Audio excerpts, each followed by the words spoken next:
we take it too far to say that we cannot pretend now? Was it never enough to have just everything you want? In your shadow I found a place to hide me from my own thoughts. And if I ever got lost, you'll find a way to bring me home. And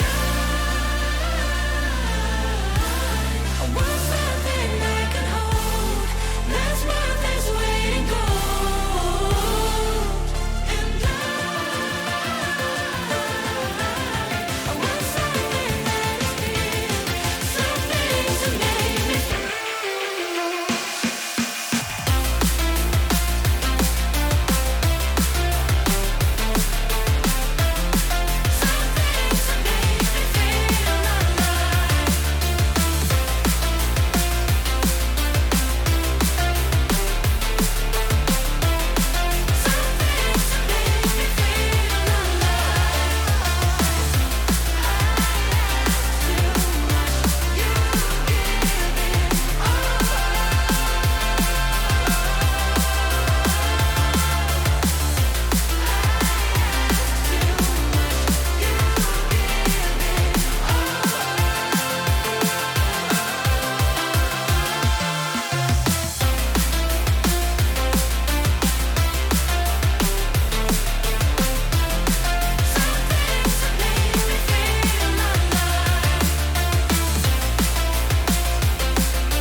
Feelings, it's like I can't walk on the ceiling.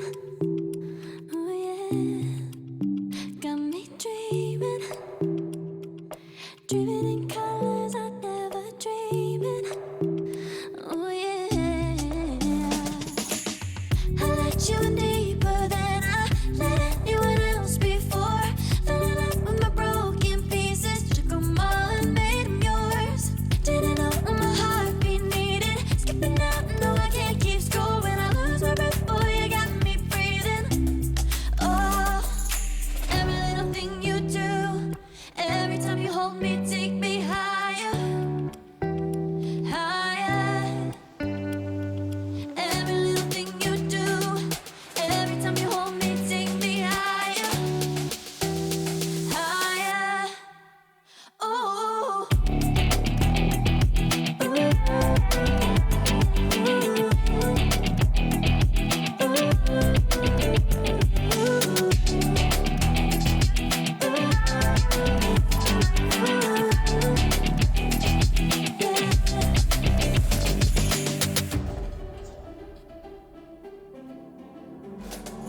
Magic, no, I'm never letting go.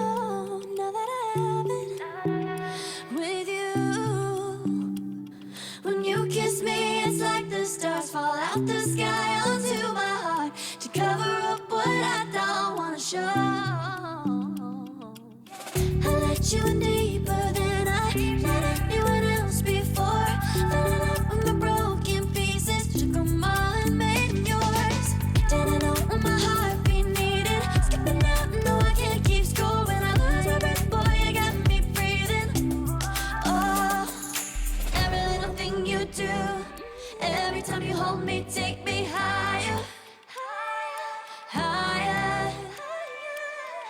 Every little thing you do, every time you hold me, take me higher, higher. Oh, you take me higher, you take me higher, baby, you take me higher, you take me higher, baby, you take me higher, you take me higher, baby, you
So, who wants to play a game? My favorite. Let me. No, me! Try me now.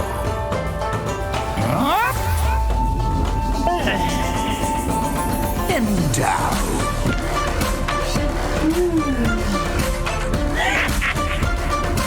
No, this. Ooh.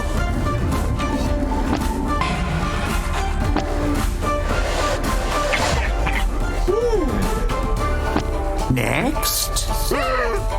Damn. What's this thing? Let's find out.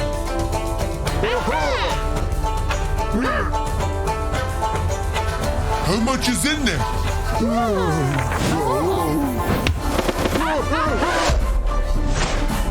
And again! Guess we better. Yep. It's just as high as we can go. Expertise!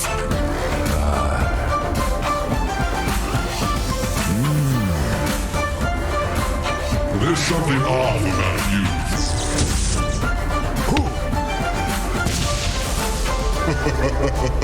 It's in the bag.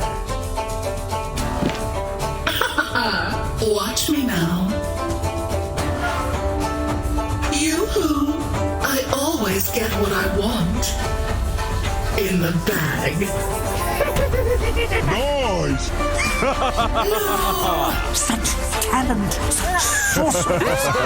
You're doing good! You too! Where are you? You want me? Come get me. Hello and welcome to today's broadcast of the China DPC. My name is Nomad and joining me we've got B-Cup and we've got Neff as we jump into today's series. We've got a nice mix today, you know, keeping it fresh and funky. We've got a lower division game and then we jump into an upper division game, which is just how we like it, you know, the best of both worlds, as they say. Guys, how are we doing this lovely morning or afternoon or evening or wherever it may be, wherever you are? You've got a little right over here. No, over actually this side. Well, just if you a little lower, That little now now he's this okay. Yeah, I'm doing quite well, Nomad. I'm surprised. You're There's ruining a the broadcast. Go away. Stop hitting the mic. Get out of here. There's a strict rule in my apartment. My cat is not allowed in my room while I'm doing broadcasts. Otherwise, you know, my body would just be slapping the power button on my PC and turning it off and ruining absolutely everything. But he's going to be much nicer to your pets than me. Good rule. Letting Good them rule. broadcast. All right. We do, of course, have two series on the cards. Today, we're going to start things off with Shenzhen versus SAG here in the lower division. Then we jump up to the higher division, where we are going to have Extreme Gaming versus Magma. So, two pretty interesting series coming up today. Let's talk about Shenzhen versus Sparkling Arrow Gaming, because this is, of course, the one we've got on the cards right away. I mean, both of these teams, you know, in very, very different spots right now. Why don't you talk to me about the path of Shenzhen Gaming so far, B-Cup? Yeah, they just have not really looked good. I don't know what's going on. They've only won one game so far. It's not clicking, and it's a little bit surprising. You're being led on the helm by Ego, now goes by Kaiko. And, you know, there was once upon a time when he went by Seamew that I thought he was going to be the next big thing. And then, obviously, he went as Ego with ASD, that eHome roster that was really good. And I really thought he was going to be amazing. And eventually, he fell out with that roster. I forget the story with that. It wasn't great.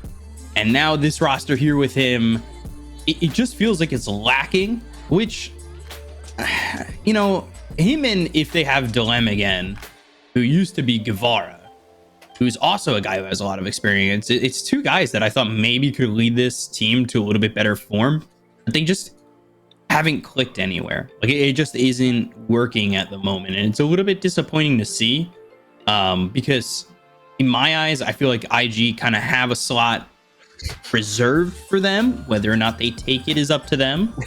And then you're really everybody else is fighting for one slot, and when you've already gone 0-2.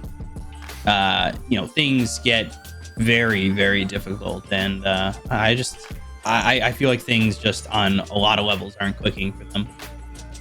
Yeah, it kind of feels like Shenzhen, they've taken their default loss versus IG, and unfortunately they did take a loss versus Asta Ares in their last series as well. I mean, it didn't really work out in that one, and now Shenzhen unfortunately are in that 0-2 position, which again, they did have a series versus IG, so take that with a pinch of salt, and they did manage to take a win off Asta Ares, but still didn't look fantastic for them, unfortunately. So now they're in this position where 0-2, and they could really, really use a win here. Let's look at the other side of the coin, of course, where we have Sparkling Arrow Gaming. Neff, I mean, talk me through this team and how they've been looking so far. All right, they've looked very good so far, but this isn't to say that this is going to take a super easy game today and it's just going to be handed to them, because I would say both these teams, they've been victories and defeats because of circumstance. I mean, look at the side of Shenzhen, the teams that they had to play the first 2 series that they played. Like, first up against Invictus Gaming, a team that ended up winning a major last year and came down to the lower division, I would say, kind of with the fault of changing up who their captain was. And then, of course, taking a 1-2 up against Asta Ares, which is a team that almost got promoted twice now, in my opinion, was kind of robbed not being able to make it to the upper division. So Shenzhen, yes, they've looked super strong, but Sparking Arrow Gaming, they played against teams that you could consider to be a little bit easier here. YBB was kind of butchered, especially after losing their position 1 in the form of Lou, who moved over to Extreme Gaming. So I think they're trying to find their footing again right now. So my opinion is that they're not as strong as they could be. So Sparking Arrow Gaming, they haven't had a real test yet, even though, yes, they're doing very good right now. They're undefeated, 100% win rate. I think this is going to be their first test here. Yeah, and you can see this from the standings as those appear on your screen right now. The top 3, IG, Sparkling Arrow Gaming, and Dandelion. These 3 are the big titans of the region so far. Circumstance, though. Circumstance. Yes, big time. This is still early days, but Dandelion and IG have definitely proven themselves to be worthy of these top 3 positions. And I think for me, this is Sparkling Arrow Gaming's chance to really, show what they've got. First game, IGV. Second game, YBB. These aren't big, heavy-hitting teams. And we go straight into the draft. So Sparkling Arrow Gaming, Shenzhen win. Starting right now, and we're going to start things off with a big, chubby panda. That's it? The draft's over? We don't need anything else? Dude, I have played so much Brewmaster lately. I think I've already gone off about Brewmaster to you before, Nomad. Oh yeah, you have, but I'm willing to hear it again. Are you? Yeah. I love people talking about what they're passionate about. I love hearing Neff talk about Brewmaster. I love hearing B-Cope talk about coffee. You would not put up with me talking about anime when we were in studio. You just left the room several times. In fact, refused to hang out with me. Because there's a difference between, passion and obsession. I see. Thanks, Nomad. In line. Mm-hmm. But, I don't know, this hero, it does so many things amazing. It feels super strong as a laning hero right now. It is so much more tanky with how they've reworked Drunken Brawler. I'm not crazy about the Void Panda change that he has now. The status resist, I'm not sure, is worth the 1400 gold versus items that you get, but the amount of utility that you get, the fact that you can't really play a hero like Chaos Knight, even though he's super popular right now against Brewmaster, otherwise illusions get dispelled almost instantly, and you're always going to need control for this hero. And at that point, people even play him in position 4 or 5.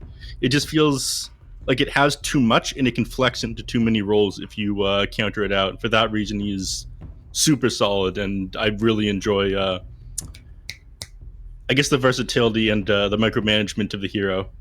There's some really sweaty plays you can make with the Drunken Brawler as well if you watch the hero very closely. So I like him for all of those reasons. But I've gone off about Brewmaster too long, and I've been talking too long. I pass the mic back over to one of you two. We were just getting to that line between passion and obsession. Keep going. twist. Yeah, don't cross the line. Don't cross the line. Yeah, no, that's right. Let's move on. Of course, we do have the... I mean, this is a super weird opening from Shenzhen, though. I actually think this is kind of crazy to just drop out 2 cores in your first phase like this. It proves they're super confident with playing these 2 heroes, that's for sure. Possible a Brewmaster could be flex, but honestly, I kind of doubt it. I think this is pretty hardcore off-lane hero right now. Meanwhile, SAG, they're going to take up 2 supports. Oh, never mind, make that 3 supports. What are we expecting here, Vigop? Very, very interesting to see what they're doing here. Which, I'm trying to remember. Aster Ares run tossed mid? Yeah. Was it Aster Ares that ran that toss mid? Yes.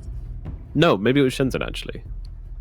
No, I think it was Dandelion, wasn't it? Who ran the Tusk mid? Dandelion. I wanted to change the topic on you guys. It was Dandelion who threw the Tusk mid. All right, I was talking to Tusk mid, so yeah, go ahead, Neff. I was talking to Exantic, fellow UK Dota player. I'm sure you're familiar with him, Nomad. Of course. Yeah, just before this game started, he said that he was playing against Puppy in the mid lane, and Puppy was on Enchantress earlier today. Interesting. So, food for thought. It could possibly be mid lane Enchantress. Very unlikely, but it's possible. I'm holding on to Tusk mid right now because that was at least played by a mid player mid in a pro game. Okay. On the topic of picks and counter picks and whatnot, it is a little bit surprising that Ember Spirit was picked into the Enchantress because Enchantress being able to dispel that Flame Guard on you with the enchantability. Just like running him down in the mid lane or making his team fight significantly weaker. Sleight of Fist is amazing against the Enchantress, being able to blow her up. The magic damage burst along with the physical damage doesn't really care about her untouchable, but usually Enchantress is seen as an Ember Spirit counter. So seeing this Ember Spirit picked into it is kind of surprising. Indeed. I do agree. So, yeah, I mean, basically we're saying anything could happen right now with SAG's draft, but... Do you like the Morphling changes, you guys? I'm still not 100% sold on them, but I haven't been watching enough Morphling games. It's kind of like the staple of the Chinese region, like who plays the better position 1 Morphling. We saw that a lot when we were doing Division 1, but obviously the hero's been reworked quite a bit with the ultimate change. Yeah, I mean... Yeah, go ahead. You can go for it. Stop it, you two. Politeness. Oh, gosh. I'm British. You're not going to out-polite me. Yeah, I'm not Canadian, otherwise I would. But yeah, we saw a lot of Morphling in the Division 1, in the Tour 1. We saw a lot of mid Morphling as well. More specifically, IG was a team that did that, where Fly and Emo are just 2 different Morph players.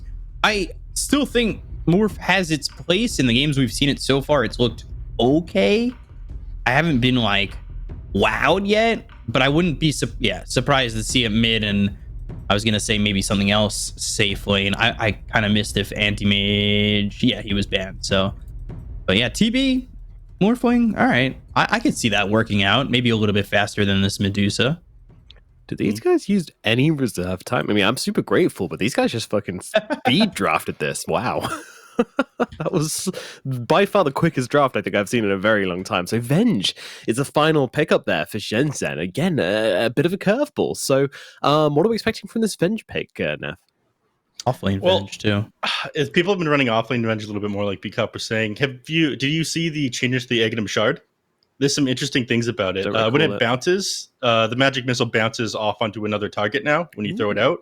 And it actually bounces into fog and whatnot. And there's a couple bugs with it as well, where I think if you throw out multiple, it'll start bouncing multiple times if you can somehow get 2 off.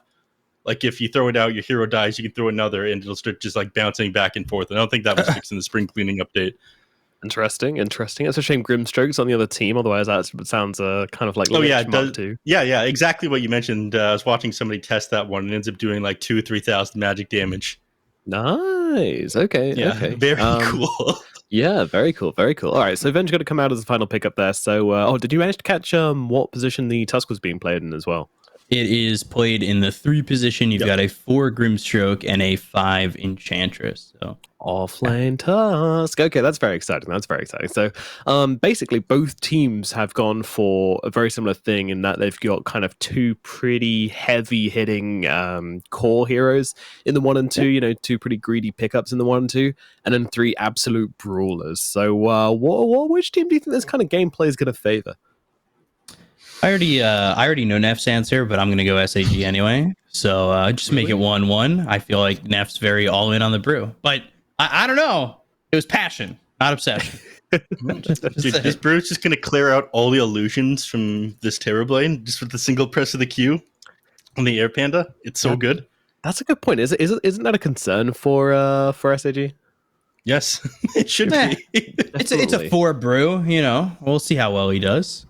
Alrighty, well, let's get into this first game then. It's of course SAG versus Shenzhen Gaming here at the China Division 2 DPC. Both of these teams could really use a win, but one much more than the other. It is do or die for Shenzhen here. They really need a win if they want to stand a chance of getting through to the upper bracket. Meanwhile, SAG just looking to really make mark in this DPC region and stamp themselves as one of the top 3. I think I'm going to stick around for this one, but yeah, we've got, of course, Bcop and Neff being the main casters for this game.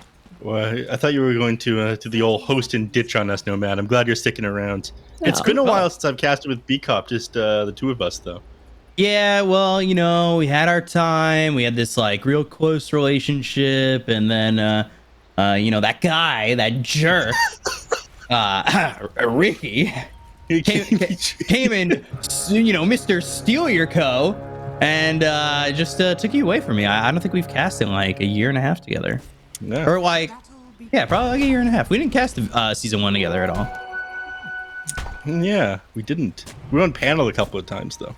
Yeah, it's as close as it gets these days. You know, now we can't be within 5 feet of each other. Is that a legal thing? No. Separation got messy. Yeah, things were said. Ricky got Neff, and I got nothing. I was left by myself, but yeah. You know, now mature of you to give it all up. It was amicable. I'll tell you that much. Just like maybe this mid lane will be. We'll see if the more you know, more fooling against Ember if it's gonna be good. Phoenix. The ledge stand-in, I don't know what's going on. You know what I should have looked at? The player intros, because if it's D-Stones on the player intro, that would pretty much... Because Dilem is on the player intro for Shenzhen, and Ego or Keiko is the only one wearing a green jacket in that as well, even though their colors are yellow. I don't know what's going on, but I want one. You know what you can also do? You can also just, you know, message the staff, because, you know, we have access to that because we are staff as well. True. But wild speculation is fun too, I mean. I think we should have gone over before things, but a couple points to highlight. Juggernaut is not going to be allowed inside the matches tonight, as far as I'm aware. There's a bug right now that his movement speed increases by 100 when he uses his Q, so until that one's fixed, he is not allowed through the captain's mode in these DPC matches. Spring cleaning going as well as I clean my room. Well, there was some pretty cool shop changes and other things like that. Terrorblade was also changed around. I didn't actually get to go over the patch notes because there seemed to be some bugs, but his transformation time now properly scales into 50 seconds like it is supposed to be. I think before some of the numbers in the game didn't properly update. Ooh, Keiko getting that first blood by killing Son Goku, aka June, if you remember the name. I don't know if you guys were watching your boy June back in the day, but he played with that IG team at DAC 2015. Got a lot of experience. And Dilem going down to XCJ, former, can you guys get it? Serenity player. Look at that. You guys are great. We're on it. You guys are on it. You're on it today. But yeah, standing in for position 3, it was standing in for the previous... Wait, Yeah, standing in, I'm pretty sure. Was in it in the previous matches as well. But that means it's going to be a position 3 Vengeful Spirit, so pretty quick Aghanim Scepter is going to come out. And this hero is incredibly annoying to deal with the bounces on the magic missiles. The fact that 4 of these can come out in pretty quick succession, like hitting 2 heroes, then hitting 2 heroes again if you end up losing your main hero, is super annoying. Drink's in a little bit of trouble down in the bottom lane. Yeah, Drink is going to fall despite drinking like a drunken brawler. And Son Goku getting a little bit of revenge there by getting that kill on the Brew, which I thought was going to be their 4, but it seems they've set up the lanes a little bit differently, where Hara is going to be up in the top lane as this Hoodwink, and they're going to have the Brewmaster down bottom on Drink. So, by the way, I love some of these names in the Chinese region. Drink is definitely up there with Cat Yu's new name of Salad. Yeah, that one's pretty good. One of my favorite names of all time is Shu. Up at the top, it looks like Dolm is about to get run down again. Yeah, Dolme getting run down by Ghost, and it's just been back and forth. Well, not really back and forth. I guess Shenzhen got their kill down bottom, and SAG have responded everywhere but mid so far. So far for at least SAG, things are going pretty well, especially with the fact that they've got themselves a 1,000 net worth lead, which this early in the game, always sweet to have that little bit of a lead going on. Bottom lane again, yeah, they're gonna look to go. Ink Swell will stun up too, but it won't save Son Goku. Fishman can only just watch. And speaking about this Tusk, because we saw it mid, it was played in one of the series earlier in the Division 1. I do wonder if maybe the thought process is he could do the same thing that he did mid in the off lane, right? Like the farm was pretty similar because he did take a bit of a back seat to the off and safe lane role when it was played the last time. I'd say it's I don't know, it's kind of like one of those heroes you can run basically anywhere. At this point, he feels fairly strong. The hero is one of the few that have like a super high strength growth rate. It wasn't nerfed in one of the more recent patches. I do think he suffers from not being able to farm that fast, though. It's one of his biggest weaknesses is a position like 3 or a mid. So you need to play very aggressive. But that kind of suits his patch, doesn't it?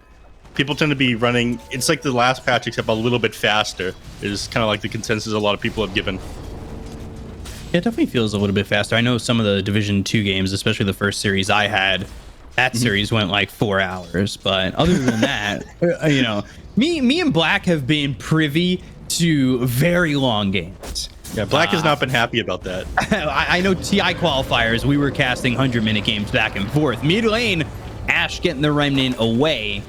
Yep. And, you know, he'll be fine for now with 2 rotations coming in, XCJ and Son Goku coming over. Hora also rotating. Not the tree you want to be by. That's for sure, XCJ. But he's also got the heal. He's okay. No, but you know, no fake hype here. Do you guys, do these remnants look weird to you guys at all? On the Ember Spirit, there's something off about them. Harrod narrowly surviving there with the bushwhack. You have to see it again. I'll let you know. Okay, thank you. Something seems off to me. I can't put my finger on it though. You know, you were talking about the names earlier, and I love how we have Phoenix versus Ash at mid. You know, just kind of really keeping to the theme there. How the Phoenix rise from the ashes. I think that's kind of cute. Also, do you guys know the band Ailstorm? No. They're like pirate heavy metal. And they have a song called Drink. You have my attention. Continue. Yeah, they're really good. They're really good. But one of their most popular songs is called Drink. So every time I see Drinks, and it also starts with like this wicked kind of accordion solo. As songs should. Yeah. What is your culture? Confused. But every time I see Drink's name, I just have that playing in my head in the backline. So this is a very loud cast for me. Of course. Playing the Brewmaster as well, which is just perfect, really. He's really ticking every box for me right now. Very reasonable train of thought there, no man, I gotta say. You're definitely a well-adjusted individual. Yeah, that's what my therapist says. Awesome, good stuff. At least you're seeing a therapist. Imaginary. Imaginary therapist. I want to switch over to net worth right now. Take a look at how that one is. So at the top of that one, Terrorblade at just about 3.4k net worth. Medusa not far behind her. She tended to farm a lot faster than a lot of other heroes. I just feel like she jungles a lot better in the most recent patch than a lot of other people. It just gets out of control. During the open qualifiers, Medusa was one of the most successful heroes. Yeah. And I think it continues to be so. It's banned out quite a bit. So I think it's kind of the logic behind the first pick and why they started with the Brewmaster and the Medusa. Ooh, Hara in trouble. And actually getting some help there by the Hurricane coming through from the Wild Wing Ripper. And that will send Hara back and into a range where they do end up getting the kill. Sending out the Hurricane. Always fun. Now rocking them like a hurricane. You got music on your mind tonight, Nomad. Yeah, it's a musical kind of day. What can I say? Yeah. I appreciate that kind of energy. It's like 4 a.m. here, you know. Gotta keep the vibes up. Yeah. You guys are only 4 hours ahead of us now. Usually 5, I believe. Mm-hmm. But we sprung forward recently. Yeah. How was that? Lost that hour. It was an hour of sleep. Unneeded that hour. I never sleep anyway. Man's too busy going over old Chinese Dota replays. Sure. No, I am, but like also, yeah. But mid Phoenix taking some damage. Actually, have moved over the Medusa, which doesn't feel great. Because bottom drink. Yeah, he's going to get his level 6, but I don't know. It doesn't feel like he's going to get that close. It forces, I guess, Ash to go into the enemy jungle and attempt to do this safely. But TV already sees him. This is the second time I've seen this, by the way. Brewmaster players inside this region going 2-3-0. Not putting the value point into Drunken Brawler, which is surprising because the Drunken Brawler is very good. When you use like Cinder Brew and you try to run at heroes, it always applies to your own hero as you're running out, and it'll give you a 15% movement speed buff, which, you know, obviously helps quite a bit when you're just trying to run at people. The 15% magic resist also plays a pretty big part, which is like a single point inside the Drunken Brawler. Who Drink's in trouble. Phoenix has snuck his way all the way over. They've got the snowball with the Walrus Punch. Little adaptive strike and a kill for XCJ. Yeah, unfortunately, I don't think Drunken Brawler would have helped him there, but over in the mid lane. Yeah, mid lane, they've got the attack going on to Son Goku. And, well, he hasn't gotten into the hyperbolic time chamber just yet, so still easy to kill.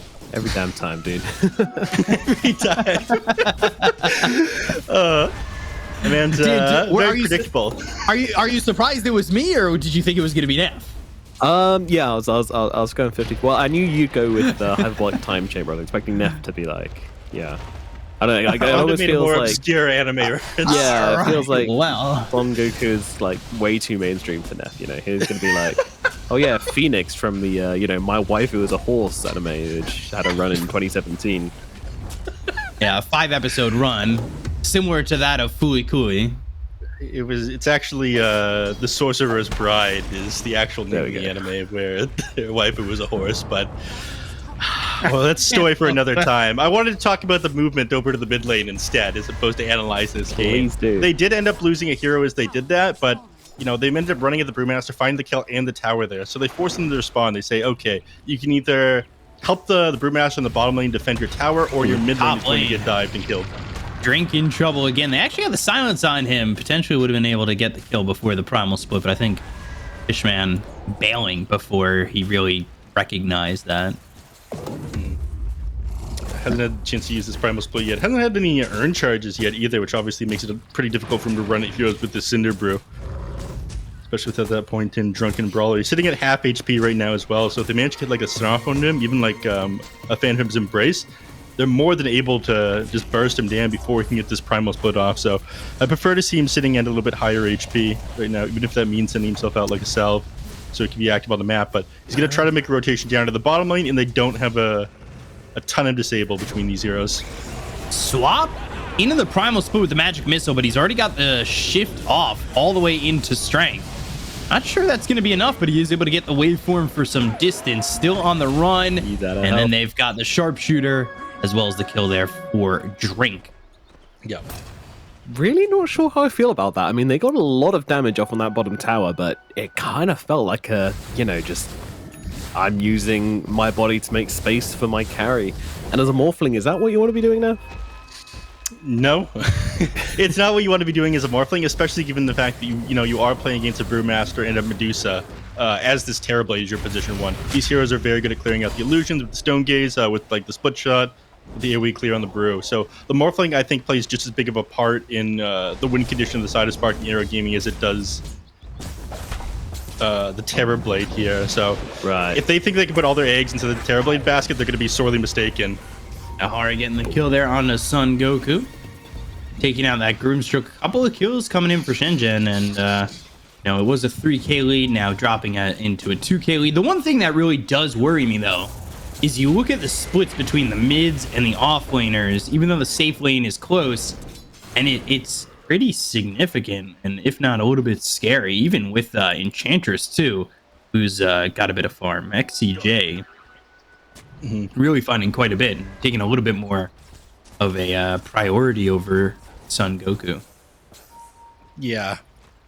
I mean, I would normally be concerned about that, but the hero matchups do favor Shenzhen quite a bit. Like, all these heroes play such a massive part in the team fights, especially as it goes to late game. The Tusk becomes a lot less useful. The Enchantress, not really much of a factor as the game goes on. She's just building drums instead of something like a Dragonlance to have a super high impact, and like we saw Boba could do in some of the previous series. That man popped off on his Enchantress. Yeah, I'm just a little bit worried because, as you can see on Son Goku, he wants to go act, and I feel like he wants priority to get that, because I think that's a good way to handle potentially the Medusa if this game does find itself a little bit after the timing that SAG want to hit. And just become Medusa but better. Yeah. Why not? I'm a big fan of that. I love that. So imagine these team fights in the late game then, when you've got your Terrorblade, you've got your Morphling, and then you've got the enemy Medusa as well. It's like the trifecta of all the late game carries on one team. There's ways to deal with that. Like, obviously, hard stats make your hero a lot stronger as far as illusions go. So the Medusa will probably go things like Daedalus, MKBs, Aghanim Scepter, items that provide effects rather than hard stats. So you don't make super strong illusions for the enemies. Ooh, I like that. I like the attempt there, honestly. That was sneaky. Catch him in agi enough, and really can be a sharpshooter. And get that kill. Yep. Ghost getting a lot of space, though. Medusa sitting pretty safely over mid. They haven't really attempted anything over on Akaiko yet. He's 1-0-3. They really haven't played aggressively on the Medusa at all. It's difficult for them to play aggressive on the Medusa right now, just because that mid-tier 1 tower is still standing. They've tried to move over it to a couple times, but they're bunching up all their heroes around. Brewmaster is a very hard hero to fight into, so they just struggle to do that. And if they can survive or keep this mid tower alive until this Vengeful Spirit gets their Aghanim Scepter, I think that Shenzhen are going to be in a pretty good place, even if they're behind net worth and 3k right now. She's like 500 gold off at this point. For the kills here, but questionable engagement. Yeah, swap used, and then Soulbind also used, so a couple of cooldowns being, I guess, wasted. Wait a minute, can you double kick now with top lane? hold on. Ash in trouble, morphs into the Ember and gets the Searing Chains as well as the kill, so we're a solo kill on that Ember. Yeah, that I don't think that should happen. Yeah, I don't believe the kick is blocked by Lincoln Sphere. I could be wrong though. No, I was asking. Sorry, I was asking about the Soulbind. Can you double kick people now? I don't believe so. Even if you could, there's like, I actually don't know. That's a very good question. That's something that I probably should have tested. Right, but there's some things that'll. Yeah, you gotta demo it right now. Yeah. Hell yeah, that is awesome. Just science. Mid lane, Brewmaster getting gone on. Yeah, they're gonna go for the Brew. It's an easy, quick kill, especially with the extra damage coming out from the Tusk on that Walrus Sponge. He's just making it pretty easy. Alright, Bushwhack, but there's nothing really there to support that. Now they finally got this mid-tier 1. Shards are off the mark. Hoodwink a little bit difficult to deal with the Scurry, but they've got Walrus Punch again, so they've got the lockdown. There's your buffs to Walrus Punch coming into effect right there. Cooldown decreased at level 2 from 24 seconds to 15 seconds, 7.30. That's that a kill lot. didn't happen otherwise, yeah. 9-second cooldown improvement. From 36 to 20 at level 1 as well. I mean, that is out of control. Yeah, and that ability just comes up so much faster. You can use it multiple times in early game team fights when you wouldn't be able to before.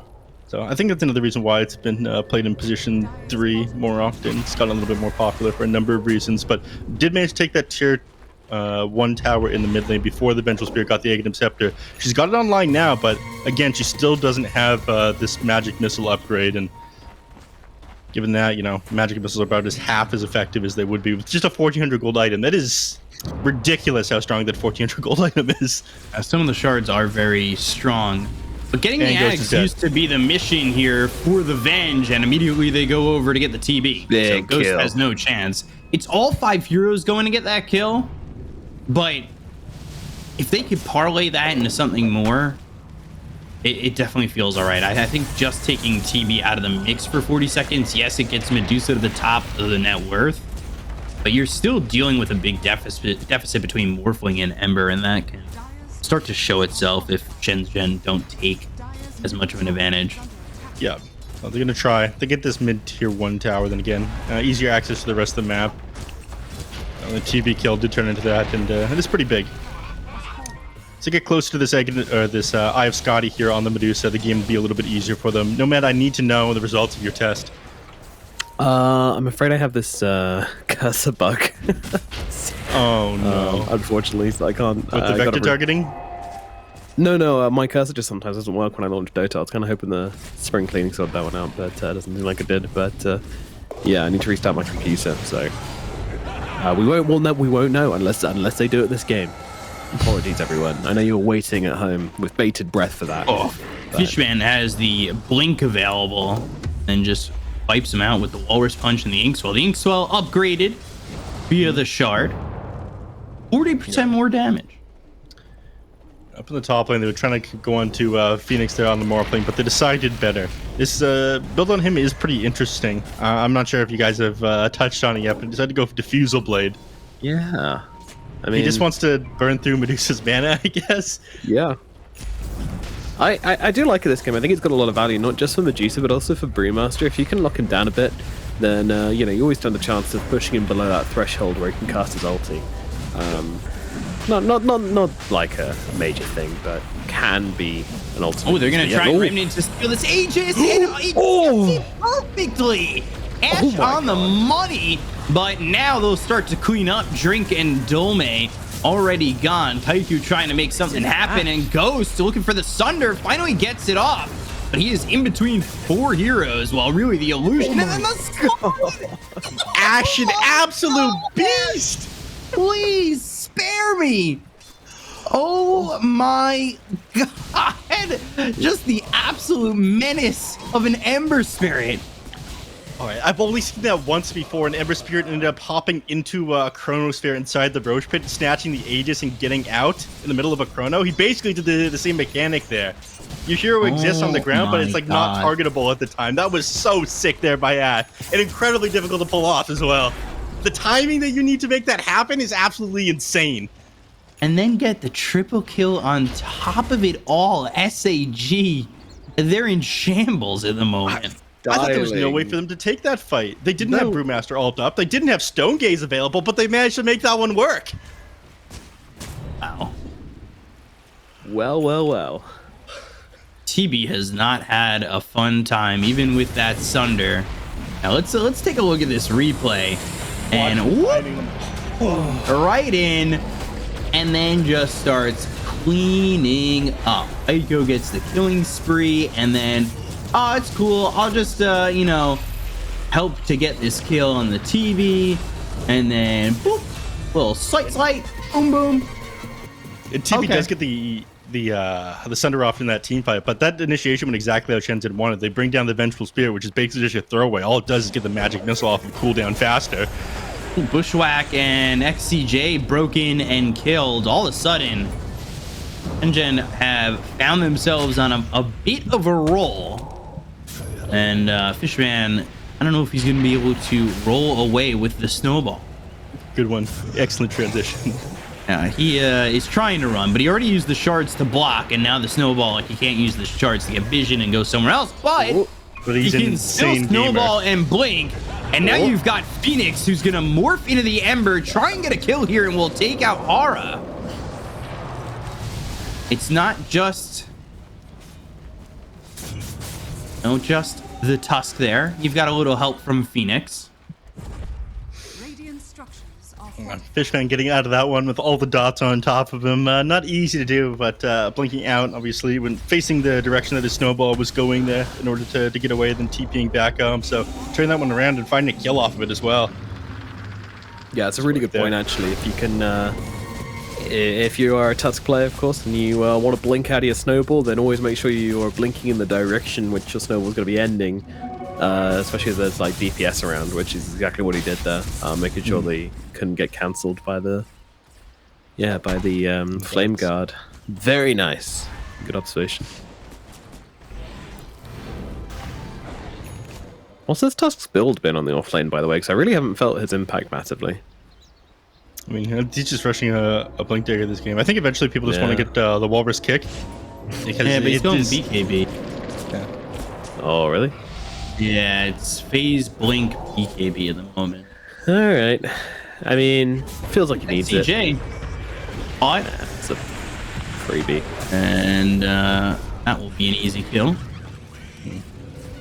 A lot of the time I see Desolator picked up on the hero when he's being played as a core, but this game, I guess he just figured and then it's time to go for it.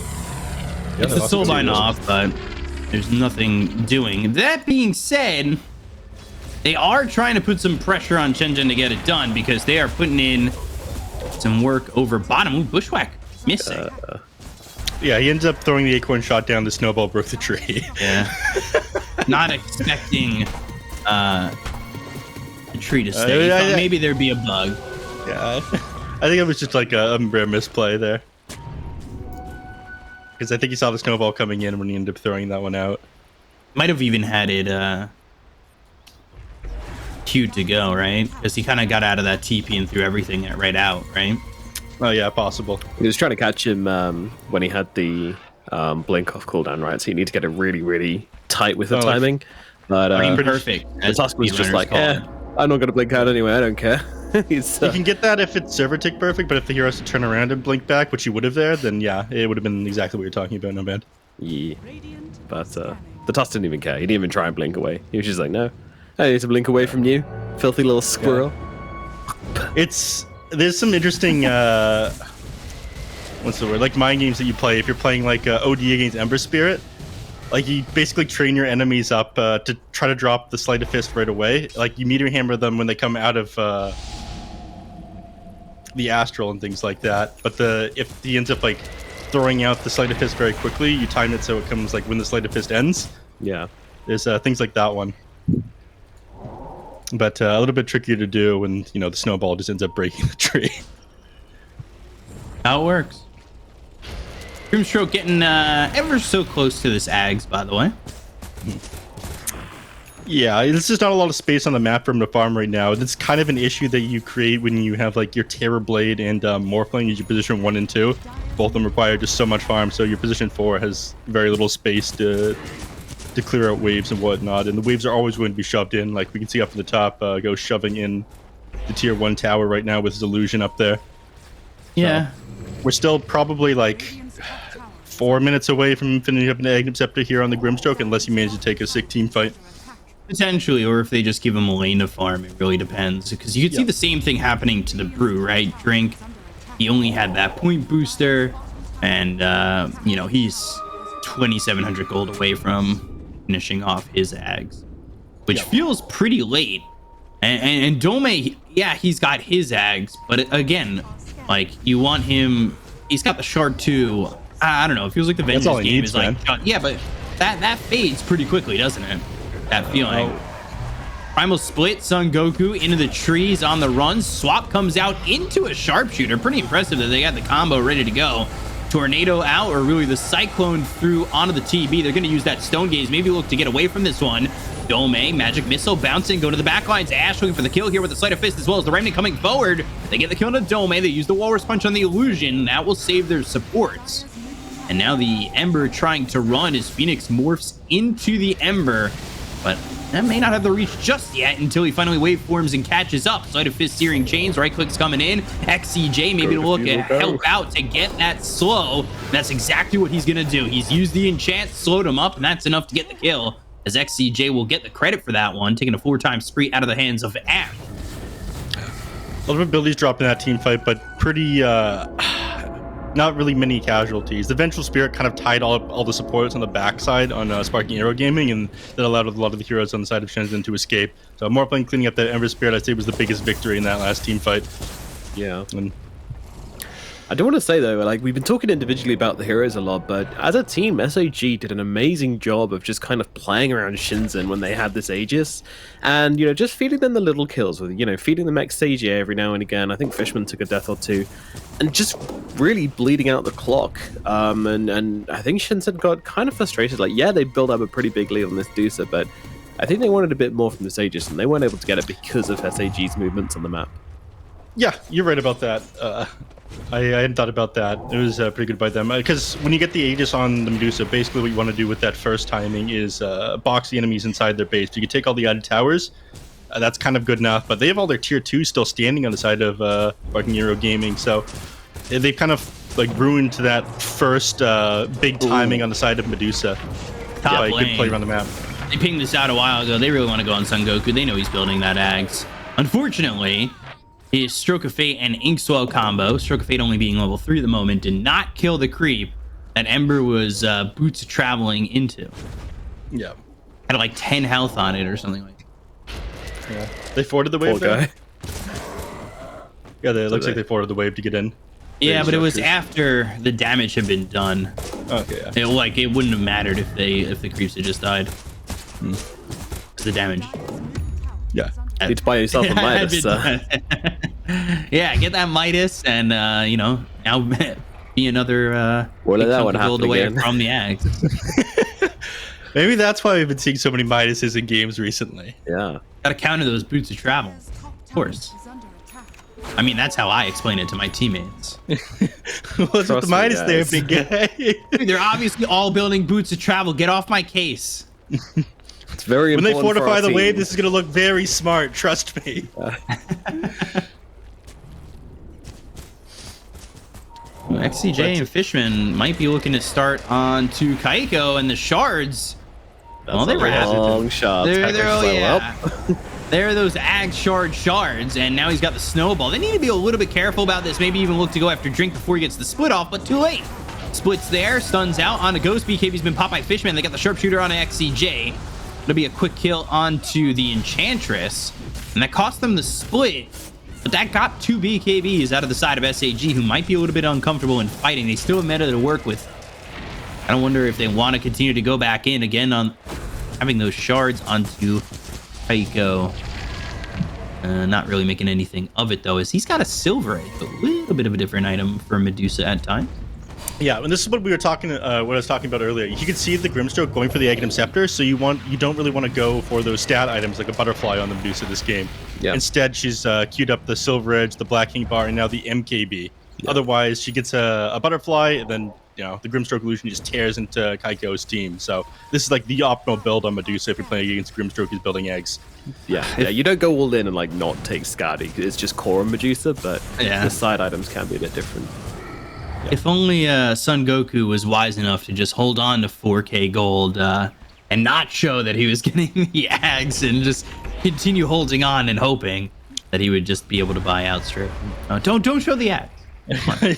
I know. I'm not sure that Shenzhen would fall for that one. It's interesting thought, though. Shame there's no banker and NPC in Dota who can like hold your money for you and gain some interest. What a shame. I'm pretty sure there's a guy in the game that shall not be named on broadcast that I'm pretty sure can like invest in their future or something like that. It's something weird where they can buy items more than the gold they currently have but they take like a stats deficit because of it. Wait for him. Anal gonna get the kill on a Drink, and Drink didn't have the primal split to work that one off just yet, but they got the shards in. While BKB from Kaiko to just TP out as they had already taken away the Brewmaster. And that could give them the opportunity to just go into Roche on the end of the Metamorphosis. And again, they don't have Stone Gauge for another 70 seconds here, but... All right, Fishman getting a little aggressive. Maybe detrimental to his own life, but still opening up some space. Gets the kill on Ahara. Gives up his own life. Magic Missile now bouncing over out onto XCJ, and the Side of Fist doing so much damage. They will get the Aegis, they will get the Shard, but they need to get out of dodge. As this is, well, Kaiko coming back in, not having Stone Gaze ready to go. Phoenix getting stunned up, in some trouble, dead for 80, because they have given the Aegis over to the Terrorblade instead of the Morph. And, well, now he's going to lose not only his first life, but potentially his second. He used the BKB already, and TPing out is nigh impossible. He is going to die in a full team wipe for Shenzhen, and a little bit of decision making that is not going to go their way at all for SAG. Managed to take every hero down. The only thing that stopped him snatching the Aegis there on the Ember Spirit was the last thing that Grimstroke did before he died, was soul bind the Ember Spirit over to the Medusa, so he wasn't able to activate his remnants inside the pit. That was a very clutch attempt there by the Grimstroke, but it didn't end up really saving them in the end as they managed to get inside the pit, finish off all those heroes. Now they're just going to run down the mid lane, and you know, despite having an overwhelming net worth advantage since the beginning of the game, they just have unfavorable hero matchups. Oh, XCJ. The sacrificial there. Sacrificial at some points, but really not feeling too great. Inkswell not gonna pop. Snowball going over the illusion. And Fishman, he's been doing this. He's been a little bit too aggressive with his snowballs, and has actually the Shadow Slayer for a second. That was dangerous.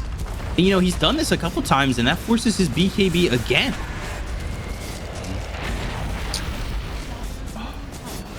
You have to play so far back because you're playing against his Vengeful Spirit right now. It is such an amazing hero breaching high ground.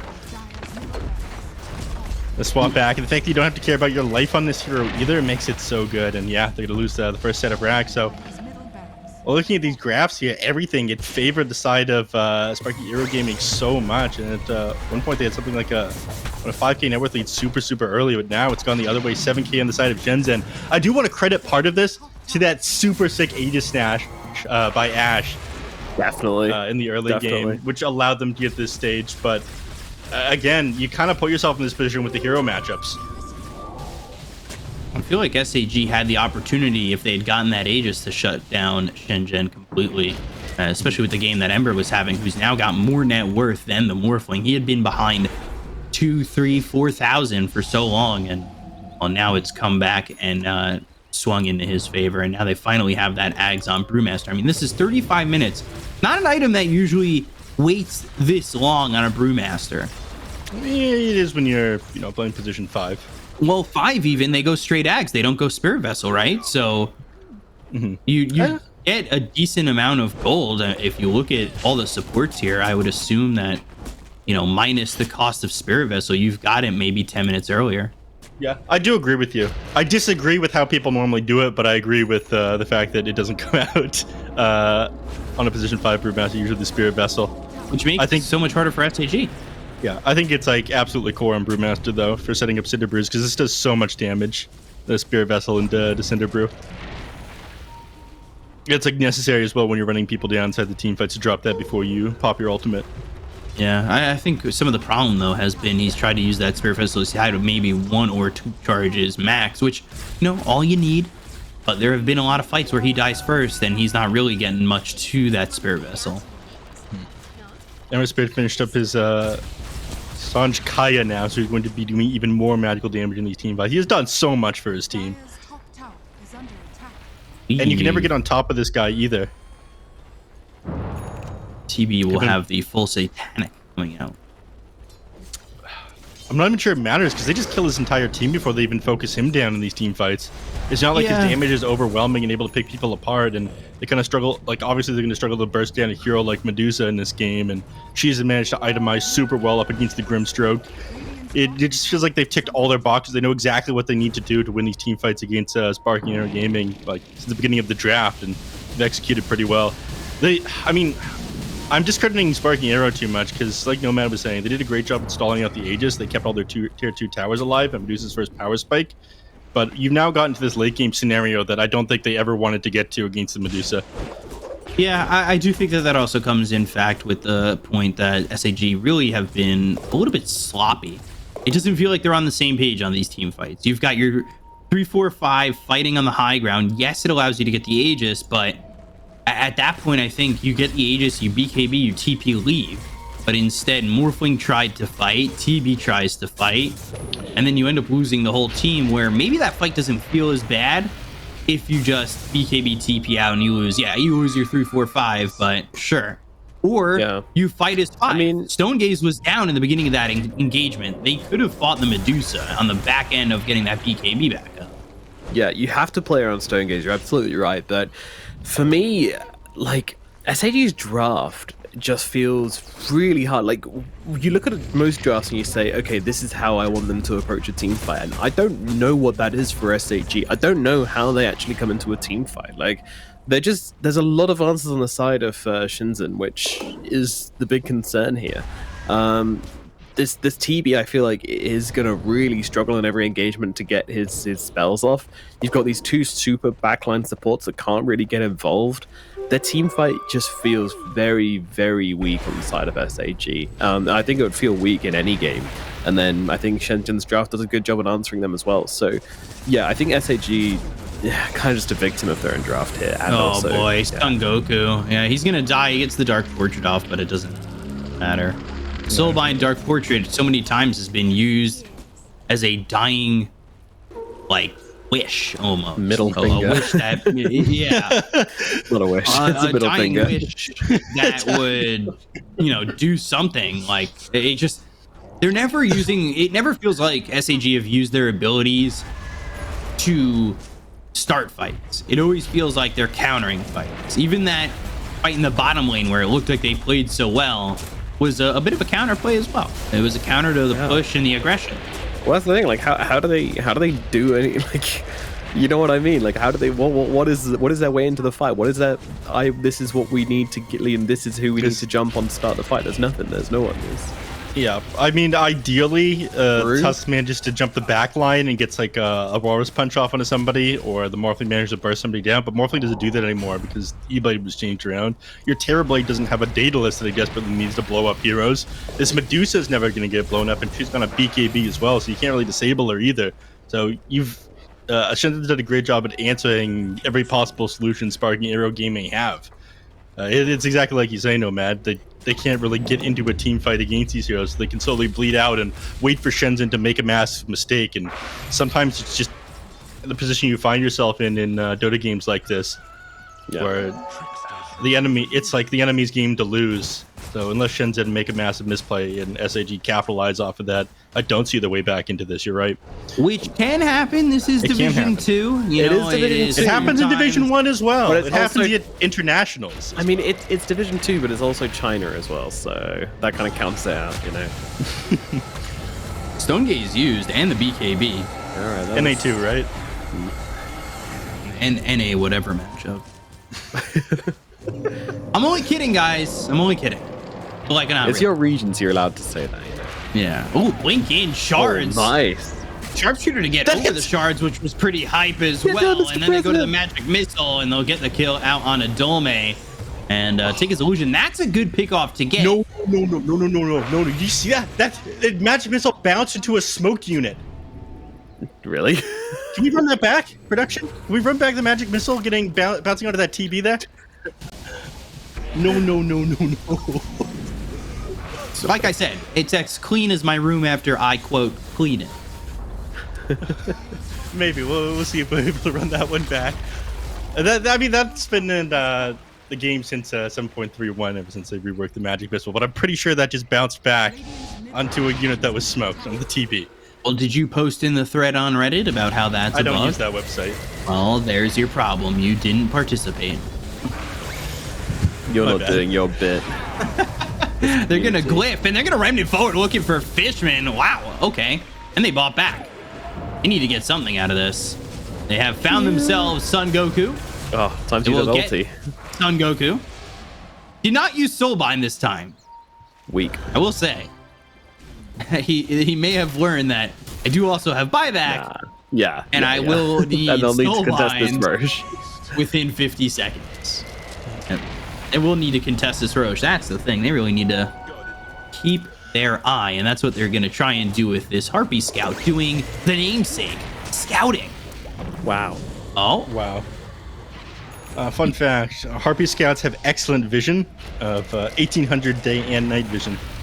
Wow. They really are scouts. Called Harpy Scouts.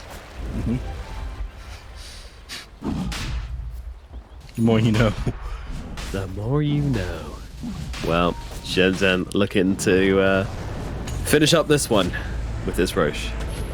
Potentially going to finish off this one, and they're going to find Fishman. He does not have buyback. He is short 140 gold.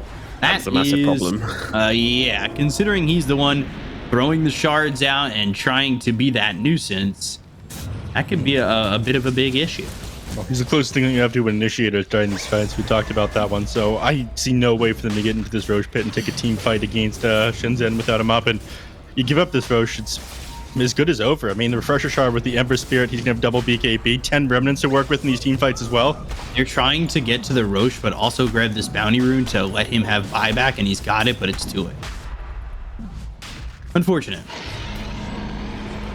Unlucky. And again, that's I feel like the fault of Fishman, who has found. I mean, it's hard for him. He's got to be standing in front and like scouting things out for his team. Other people can't really afford to go down. Like your Grimstroke is very important in these team fights because of Soulbind and Dark Portrait. Enchantress just gets blown up instantly, so it's a toss that's got to be kind of playing forward here. He's a victim of circumstance. I guess the question now becomes, can they rat it out? They're trying to. They're trying to push illusions over bottom. They're trying to make something happen, and you know, you go the route of the rat. Yep. Any people would call it. Never mind. I was gonna make a joke, but I don't want to say it anymore. I lost confidence. That's okay, Pika. I'll tell you guys at the break. I'm sure it would have been so funny. It would have been a banger, for sure. Yeah. Let's just say I might have been tweeted at. You don't want to, be ruffling any feathers there. That's my job. Keep them truffles unruffled. Yeah. Ruffles. Ruffle. Yeah, punch that Medusa. Show what. Oh no. Yeah. Well, now he's gonna drag him not in because he's now BKB'd, and again, Fishman snowball aggressively, interesting, leading to his untimely death. Yeah, dispels the Glimmer Cape there with the Air Panda, and then chases Sengoku into the trees. Who bought back? Who needs to be very careful about his life, and that will be the snowball safe, which does save him. All right, that works. Bottom lane, meanwhile, Ghost is trying to push in the bottom tier 3. Not doing a good job of it as he loses his top set of racks. Yeah. Dark Portrait is back up now. Grimstroke, it'd be great to try and defend from this Medusa, but again, she's just itemized in order to deal with this Grimstroke. So you don't really have another carry on your side like we're kind of hoping to have. And I'm trying to think about where they go from here, but again, their backs against the wall and they're waiting for them to make a mistake. They're still holding on the cheese. They're still holding on the Aegis. They still have Refresher Shard available as well. Shinji just need to finish the game right now. And if they don't finish the game with this Aegis, I am going to be a little bit concerned for them because I feel like that gives SAG a reasonable shot to get the double carries online. That's a bit of an issue with these tier 2 division 2 teams. Primal Split comes out, Dome in pretty deep with the BKBs being popped. They get the first life out of the hands of this Venge, who doesn't have buyback, dead for 2 minutes. And by the way, Ember is not in the fight at the moment. They will have the leash with the Soulbind coming out. Phoenix moving in, doing a lot of damage though is Kaiko. Phoenix needs to be careful and ripping apart XPJ. Oh, there's the snowball. The remnants though will come in. It's after the Sunder's already used. Kaiko in trouble. They'll take the Aegis. They're gonna look over at Ash with the BKB being popped against the remnant forward. They still have the damage to get the kill here on a Ghost, who does have buyback but doesn't have metamorphosis. Still, Morphling trying to make something happen. Son Goku will end up dead. They've got 2 heroes gone without buyback now, but with no Aegis, no Venge, it might be enough to deter Shenzhen. I mean, they're getting back at the very least here. Their Refresher Shard was popped by the Ember Spirit. He ended up dropping 10 Remnants in the middle of that team fight on top of the TB, but And the they snowball needed it. save was absolutely huge. They needed all those remnants to clean up just enough. Like, maybe if Son Goku survives there, they even do more. I think now you've got the buyback out of Ghost. He needs this metamorphosis up. Yeah, without the Metamorph, without his BKB, they're not super concerned about the enemy team, but again, you are playing into a TB and a Morphling, so you don't want to throw the lead that you have, make the game any more difficult than it needs to be at this point. The fact that they defended, I think, spooked Shenzhen just a little bit. It might have. I was really wondering if they would have taken the minus 34 second Sunder cooldown, considering it says it's currently on a 35.2 second cooldown. Sharpshooter, XCJ, dead for 94. I wasn't exactly allowed to do anything in that engagement. As Sunder, and now Ghost. He gets off the Sunder, but he's still in trouble. The Stone Gaze used, and they're trying to get this kill here out on a Ghost, who's within the Silver Edge, gets the break on a Drink, scares him for a moment, but that's all he can do. They have found themselves the Morph, and he will be dead for 100. It looks like they've all but cleaned this one up without having the meta, and that will be it. They'll call GG, and Shenzhen will take game number 1. All right, that was fun. That was a fun game, honestly. Yeah, Shenzhen taking the first game victory.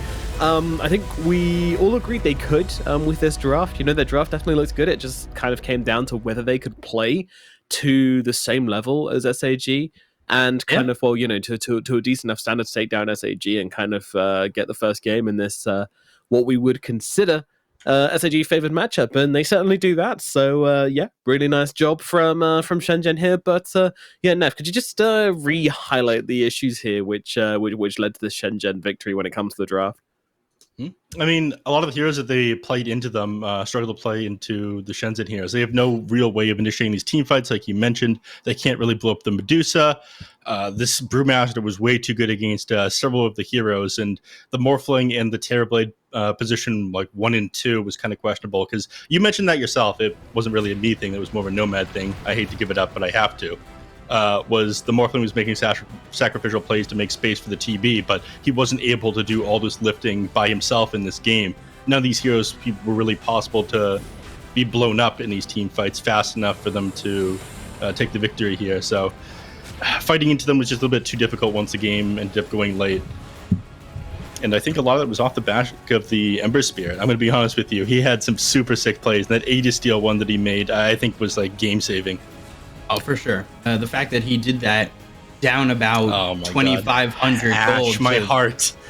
Yeah, I mean, down 2,500 gold to his lane opponent, getting a big play like that, bringing his team back into the game, like that is exactly what you need to not only win this game, but again, and I think we said it in the draft, kind of keep your season alive. Starting 0-3 puts the pressure on, because I'll be honest, I don't think 4-3. We talk about how 4-3 is always, well, you know, you can get it done, and then you'll go to the major in Division 1. Division 2, 4-3 is not going to cut it to get promotion. So, like, this is, in my opinion, for Shenzhen, for their season to still be alive, they have to win today. They have to. Yeah, and pretty much. I mean, yeah, you can maybe hope for some ties or something, but you don't want to be hoping for ties in order to get to Division 1. You know, you want to be earning that spot as convincingly as you can. But yeah, I mean, that play from Ash absolutely solidifying this game for Shenzhen and putting a stamp on this team, saying, like, you know, we're not just going to roll over. We're not going to be one of these bottom teams which people will just see as a free win. And, you know, they're definitely not. They took a game of Vaster Ares when they lost to them as well. And they're definitely making SAG sweat here. And I think SAG need to come out with a better game plan for game 2. I want to talk about this Tusk a little bit as well, because I do think that this hero is being utilized well by the China region, but I don't think this is the game for it. You're playing with Morphling and you're playing with TB as well. And what Tusk doesn't give you, you know, we talked about teamfight. It's kind of more about the AoE lockdown and the control. Like, yes, shards are nice. Is it enough? Is it the same as a Tide? Is it the same as like an Underlord? Is it the same as Axe or a Mars or something like this, which would have given you that AoE lockdown you need, you know, like an Arena or a Ravage, which is really going to enable the Terrorblade? it's not. Unfortunately, this was really nice here, though. This was almost like losing the game, just keeping the TB alive in order to get the Sunder off onto Kaiko and taking his first life. Very cute. Unfortunately, cute isn't enough to win games. Yeah, and that's where that Aegis becomes a problem, because the Medusa has a second life without the Aegis on the side of Shenzhen. And like, that's a much better play from SAG, but it's just not enough. And I agree with you. I think that, truthfully, this Tusk just doesn't feel like it's it. Like, it worked in the mid lane, I think, when it got played that way, because the offlaner was giving a lot more. Because you still had, you know, a guy who could lock down more. Your lockdown in this situation is not great. It's Tusk. It's single target. It's really not, you know, even a hoof stomp or a burrow strike coming from the off lane that can give you potentially more than one target would have felt a little bit better than this Tusk. Like, I understand the way that they want to utilize it, but he can't be your only real form of lockdown. Yeah, I mean, and you even look to the supports as well. You know, it's not just like the across the three cores as well. It's the two supports as well, like Grimstroke and Enchantress. Like, good job, you've got an Inkswell between you. It's not really enough, unfortunately, and maybe a Centaur Stomp. that big team fight Centaur Stomp, as we always see. Just unfortunate for SAG. That's another reason why I really, really wanted to see the Aghanims on Fishman, though. I really wanted to see that. I feel like if you get the Aghanims on Fishman, it completely changes the way in which Sparkling Arrow can actually play the game. You just kick the Medusa out of there, this big damage is gone, and trust me, by the time Medusa's got back into the fight, your kick is off cooldown again, you kick her out again. I know it sounds like a giant clown, but honestly, it works so well against low mobility core heroes like Medusa, and anyone. You can just blast them away, and Medusa absolutely hates it if she has to stop right clicking for a few seconds in a team fight. And you know who hates it even more? Her team. It's so good, and I cannot believe he didn't build at this game. I understand that he wanted to go for the BKB, and then, you know, he's at the point in the game where they were kind of close to losing, so he doesn't want to start saving up gold and then end the game with, like, you know, 3k invested into just and staff of wizardry and an ogre axe, etc. So yeah, I can kind of understand where he's coming from, but honestly, screw BKB. Get the Aghanims, and your team has a way to play the fights. That's the thing. I was talking about it the whole game. Like, they didn't have a way to play the fights. You buy the Aghanims, you have a way to play the fights. You have the opportunity to do something. So we're going to throw it over to a quick break, and then we will be back for game number 2. Stick with us for more China DPC action here. We'll be back very shortly for game number 2 of SAG versus Shenzhen Gaming.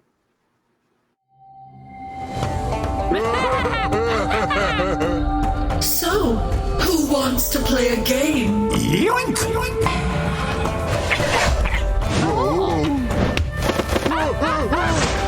And again!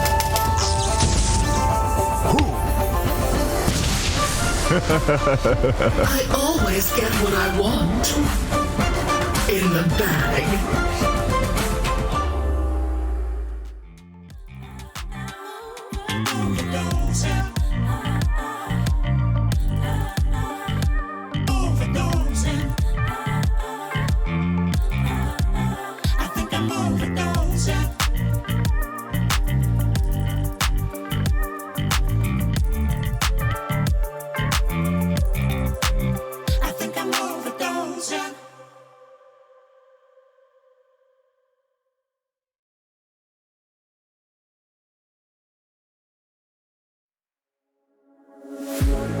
One look, the heat is rising, and I've been cold for so long. One touch and we're igniting, setting fire to it all.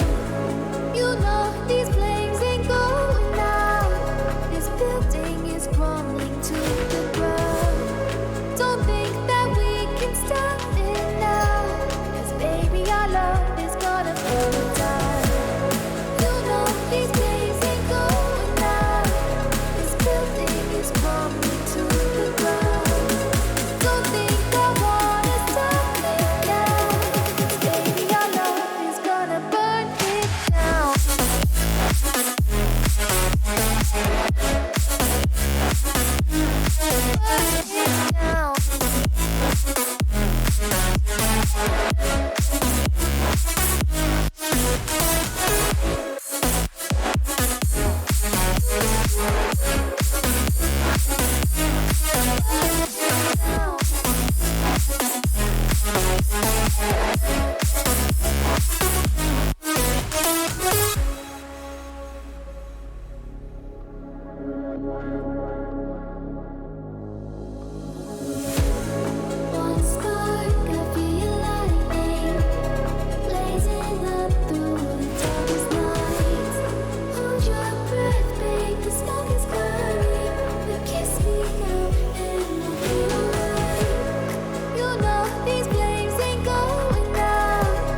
Hey, just need to tell you something that just can't wait.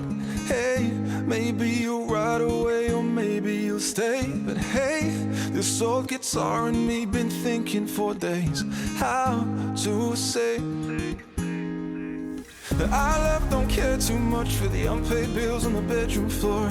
Our love lives on cheap wine and singing songs to a wasted sunrise. With you, with you, I feel like I am. With you, with you, I feel like I am somebody, somebody, somebody. With you, I feel like I am somebody, somebody, somebody. With you, I feel like I am somebody in control, like I feel it in my bones, like I'm somebody, somebody, somebody. With you, I feel like I am.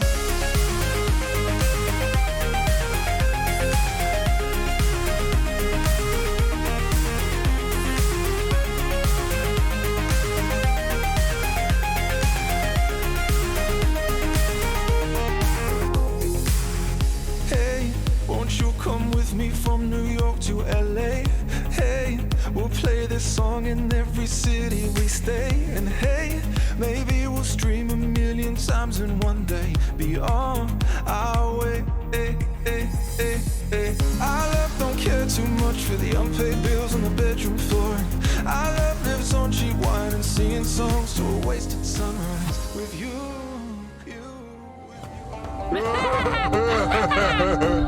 So, who wants to play a game? Yoink! And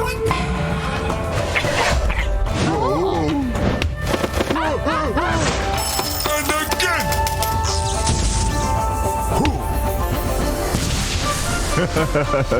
I always get what I want.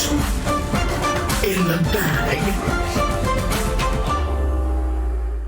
Hello and welcome back to the Dota Pro Circuit, where we are here with the Chinese region Division 2, and we are into the series of Shenzhen Gaming versus the epic side of SAG, but perhaps not so epic today, as they have been taken down in their first game by a mean old Medusa. So now we gear up and get ready for game number 2. Guys, is there any hero you feel like is being underestimated or underpicked in across all of the regions? What heroes do you want to see more of? Clinks. I want to see more Clinks. Ooh. Unfortunately, he's not very good inside the laning phase, so Huskar. It's difficult to put him in. Huskar. You want to see more Huskar. You're a sick individual, B-Cup. I don't know if that counts for all regions, because I'm pretty sure it got played today. In Western Europe, I want to say. Yep. You're a sick individual. Me and Black have been on the same page, and we've been saying Huskar. Also, that hero hasn't been played professionally, competitively, consistently in forever. So, people love complaining, oh, bringing Huskar back. Yeah, this hero, I hate it. Blah, blah, blah, blah. You know what? I can't make out what you're saying. I don't want to hear it anymore. Because I want to hear what? What Those weren't even words. Exactly. It's just goddamn nonsense when I hear it from people. It's nonsense we hear it from you, B-Cup. Exactly. I was reiterating. Okay, lovely said, people. You do not need to wait any longer, as we do have the draft now available, which means we've got heroes, those lovely, juicy, delicious heroes popping up onto our screens. And some lovely, juicy players to go along with it as well, of course. So we have those beautiful player cams, as always. Counterpoint. I have a counterpoint to all that. Go ahead.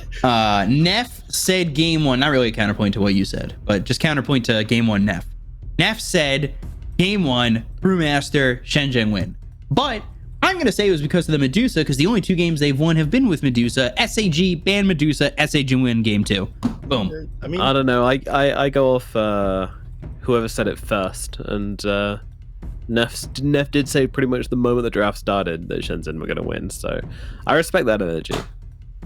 Well, I had to wait to talk about Huskar, and I had to wait to have that try. You know what? I said it pretty quickly. That's true. We started a little bit later into the draft this time around, so you didn't have time to make your points right away. I tried to speed run it, Frame perfect? I don't think so, but I got there. I'm still learning my BLJs. Fair enough. All right, now? this match, it'll be a little bit different, I think. Again, I've had the added benefit of getting to cast the open qualifiers. I got to see a lot of Medusa being picked to win. The patch was still somewhat fresh, so the hero obviously incredibly strong, and this game at the very least they seem to respect it. SAG banning it out because they don't want to give that one up, but they tried to pick up a hero that fills a similar role in the form of Gyrocopter for game number 2 here. Unfortunately, I don't see Brewmaster yet. It has made it through, but I don't see it yet. This time, the opening of this draft is a little bit stronger on the side of SAG because of how strong this Dragonite is, but I feel like I should give one of you a chance to explain that one right now. His rework. Dragonite's boring. First of all, Dragonite is. I'm just gonna go out and say Dragonite is one of the most boring heroes. He's got a time. You can make a little fire puddle. Oh, great. It's cool. Oh my god! You know who does that? Who has been doing that forever? Jakiro. Yeah, and he's cool he's too. a much more fun hero because he's way cooler. But DK, I don't know. Maybe I'm like just tainted because DK used to be like the every game pick for Chinese region. Oh, what are they gonna pick mid? I don't know. They could go with Puck. They could go with this and that and this, and they would always pick DK in the Chinese region. It was like such a staple, and I'm just so burnt out from years of DK. Even though it really hasn't been like too favorable recently, I just don't want it to come back. You know, Matt, were you at ESL Birmingham 2018? You bet your mouth I was. Do you remember the crowd booing when the Dragonite picks came out? Yeah. That was really good. They very proud. Yeah, that was a fun event. Yeah. Good old. All right. Let's talk the nitty gritty a little bit though, because I agree. I think this opening from SAG is very, very strong. I like it a lot. I think the DK Murano combo is very nice. You know, you've got that nice long stun to set up for a nice long arrow, kill potential very high, and a little bit of flexibility here as well, and still retaining that flexibility as they come into the 4th pick, which I think is very strong as well. Murana, yes, she's going to be the 4th position, but the DK can be off lane, the Viper can be off lane, there'll be the Tiny in the safe lane, so again, maintaining the flexibility. They have been taking their yoga classes on SAG, which I recommend everybody does because it leads to great flexibility and also spiritual well-being, which is important in everyone's life. Is this going to be a 5 DK? I'm glad you changed the topic. I don't think it's going to be a 5 DK. It's been running 1, 2, and 3. If anything, it's more likely to be a position 5 Viper and a position 4 Marana. They've been liking their mid Vipers, though. Mm-hmm. They have. Offlane Viper is kind of popular inside the Chinese region as well, though. True, but they have also been liking offlane DK. I don't know. I just don't see a team really picking their 5 within the confines of a draft in the last pick. Like, it's just not what you do, and they're banning one position, so maybe they're thinking mid Tiny. I'm going to say 3 Viper. And you know what? I'm sticking to it. 5 DK. If I'm wrong, I don't know. Everybody could just point and laugh at me. That's all right. We'll be getting ready to point and laugh shortly. Yeah, the guy on the right-hand side here has got really nice hair. I just want to point out. There's look at that fringe. My goodness, that's some K-pop level. Yeah, I am quite jealous. Yep. If they don't manage to make it up to Div 1, then I think K-pop is the place for you, my friend. I hope so, my man. I hope so. Man, look at that. The coloring in that is amazing as well. It really is. It really, really is. Yeah. Should we talk about Shenzhen's middle 2 heroes? Because we didn't really mention this Rubik or Wraith King much at all. Sure. I mean, Rubik is incredibly strong at the moment. Obviously, with the spring cleaning patch, he was changed up to be even stronger. Some of the abilities that when you get the Aghanim Scepter and took up 2 slots before would change to only take a single slot before that would kind of mess with the strength of it. I didn't get a chance to go over everything in spring cleaning because I think the list is a little bit broken at the moment. But Rubik got so many quality of life change. It was basically like a balance patch where Rubik was improved. And even before that, people felt like he was one of the stronger heroes of the patch. But another issue is you've got several incredibly tanky heroes that you need to get through. The Mars and the Wraith King together. This Wraith King is in position 1 and the Mars is being played in position 3. Like, I'm not sure you have the damage to get through this. Viper's decent at dealing with this kind of thing, but the DPS from the Aghanim Shard on Dragonite and the magical burst that's going to come out from Marana and the Tiny isn't enough to deal with tanky strength heroes when there's several of them. So I think if they ran this out with like another frontline hero to run in the mid lane here, then they're in decent shape, and they do have the option of doing that, as Mars has enough catch that they don't really need a spirit hero, but when spirit heroes are available, usually teams just go for them. Oh, nice. I was correct with the first guess. It looks like Beastmaster's picked up here, so you have an incredibly tanky front line that Sparking Arrow Gaming need to deal with, and right now I think you're lacking in damage. 5 Gyro, 4 Rubik, probably, right? Yeah. Mid Mars. Yeah, most likely. Very interesting. Shenzhen just, being... I mean, I didn't think that draft was that flexible, and they're just like, just kidding. Look what we can do. So much lockdown. Yeah. Homie Missile early, such a pain, too. Isn't it like, we saw a lot of 5 Gyros go like, Homie Missile, Rocket Barrage? Yeah, sometimes I'll max out the Homie Missile first, other times I'll get Rocket Barrage. Ooh, 4? Yeah, well, I guess it depends how they play. They've been flexible with their supports, but Drinks normally they're 4, and Hara they're 5. But I don't like 5 Rubik. I think 5 Rubik is a waste of a support pick, truthfully. I mean, Drink was playing position 5 Brewmaster in the previous game, wasn't he? Drink was playing the 4 Brew. They gave him 4. They gave him 4 priority. Yeah, didn't they? He was Well, they threw him in. They threw him in the bottom. They threw him in the bottom lane. Yeah, Drink was playing the 5 position last game.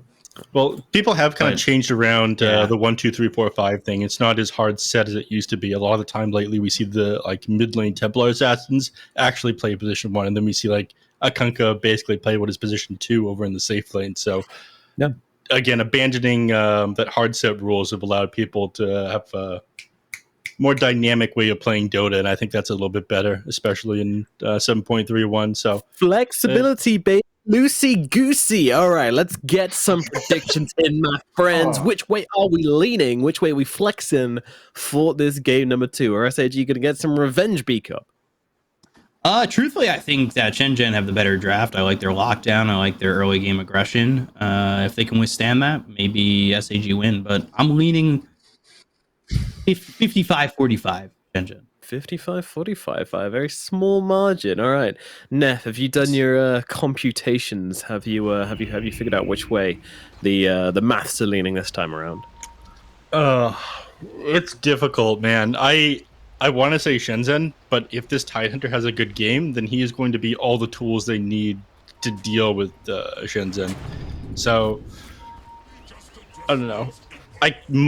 I'm like 55 Shenzhen, 45 Sparking Arrow Gaming, but I want to see what happens if the Tidehunter pops off, and for that reason only, and because it's boring to have everybody giving the same answer, I want to go with SAG. Okie dokie. Man, I was so busy listening to you guys give these great points that I never really formed my own opinions, but be yourself. I think I'm going to go SAG. I think these lanes look a little bit bad for yeah. I mean, actually, how are they going to get out of this laning phase alive? Yeah, that's my concern. As long as the Tidehunter has a good lane, then SAG are going to be pretty good shape. But how does he? I mean, there's no lane supports in this. I mean, I guess Gyro's not terrible in lane, but he's not great either. Yeah, Gyro might be going top. Also, the fact that Wraith King didn't end up starting with a Ring of Protection either. Brawl breaks out at the beginning, but looks like everyone's just going to step back. But yeah, this Wraith King didn't start with the Ring of Protection because he just wants to go Helm of Iron Will as his first item. Ooh. But if they can stop him from playing close to the creep wave or getting these first couple of last hits, he's going to struggle quite a bit against the Tidehunter spamming out his Anchor Smash or his Gush inside the laning phase. That feels like such a... I mean, it's an all-in play versus the Tidehunter, right? Because if you don't get this Ring of Protection early on, he can really punish that. But then if you do manage to get to the higher Helm of Iron Will without being punished too heavily, then it's going to be the Tide who feels pretty bad from that. So, wow. I do wonder how he might do, though, Kaiko, against Tide. Potentially 1v1. I wonder if it will be 1v1 if Drink's able to just consistently push away Son Goku with Homie Missile, then Rocket Barrage. Because that's going to be a pain for them to deal with. And I think the focus just comes out onto the Mirana, right? And if that ends up being where Son Goku finds himself in bad positioning, you follow that up with a Wraith Fire Blast, and you might be able to take advantage of getting a kill down bottom. Yeah, but you can already see what the plan is here on the Marana. You see Son Goku. He just ended up starting with a Wraith Band as his first item, so he just wants to click these heroes and not let him get to that hum of Iron Will early on. I really like this one. And already Gyrocopter's gone through a lot of mana, so he's going to struggle to get to that level 2. Be able to spam with the Rocket Barrage and the Homing Missile. Got 3 mangoes for the moment. I think that's just the play. And he's got another mango and a clarity. Mana, we've got it. It's like that car salesman meme. It's like, oh, this baby, it's got some mana. This baby can fit so many mangoes in it. Yeah. Yeah, my guy is he's getting his 5 a day, that's for sure. But the problem is he's just not. He needs this XCJ top. They should be able to get first blood, and it works out in their fashion. I think only because it's such early level, because that poison attack was doing quite a bit of damage on a Dome if they were able to hold it, say, level 2-3. Yeah. Level 1 poison attack is kind of underwhelming and costs a lot of mana, so you're looking at they're a little bit stronger right now inside around them. Real Chad's going Nether Toxin. Nether Toxin level 1, let's go. My name's Ben. Real Ben Hours. My name definitely not Chad. So far, what's the laning going like? I mean, honestly, Shenzhen are fine at the moment. There's no. Yeah, I don't think it's going that bad. Kaiko, he's 12-0. Like, his lane's going pretty okay. And again, it's Son Goku moving over mid, Gyro kind of sticking with him or like trying to stay on him. Yeah, it looks follow like him wherever he goes. Yeah, Kaiko's managed to do well enough inside this lane. He hasn't really gotten shut down the way that I thought that he would by the Tide Hunter here. So he'll have that Hum of Iron Will now. It's going to be sent out. And that's kind of going to ruin Fishman's potential to harass Kaiko out of the lane. The extra armor on HP region from that is just way too much. Helm of the Iron Will, an item that did not get nerfed, but still gives 6 armor and 5 HP regen. Yep. Very cool. For 975 gold. Oh, yeah. I mean, I think the reason why it's so good is just because they've made all of their armor items worse. XCJ. Top lane again, XCJ going to be taken out, but they do have the rotation of Son Goku. Unneeded to get that kill on the Dome, but if they could get one on Ahara, it feels good.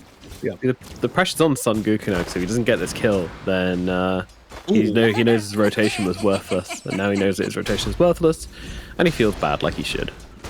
Yeah, and it leaves open Fishman. Like, the lane's still going well for Kaiko. Hara able to dodge it, do the Hara, to avoid that arrow.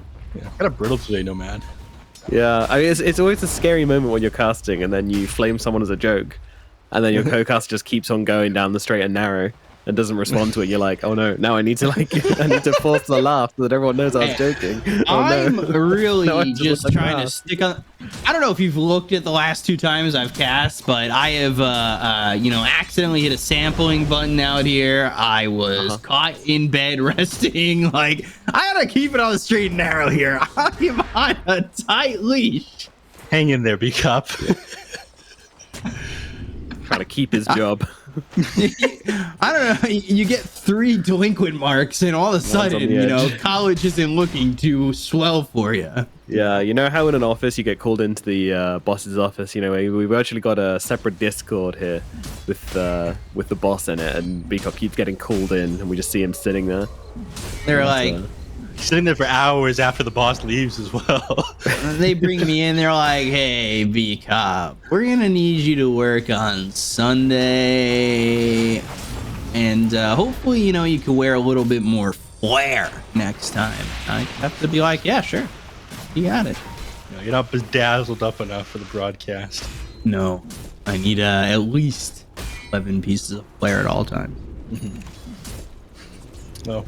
Over in the mid lane, these heroes trying to set up. I don't see much coming out of this one. I'm going to be honest with you. Mars on one side and Dragonite on the other. This is the most uneventful lane possible. Whoa! Ooh, there's the arena and the spear. Rocket Barrage on both these heroes. God's Rebuke gets the kill on a Son Goku, and now Phoenix in trouble. Fable comes in. Rocket Barrage again, and Ash, he's got a spear in a second if he can just find him, and will. So that works out for Shenzhen. Even with those kills, technically a 1K net worth lead for SAG right now. I'll say that was some very eventful gameplay in the middle lane there. Yeah, this analyst sucks. I don't know why they couldn't get anyone better. I'm gonna be honest with you. But yeah, it was clearing out the catapult there. But yeah, Arena came up, and I guess with all this magic damage coming out from the gyrocopter as well, was enough to burst down Dragonite, despite the fact he has so much armor to work with here. We got 2 points in Dragon's Blood, but at that point he wanted to play aggressive on the tier 1 tower in the mid lane. Like as soon as you hit level 6, you want to get a couple auto attacks off with the corrosive breath off on the tier 1, but immediately punished to that. So nice rotations there by side of Shenzhen. And Ash going up towards top, looking to make something happen once again. He doesn't have the arena, but if he can land a spear, well, maybe get the kill. But he can't. Doesn't find him. The pterodactyl in the trees, just, the vision's there, but just the timing was a little bit off. Yep. So now that we are at 7 minutes into the game, I wanted to take a minute to look at everybody's net worths, how the lane has gone, despite the fact that it's nice job blocking that arrow. In-depth us getting that one up because of the hawk there. You can see the angle that Marana was trying to set up from, but we do end up clearing out the siege creep anyways. So we end up getting to the 7-minute mark here, despite the fact that they're 4-1. Arena and the spear. This is big to get this kill on a ghost.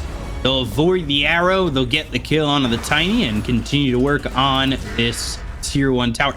The anime Persona Starstorm confuses me like no other. Oh, it's so subtle. Like, just arrows flying everywhere. Yeah, I'm not a fan. I think it's a bit too different. Like, yeah, I don't know. It's like Starstorm is like a big, ugly animation. You know when you're being Starstormed, and now you don't. Now I'm like, why am I taking damage from? Oh, it's this teeny weeny little glimmer of light coming down from the sky and tickling me. You know what Trent did to me? Speaking of this Persona, he pointed out the tail on this Marana. Yeah, I bet he did.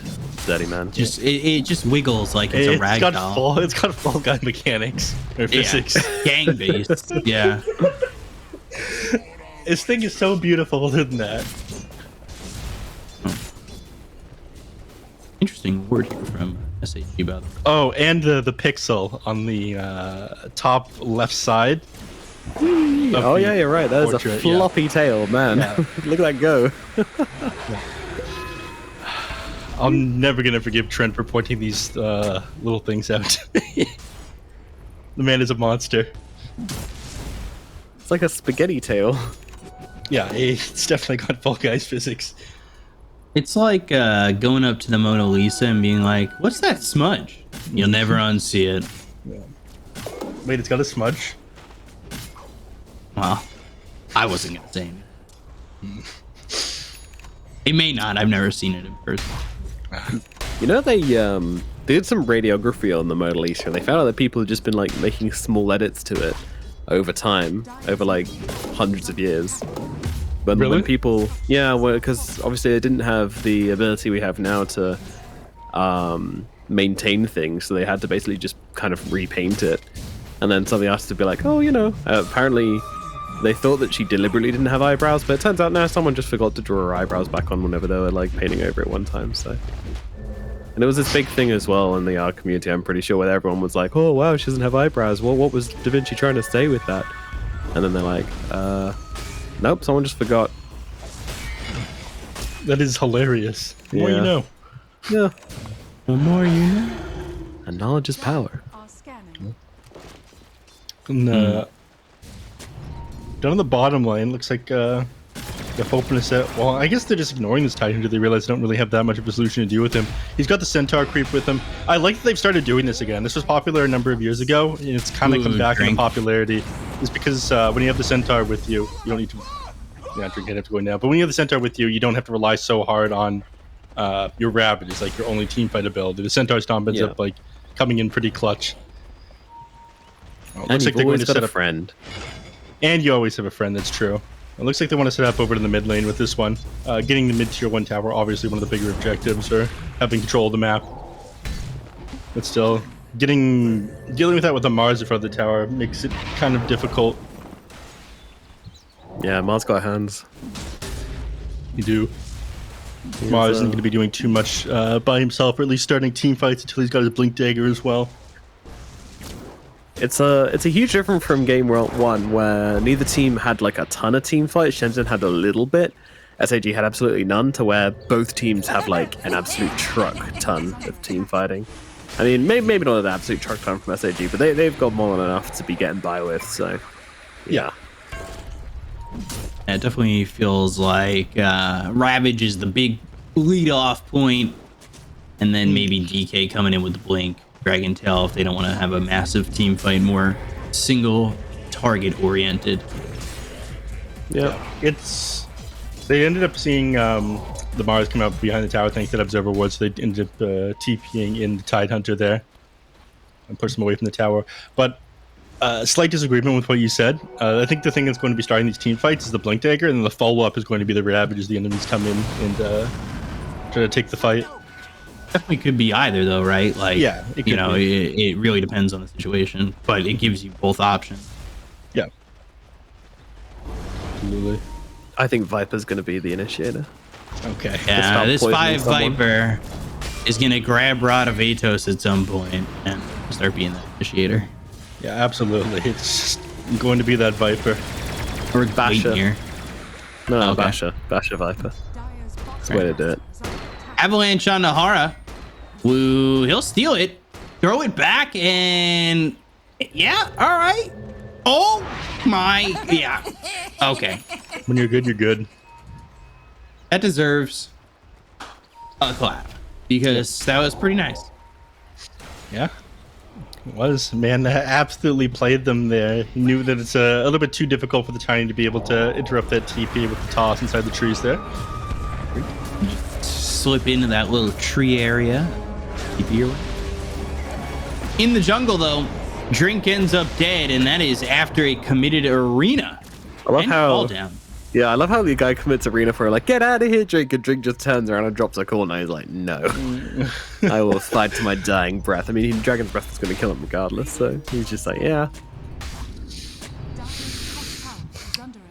If he hugged the side of the wall, it would have been like alive for a moment longer, but yeah, the breathe fire would have gone right through that and finished him off like you mentioned. Europe. A Cetus ward. But they now have initiation Easy gold. tools on the side of SAG. This Blink Dagger on the Dragonite is a huge deal. Quality of life update for us observers here. It says who gets the gold on an observer ward destruction. Look at that. Yep. Spring cleaning. Wow. Impressive. I mean, it's pretty high. The Tide. Try and take down the tower. Yeah, get out of the Tide. Give me a tower, idiot. Yeah, as the skeletons continue to run at him and are just echoing what he's saying. Yeah, get out of here, Tide. Yeah, you get him, Wraith King. You've just got your own posse. Yeah, pretty much. Like 8 hype men backing you up. I call them the boys, the goon squad. Hey, if you don't call your Wraith King skeletons the boys, then you got issues. But my boys like to misbehave, though. They're a bit cheeky. Like they don't go where they need to be at all times. Yeah, they like to they like to go on tour. You know, we could push this lane out, but then we could also run to the enemy agents for some reason. Like, we could run to the black dragon and they'll just splash us all to death right away. That would also be kind of sick. We could run down the lane, or we could all go die to this thing. All right, fair enough. I just call my skeletons the fam. Fam. Yeah, they back me up like my fam. Important, very deep. But I mean, if you try and control your skeletons too much, you know, you're just that's not good parenting. You know, people who are like, oh, I need to summon them here to make them clear this camp and then push up the waypoint. No, you're not supposed to do this. You just summon them whenever you've got max charges and let them be free. Let them do their thing, okay? If half of them don't die at the ancient camp, the other half is never going to learn. Exactly. They must learn from the mistakes, you know. Let them be free, and then they will make the mistakes which you made during your youth as well. And they're gone. And they're good, yeah. Unfortunate. And you're poor. And your team's asking you where your net worth is. No. Top of the net worth, they ain't asking nothing. True. True. Not this game. Yeah, 7.8k, not bad. This is not a Nomad Wraith King. Kaiko has really impressed me though, and I kind of hyped him up in the pre-game with his past when he's played with like eHome and all that, and had looked good. Once upon a time, the man known as Seamew had a top tier name. Kaiko, it's up there. Sounds very anime. Neff, name the anime. Is it from something? Just tell us now. Yeah, basically. Look at this top lane. You just got skeletons running up top. You've got Shadowblade is his item after Armut, so that means he's probably going to be rushing. No, he doesn't have the Silver Edge rush. He's going for BKB immediately after that, which kind of surprising. Silver Edge too. So I think it's. Well, I feel like it's one of those moments where it's like, oh, okay, well, we'll see how this fight goes if we fight, and I'll feel it out, right? Or see how the next few minutes of the game. I don't think you're just gonna buy out straight on, say, the Ogre Axe. You might, and then prove me wrong. That's typical of anything. Arena used. Okay. Yep, and they're thinking about TPing in, but they cancel it not long after the Gyrocopter, so they know that that's on cooldown right now, so they can play a little bit more aggressive as they see the Gyrocopter is going to be trapped up here in the top lane the moment that he shows. So yeah, they see him there. I think DK's out. Yeah. Dragon Tail, and then he's also got the Fireball, the damage coming in. Yep. It takes some time, but they eventually take his first life.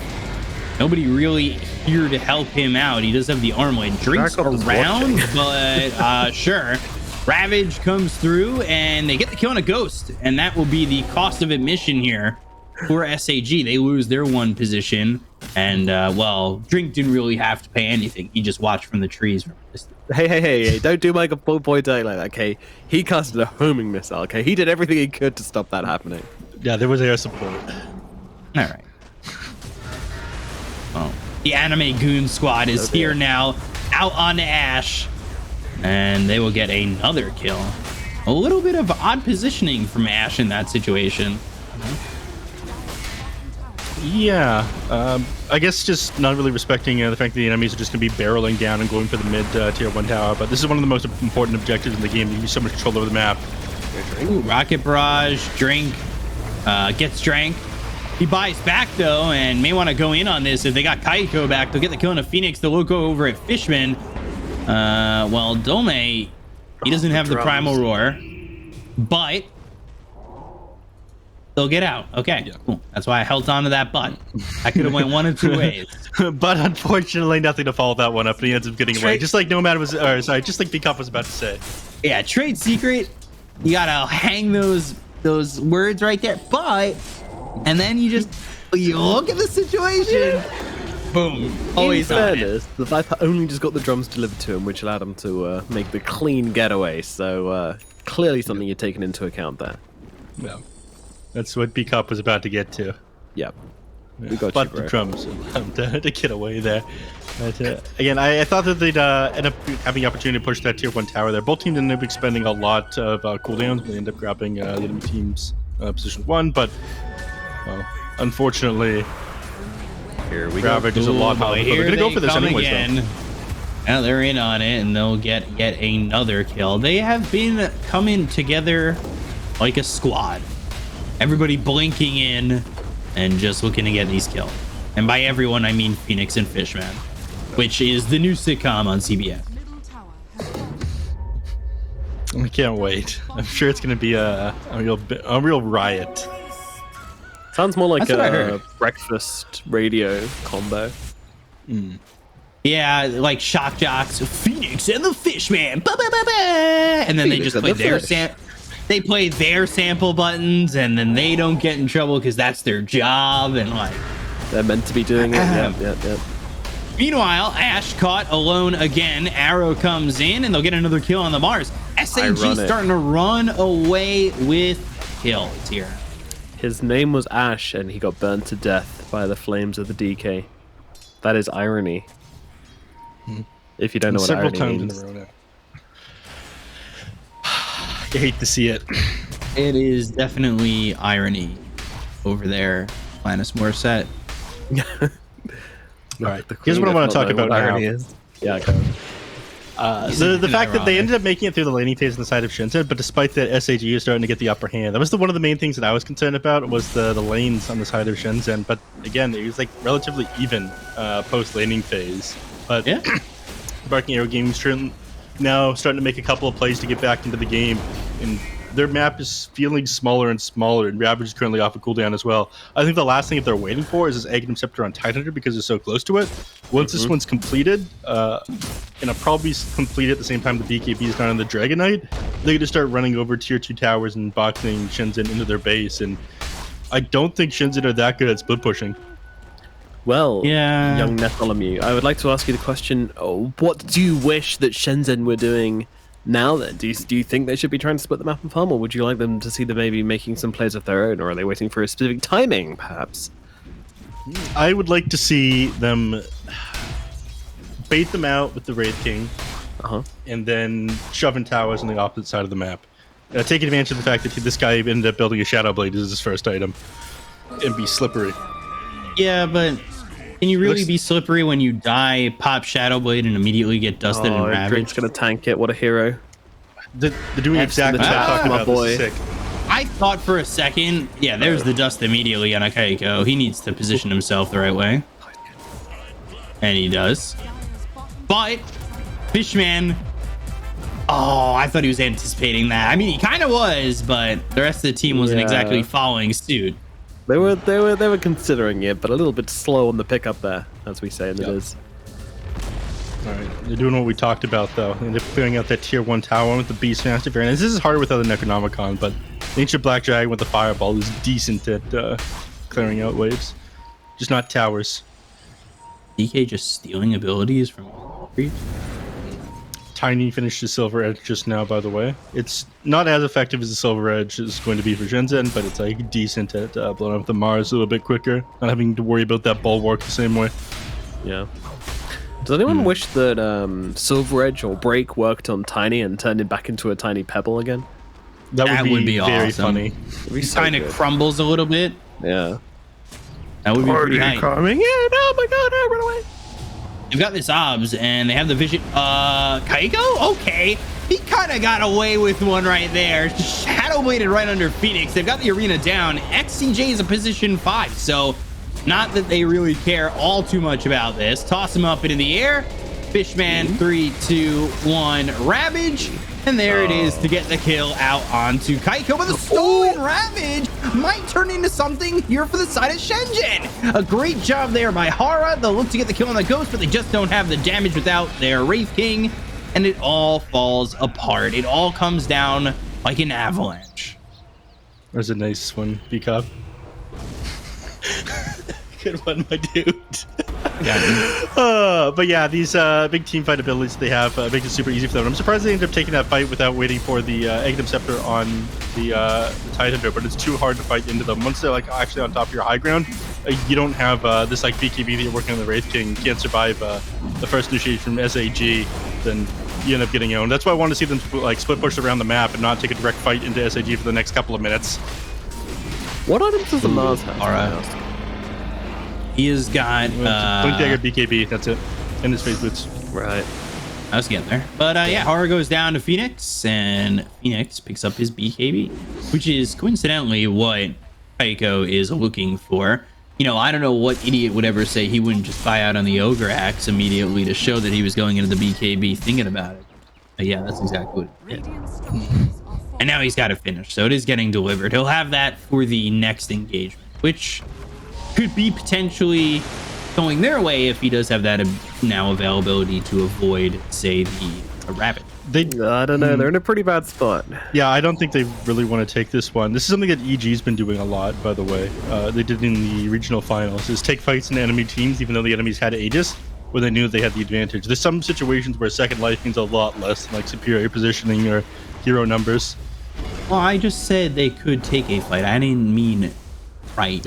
Oh, I see. Right. So a fight could go their way. Right. Then they're not going to actively look to fight into. I just said now that he's got the BKB, good and fighting. They'll back up for now, though. For another, like 23 seconds. This missile thing is so annoying, man. Oh my god. It could lead to the death of Jar. Are they going to follow the message? No. Yeah, this is just going to reveal where he is. Like, is he going to throw the arrow? Go on. Yes. Hit him. Yeah. Nice homing missile, idiot. SAG styling. Lotus Orb coming in clutch. BKB turn around and the arena down round 2. Aiko moves in with the stun, but Kraken Shell purges it off. The BKB timing is perfect. It's almost as if somebody said that the BKB to avoid the Ravage might be worth it. Same. That person would have been really smart. I think that might have. I think that might have been me. Back. Is that me, Nomad? I think that was me. I don't recall. I need to speak with more confidence. Yeah, it sounds like something I would say, though. Gosh darn. Ooh, refresher orb going next on the I mean, I don't know. I'm moaning about damage because they had that fight where they stole the Ravage and couldn't kill anyone with it, but they didn't have the rating for that. So, I guess yeah, going for the refreshers, the right call on the Mars, honestly. SAG continuing to take a sip. Nice. But yeah, the Mars Refresher Orb is a pretty important one to come out here. I mean, being able to box them all in, the Wraith King just like stay on top of them in these team fights is pretty important. Oh, never mind, Rubik. All right. Dragon Tail, arrow, and then a bunch of arrows just fall, and I guess Rubik got hit. Mm-hmm. Two Starstorm. Yeah. They completed BKB on the Beastmaster as well. He's going for Refresher Orb next too. Very cool. So, yep. So it looks like that's looks like the strategy in this team fight is just going to be keeping the Tiny disabled for as long as possible, and then hoping they don't have the damage to deal with these strength heroes while that happens. And I was discussing that at the beginning of the game. Having it difficult to go through all these like very tanky strength frontliners is hard. Tiny, obviously, somebody who doesn't have that problem, but if you sit with double Roar, then by the time Tiny is actually out of that, your entire team's dead. If you can't bring down the Tiny himself. I feel like if you could avoid the initial burst from the Tiny and handle the rest of the team, Tiny by himself isn't exactly that scary. I think in previous patches you're definitely right. But like, he loses his but he does have he does hit hard, but like I don't know. The problem is they can't do it from a distance. They're not working with range cores. They're working with like Wraith King who's in there, right? Yeah, but he has to be in front of this time. I mean, it's definitely the way you want to start the fight on SAG, no doubt. Like they want to just get in and blow someone up, but Ghost, yeah, he's just ready for this vision. Arrow comes in and he is stunned forever. They can't come and help their Wraith King because they don't need to because he BKB'd and ran away. Oh my god! If Drink had been hit by Gush, Who is this young op main? Legolas, is that you? I mean, it's real easy to get it when he hits himself with homing missile. Oh god, in the tip. Yeah, they keep doing Goku this. sensing that man's energy. Let me just instant transmission that arrow to your face. Drink needs to stop and have a think about using these heavy missiles all the time. Yeah, nice one.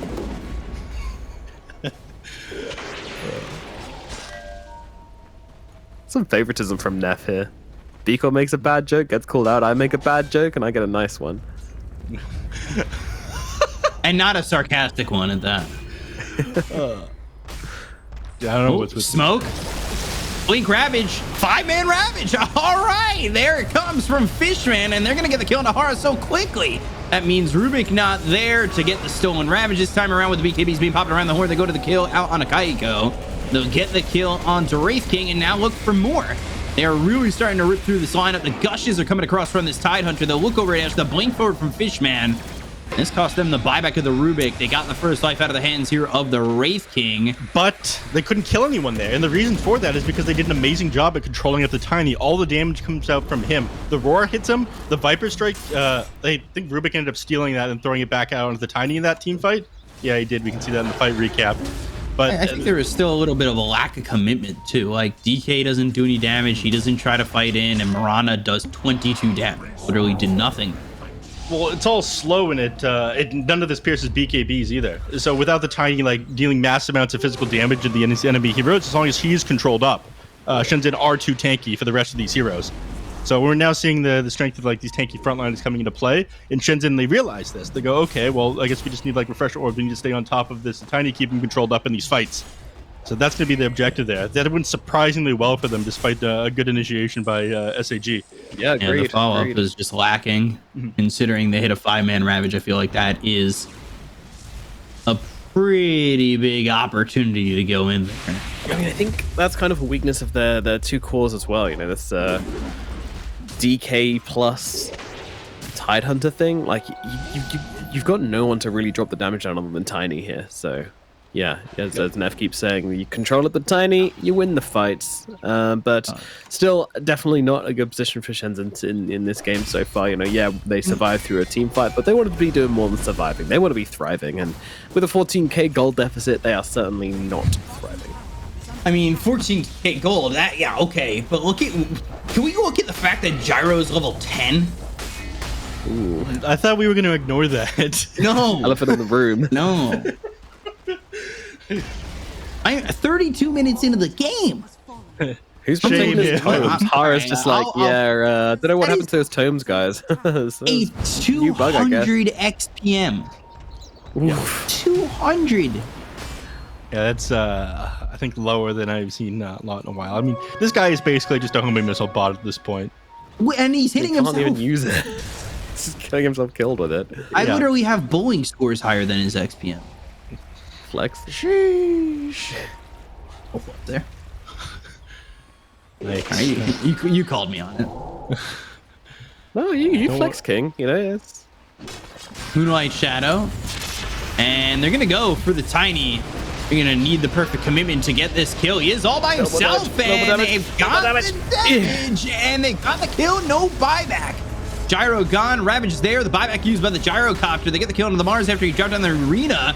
Kaiko wants to go in, but he's taking a lot of damage from the gushes coming out. He's got the reincarnation. They'll finally take the first life. They need to get back in. This is a late buyback from the Mars, but the question is, do they want to reinitiate on this? Tiny has not bought back, maybe showing that he does not even have buyback. Homing missile going back the other way thanks to the Lotus Orb. The damage coming out of the stun. Wraith King, and they'll get the kill on Kaiko and turn it all around. Dolme, he's going to be lit up here by the side of SAG. They'll kill him off, done and dusted.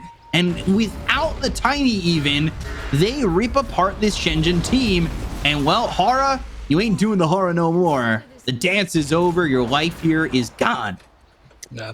So, I mean, this team fight, huge magical damage comes out. The BKBs were expired, and they continue to try and take that team fight. So, even though they did end up killing the Tiny, once those BKBs were down, the heroes on the side of Shenzhen ended up just melting. So, Pipe obviously feels pretty necessary at this point, but it doesn't look like they're going to finish a Pipe. In fact, it doesn't look like they're going to be finishing any items here. They just walk up to the high ground, they're going to start killing these tier 3s and Raxes. And that's it. No more items. The fight goes okay when they had killed the Tiny, and then, well, the second half of that fight ended just as well as the Titanic. Deary me.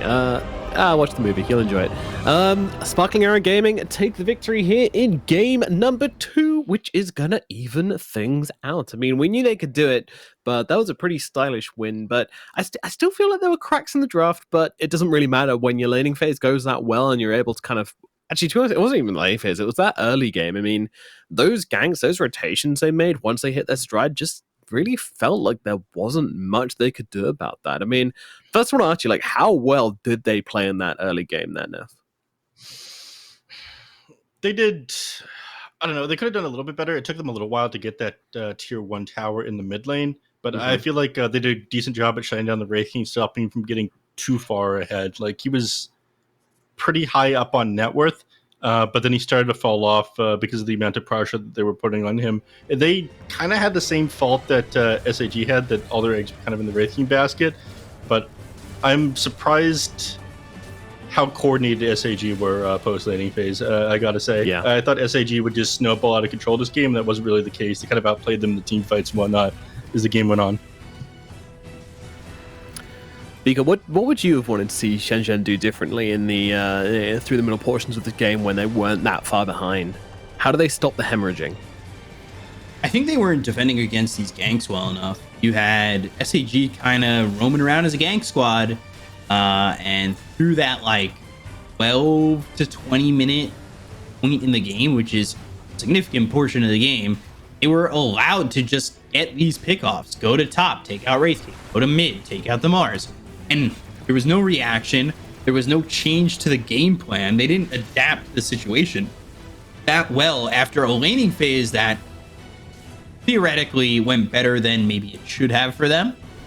Like, they gave themselves the tools to potentially deal with the way SAG were coming at them, and they kind of still just stuck to their game plan, didn't adapt, didn't do anything. They needed to change their outlook on this game. There was certainly the opportunity to take these fights back at them, I think. And as well, when your gyro is level 10, 32 minutes into the game, you've got problem. Like, he's not getting anything. That's a big issue. You're legitimately fighting these fights throughout the entirety of the game for V5. Yeah. I don't know. I look at this and I like some of these replays and the fights and whatnot. It does feel like the gyrocopter had a pretty low impact, but the Wraith King actually, he kind of struggled to continue to dish out damage to heroes once he was on top of them. He had pretty low hero damage by the end of the game as well. So I think the fact that like they were controlling up the Wraith King so much there wasn't enough damage coming up from the rest of the Shenzhen heroes, like it was the same issue on both sides, and that kind of surprised me because it felt like they should have done so much more. But it's like B-Cop mentioned, this level 10 gyrocopter. If you had a different support here, that would have had a bigger impact as this game went on. I think it would have been easier for them. Yeah. And this last team fight, I think, highlights the majority of their issues. So they do manage to control up, take down this Tiny, and damage is going to come out from him. But by the time these BKBs expire, like they do a lot of magical damage on the rest of these heroes on SAG, and they think, okay, well, Tiny's gone. This is the best opportunity we're going to have for a fight. But again, they kite everybody around. Gyrocopter is a non-issue. Rubik isn't doing too much at this point either. You got like low damage supports, and Beastmaster can't stay on top of anybody. It's also a little bit of lack of commitment, right? Like, Mars isn't in this fight. He should have bought back immediately to get back in. Instead, now he's showing up to the fight where you've already lost your Gyro and your Wraith King. Like, it felt not coordinated enough. There was a disconnect in that decision making. Yeah, it's a good point. I think one of the biggest issues we saw was the Wraith King. I mean, he has to commit, right? He has to commit to these fights. He has to start hitting stuff. Once he's in, he's in. And the issue is his team can't really follow up on that whilst Ravage is available. And a lot of the time, they were able to kill off the Wraith King before having used Ravage, and that is a huge problem. Like, that's one of the reasons why Tide Hunter is very good against Wraith King. He can struggle in the lane sometimes, the Wraith King that is, against the Tide, and then when you come out of the laning phase, if you are able to kill off the Wraith King before you use Ravage, then the team just can't come in and help him, and that is a huge problem. So yeah, we see why Tide is valued against Wraith King in this matchup massively, and a really problematic game. One thing I would have liked to see them switch up here, and this is a little bit crazy, but I would have liked to see the Beastmaster go for a different build. Maybe try out that new totem item. I don't know how good that one really is. I don't think the Helm of the Overlord is really enough here because it doesn't give you that kind of oomph. It doesn't give you that power. Another really interesting option from him actually would have been the Aghanim Scepter. It is very, very greedy, but what that does allow you to do is, you know, you look at these heroes on the side of Sparkling Arrow game, you've got 3 massively tanky cores, and that Axe is brilliant at long, drawn-out fights where you can kind of just keep on stacking up those axes on those tanky cores. And that actually would have been a fantastic answer to Sparkling Arrow this game. So even swapping him into the mid lane or something like that, I think would have been the best possible option for them here. Obviously, that's in retrospect. That's, hindsight's 50-50 and everything. But yeah, I genuinely think if he would go to the Axe build this game, he would have had a much, much higher impact. Yeah, it definitely could have been different from the Beastmaster. Again, I think one of their glaring issues is just this Gyro doesn't do anything. And of course. Hard to play the game with these two supports. It's a really weak support duo. Rubik's fine. I just, like, he gives you that lockdown, but, he's now got to do it all, right? Like, Gyro doesn't offer anything. So if you say maybe a Lion or a Shadow Shaman or even a 5 Grimstroke, where if Grimstroke just gets his shard and has that strong Dispel Inkswell, like, that's a big game changer. Instead, you've got literally a homing missile that is stunning himself. Like, that was your impact in the fight, was I stunned myself. I've now lined myself up for a full range arrow, and I am being killed by a Mirana who's now tipping because I'm level 10 and this game is 32 minutes in and I have nothing. I literally have nothing.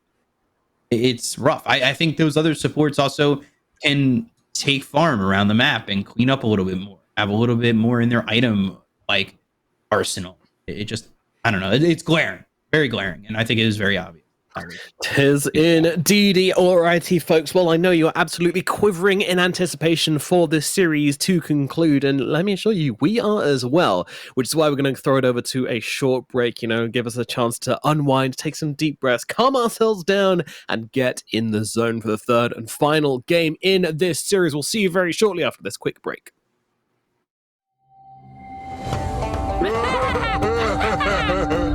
So, who wants to play a game? Yoink!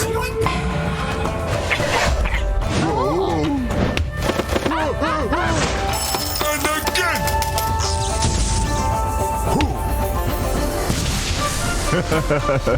I always get what I want. In the bag. Pretend now wasn't never enough to have just everything you want. In your shadow I found a place to hide me from my own thoughts. And if I ever got lost, you'll find a way to bring me home. And I want something I can hold. That's what this waiting gold. And I want something that is real, something to make me feel.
So, who wants to play a game? Yoink! And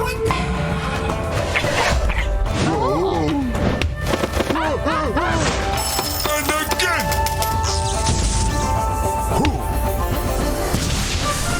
I always get what I want. In the bag. Well, good morrow, friends, and welcome back once again to the China DPC for the final matchup here between SAG and Shenzhen, as these two teams are going toe for toe, blow for blow, battling it out in an epic saga of matches. And now we are through to the final match, the conclusion, who will be taking home those all-important points. And I think we still have to favor SAG. I think out of the two games, SAG just look a little bit cleaner in their execution. Neff, you wronged me, and I love some contention. I love some fighting in the panel. Come on, tell me what you think. Why make the case for Shenzhen? How are they going to take this one home? I already made the case when we came into the... All right, B-Cop, you have called Neff out, so now you get the mic. That's how we work on this panel. Why do you think that that SAG are going to take it? Do I get the magic conch? Is this Nope, no one gets to say anything from now into the draft. Let's talk about some heroes instead. But no, Neff, please do talk us what you think the conditions are for Shenzhen to take this win. I don't think it's conditions. It goes back to the point that I was making when we went into game number 1 today, though. I don't remember Shenzhen, that. They had, Jesus. Yeah, Shenzhen 2 hours ago. It feels like 1,000 years ago. But Shenzhen, they had to play against 2 very tough opponents, 2 people who I would consider like some of the best teams inside this division. They played against Invictus Gaming first week. They played against Astra Ares after that. They managed to go 1-2 against Astra Ares. So this team, I feel like even though they don't have the 2-0 record, the undefeated record at Sparking Arrow Gaming, they had a lot rougher conditions to start out the season. It doesn't mean that they're a bad team or anything like that. Hell, I'd probably put them fairly close by to Sparking Arrow Gaming. So However, that's my thoughts on the matter. Go ahead, B-Cobb. Now Medusa is banned again, and they have not won a game where they have not had Medusa. And obviously I'm not on camera, but I am moving my head aggressively to make this point. Thank you for the paralinguistic information there. But let's talk about the heroes we've got rolling onto our screens right now. Yes. And of course, hey, that's a Pango. Yeah. Yeah, it's a reference. Hey, look at that.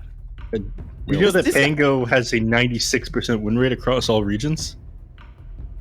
That's stupid. What? Really? Yeah, it is, because I made it up. Yeah, I was good. Yeah. Thank God. I was yeah, we have an analyst who just lies. Great. Okay. That's the level we're at right now. No, but it's picked up quite a bit. It's seen one of the strongest heroes inside the patch right now. You can play it in a number of roles, so it makes it very good. But Bane and Templar Assassin are 2 heroes that were just as good information in this patch as it was the previous one. So these heroes are obviously these players are obviously very familiar with how to run these ones together, and obviously Templar Assassin is something you can flex quite a bit as well. So I would say that both teams have a solid start to their drafts. I would hate to be the bearer of bad news. You know, I don't want to be Paul Bearer or anything, but not that he bared bad news. He just was Paul Bearer. Mm-hmm. Pangalier's win rate in Division 2 of China is 57%. That's pretty good. Not 95. I said 96. Whatever. Yeah, you were still plus about 40% there, which is a massive number to be. That's like telling your mom you got an A, but you got an F. Story of my life. And then you're like, hey, like, can you sign this test for me so I can bring it back? And your mom goes, why is one line on the A in blue pen and the rest of the A in red pen?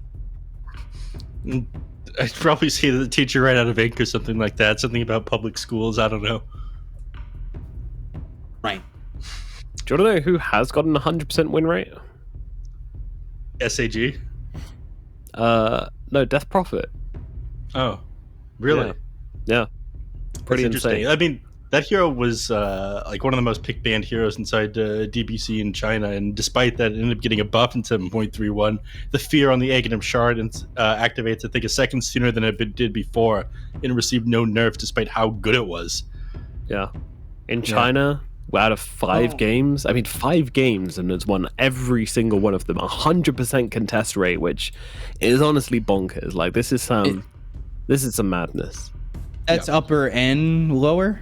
Upper and lower, baby. All across the board, the whole 9 yards. Okay, so that's 3 games lower, 2 games upper. Okay. 3 games lower. 100% win rate in 4 games. Marana, by the way. Wow. Let's talk about heroes which are being picked, though. We've got this Omni Knight coming, rocking up into this game 3. This hero's been pretty damn popular, especially in pub games. And I think the other regions have been prioritizing him a little bit higher. China, not so much. You know, he's chilling out. You know, just chillaxing. But we are going to see him this game. Now, obviously, I do think he's a really good pickup here, especially when you got 2 strength cores, especially one of them. Oh, look at that belly! Oh my goodness. Especially when one of them is a tiny. However, we do run into this problem once again where we've got ourselves a pretty darn weak support. It's a support duo which doesn't really do a whole lot of stunning, doesn't really do a whole lot of playing, but at the same time, I'm willing to forgive it because we've got Tiny and Pango who are 2 very active, 2 very stunning core heroes. So I'm on the fence. You're right. I mean, the amount of control that Pangolier has is absolutely insane, especially ever since they added roll up alongside like the Yoles. You keep people in place for a super long period of time. I'm not that big of a fan of it. I think people kind of overhyped the new ability after they took Repel. What is it? The Hammer of God ability. What is that one called again? Oh, I forget the name of it. The Hammer of Purity, is it? Yeah, that's the one. It was a executive charge for a super long time, but now instead of it being applied in an auto attack, it's like some projectile or something like that you throw it onto people, and the slow on it is kind of nice. The fact that it is pure damage is pretty nice, but the hero is kind of underwhelming in lane still. You obviously play a very defensive laning phase instead of an aggressive one. I've seen Omni Knight kind of fall apart in some lanes as well. It was against a Beastmaster I saw. The Omni Knight just like completely failed against it. In this lane, I think he'll do all right. He's probably going to be played in a 5 against a Night Stalker who's not super aggressive. But as this game goes on, the Night Stalker is just going to buy a Blink Dagger and stay on top of him in the team fights and keep him disabled and run him down. So I'm not crazy about this Omni Knight pickup here. A lot of people like this one, and I'm not that big of a fan yet. I do think a Dispel becomes very important against him here. And that's something that they're lacking right now on Sparking Arrow Gaming. So, final pickup now from Shenzhen. That's going to be the Razor coming out for them. And SAG, they're going to grab themselves a Queen of Pain. So, I'm imagining, do they still put the Razor mid? Yeah, still putting the Razor mid. Alrighty, tidy. These will be our drafts. Pickup, can you please just sum up these final picks for me, please? All right. So one is electricity. Razor. I'm regretting that. Well, you know what you got into. Razor, static link, basically stealing the electric soul of the other person, aka damage, because that's how that works. Queen of Pain, I mean, it's in the name. Gonna be putting out the pain onto the other side with the screams. Analysis. And let me tell you, I'm a play-by-play. That analysis is brought to you by... I don't know. I don't have a sponsor. No, pick up the confidence. Come on. Carry through. Finish the point. Go on. All right. And with that, I think that E equals MC squared, SAG is 3 letters, and they will win this game. Beautiful. Yeah, that was great. That was great. Thank you very much, Pickup. Yeah, okay. What are you going for, Neff? Which side of the net are you casting your bet upon?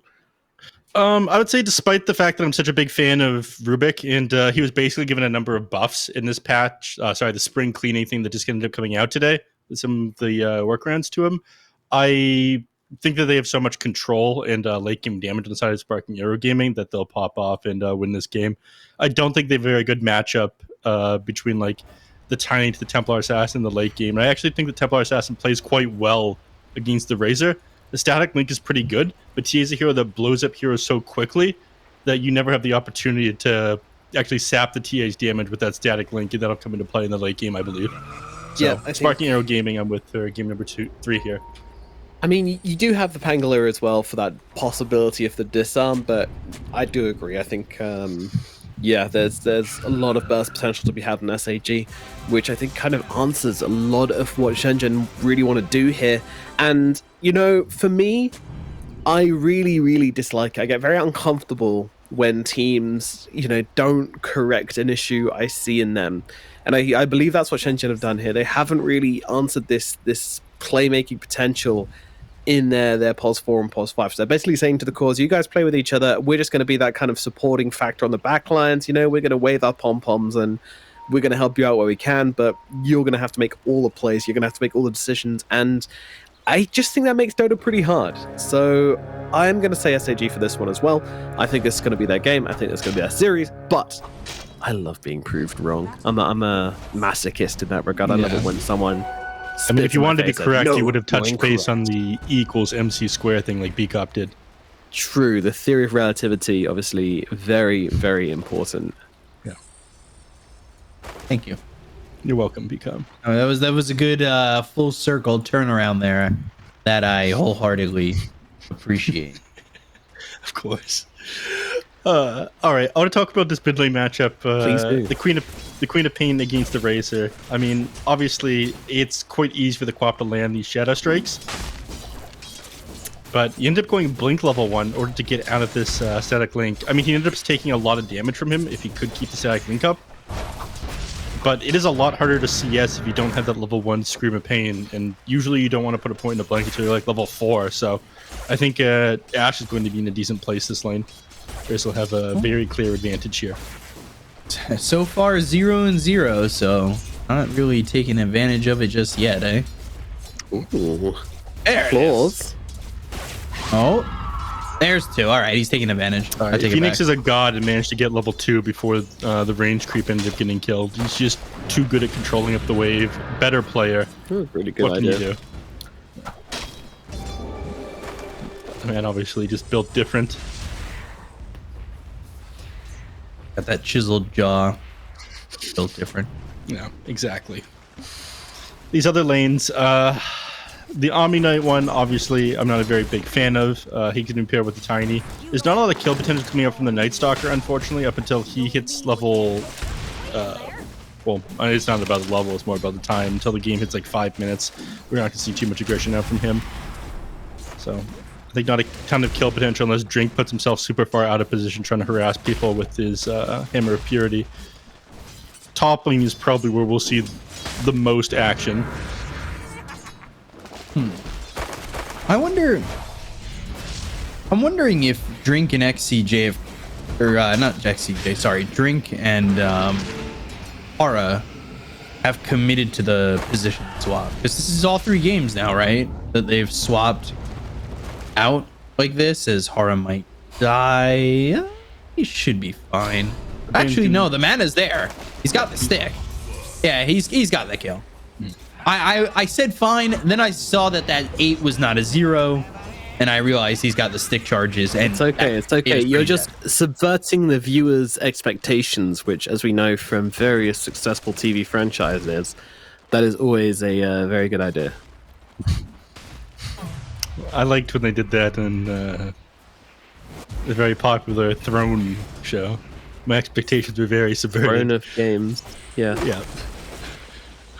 Let me tell you, I expected a good Season ending, 8. and boy was I subverted. best ending of all time as I've ever seen. A lot of sentries coming out here as they do the ward wars down in the bottom lane. What do you know of the ward wars? There is no war in Dota 2. Ward war? Dome getting killed off by Ghost in the top lane. This top lane really working out for SAG. Already 1k lead. A lot of damage being done onto Ashe as well. This is getting troublesome for Razor. Yeah, Bane is just such a good hero. Well, as far as the top lane goes, but it kind of helped by the fact that everyone has been playing for so long now. We're on 7.30 for like more than half a year. And the hero hasn't really fundamentally changed too much. He's basically the same thing, so everyone is very familiar with what kind of limits he has. Over by the runes, he ends up blinking forward on Phoenix and Hammer. Might be in trouble. He does have XCJ here. While Son Goku's courier dying somewhere off screen. But that being said, Drink in some trouble. They line up the cookie. They've got the scatter blast. Phoenix might be ready to blink Scream, and is very ready to blink Scream as he gets the kill onto Drink. Has to bring in 2 teammates because the Quap ended up going a little bit too far forward, but they ended up bringing 2 supports on the side of Shenzhen as well, so honestly didn't end up going too bad for them. And we get close to the 5-minute mark as well, and Fishman having this time to solo the lane, as we get close to the 5-minute mark, so that means he's going to be at level 5 here at the 5-minute mark, so he'll have 3 points in Void to run down these heroes. He's going to be very scary. He's almost got the gold for phase boots too. This guy's going to be running heroes down during the first night. Just needs the mana. I don't think I've seen a Night Stalker have this good of a first 5 minutes of his game in a while. In contrast to the Pangolier, who's actually struggling a little bit against Ghost in the 1v1. Ghost keeps chasing him down and getting him off this Here they lane. go. Looking for Unfortunately, he's got Heavenly Grace on him right now.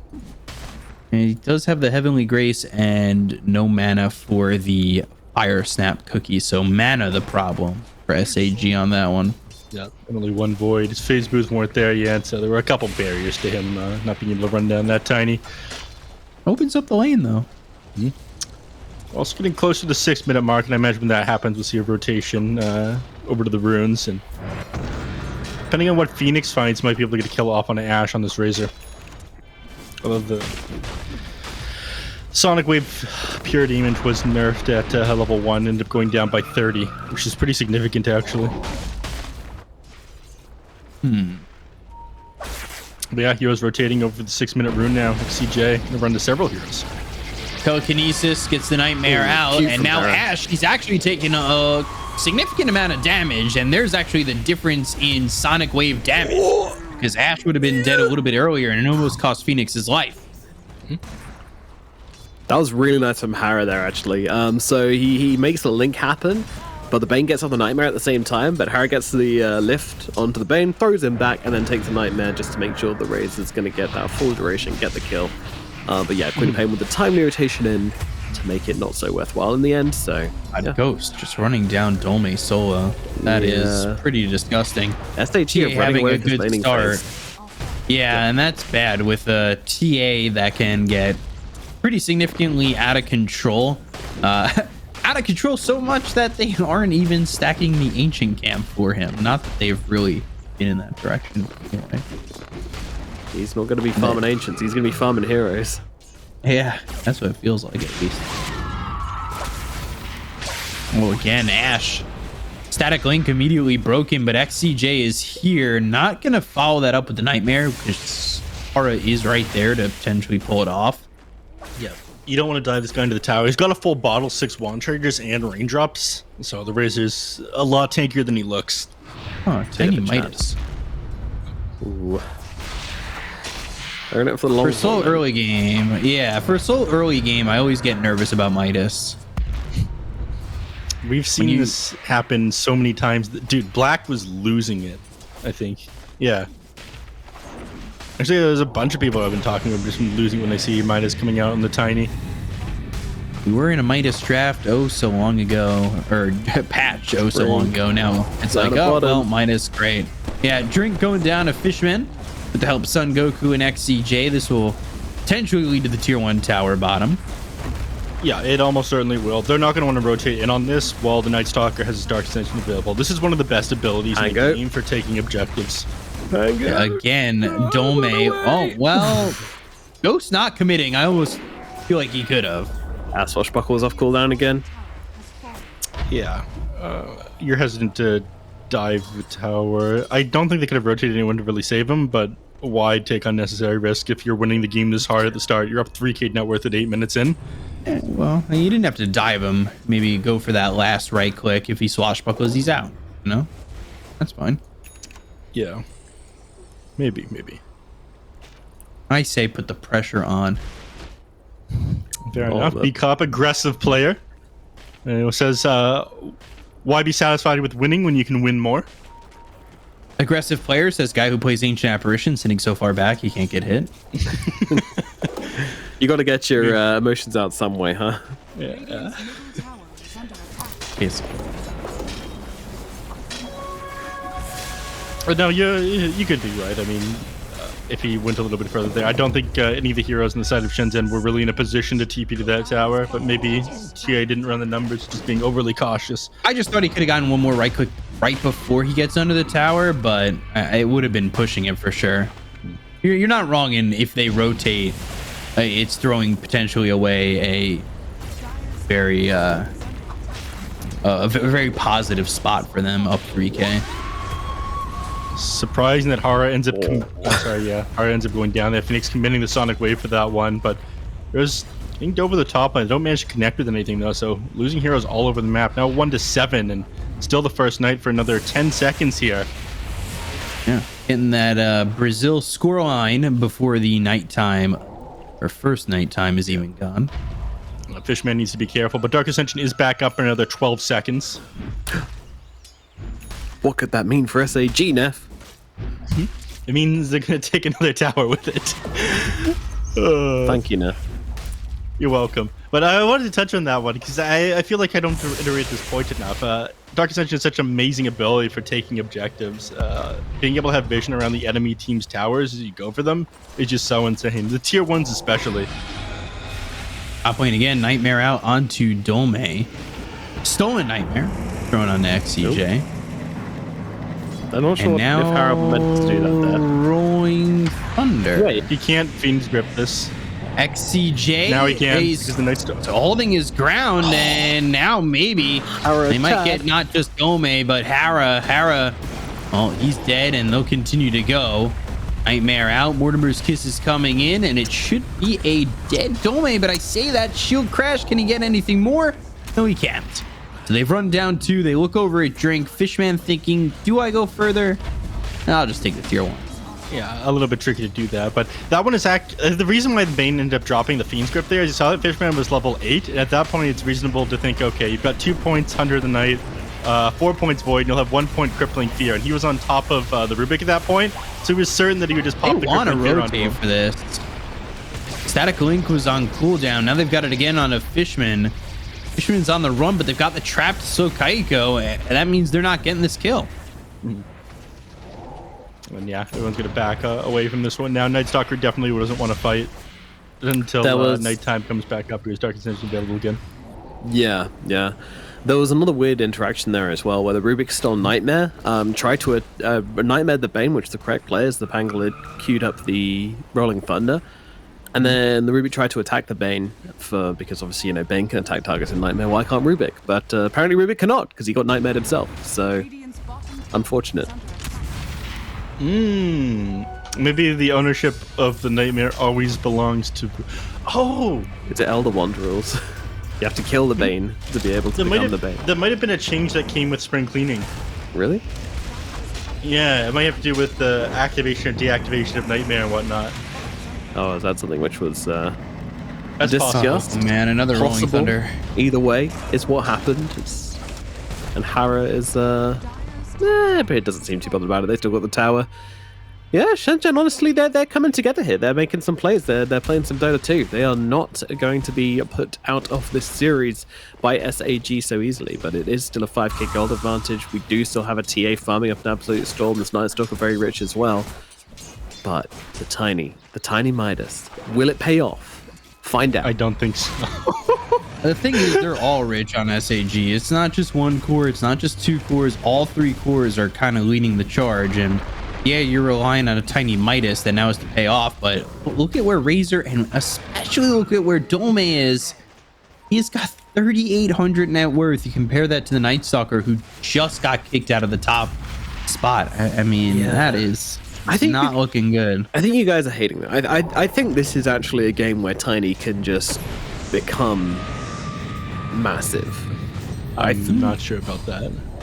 Okay. You keep believing that. That's fine. I think the Midas was ambitious. I think he needs it to become the man he needs to be this game. He is going to need to be quite the man this game. He really is. I'll give you that one. But I feel like the rest of his build comes on 2 line. The Templar Assassin is out farming her. Yeah. By the time the TA is going to be ready to fight, and that's when this Desolator comes out, you're still not going to have like your Aghanim Shard, which you very much need. Nice little wrap around here. Oh, but need a nicer cookie actually. That's going to send him off in the other direction.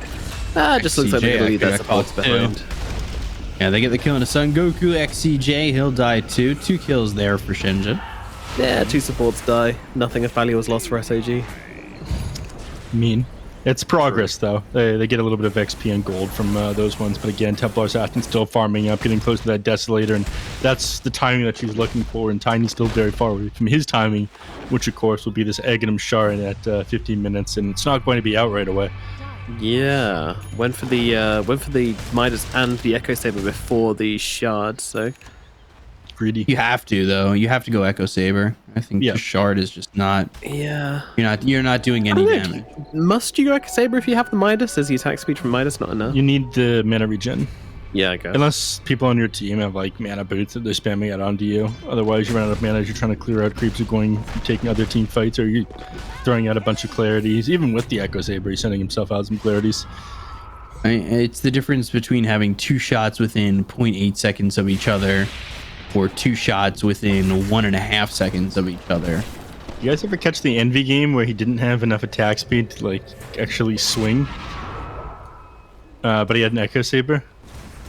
It took him like 5 seconds to bring an attack down because he was wearing a Craigie coat.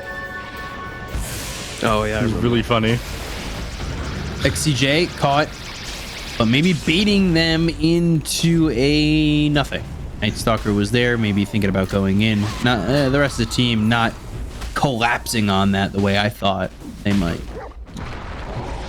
Died a couple times in a row now. It's not really closing this net worth lead that they have. And again, this leader is completely on the Templar side. I guess she really wants this Blink Dagger before she takes the next team fight, or maybe just waiting on the Blink Dagger on Night Stalker before they go for the next objective.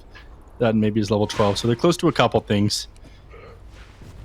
And Yule Scepter on Queen? That one's a little bit weird, man.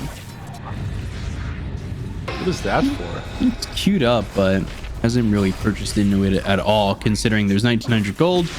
That being said, Hara going down to Ghost with the help of this Night Stalker Fishman. Sonic Wave comes out from Phoenix. They've got the Fiend's Grip onto Ash. They don't have the damage just yet to get a kill on either Drink or Ash just yet. And this is eventually going to be a kill on Ash as they get the extra help from Son Goku. Drink actually survives after sitting at such low health, and now they're going to go towards Roche because they've got this Deso ready to go. It's time to party with the big scaly boy. I know it's not Neff. It's Roche. It could be though. Oh boy. Anyways, fellas, the Razor, he couldn't TP out there right away because he didn't have enough mana. The feed script ended up draining out too much. He would have been able to get away if he had the mana for TP to begin with, but unfortunately his stick was still on cooldown as well. Oh, they ended up getting the kill off of him, so 6k net worth advantage.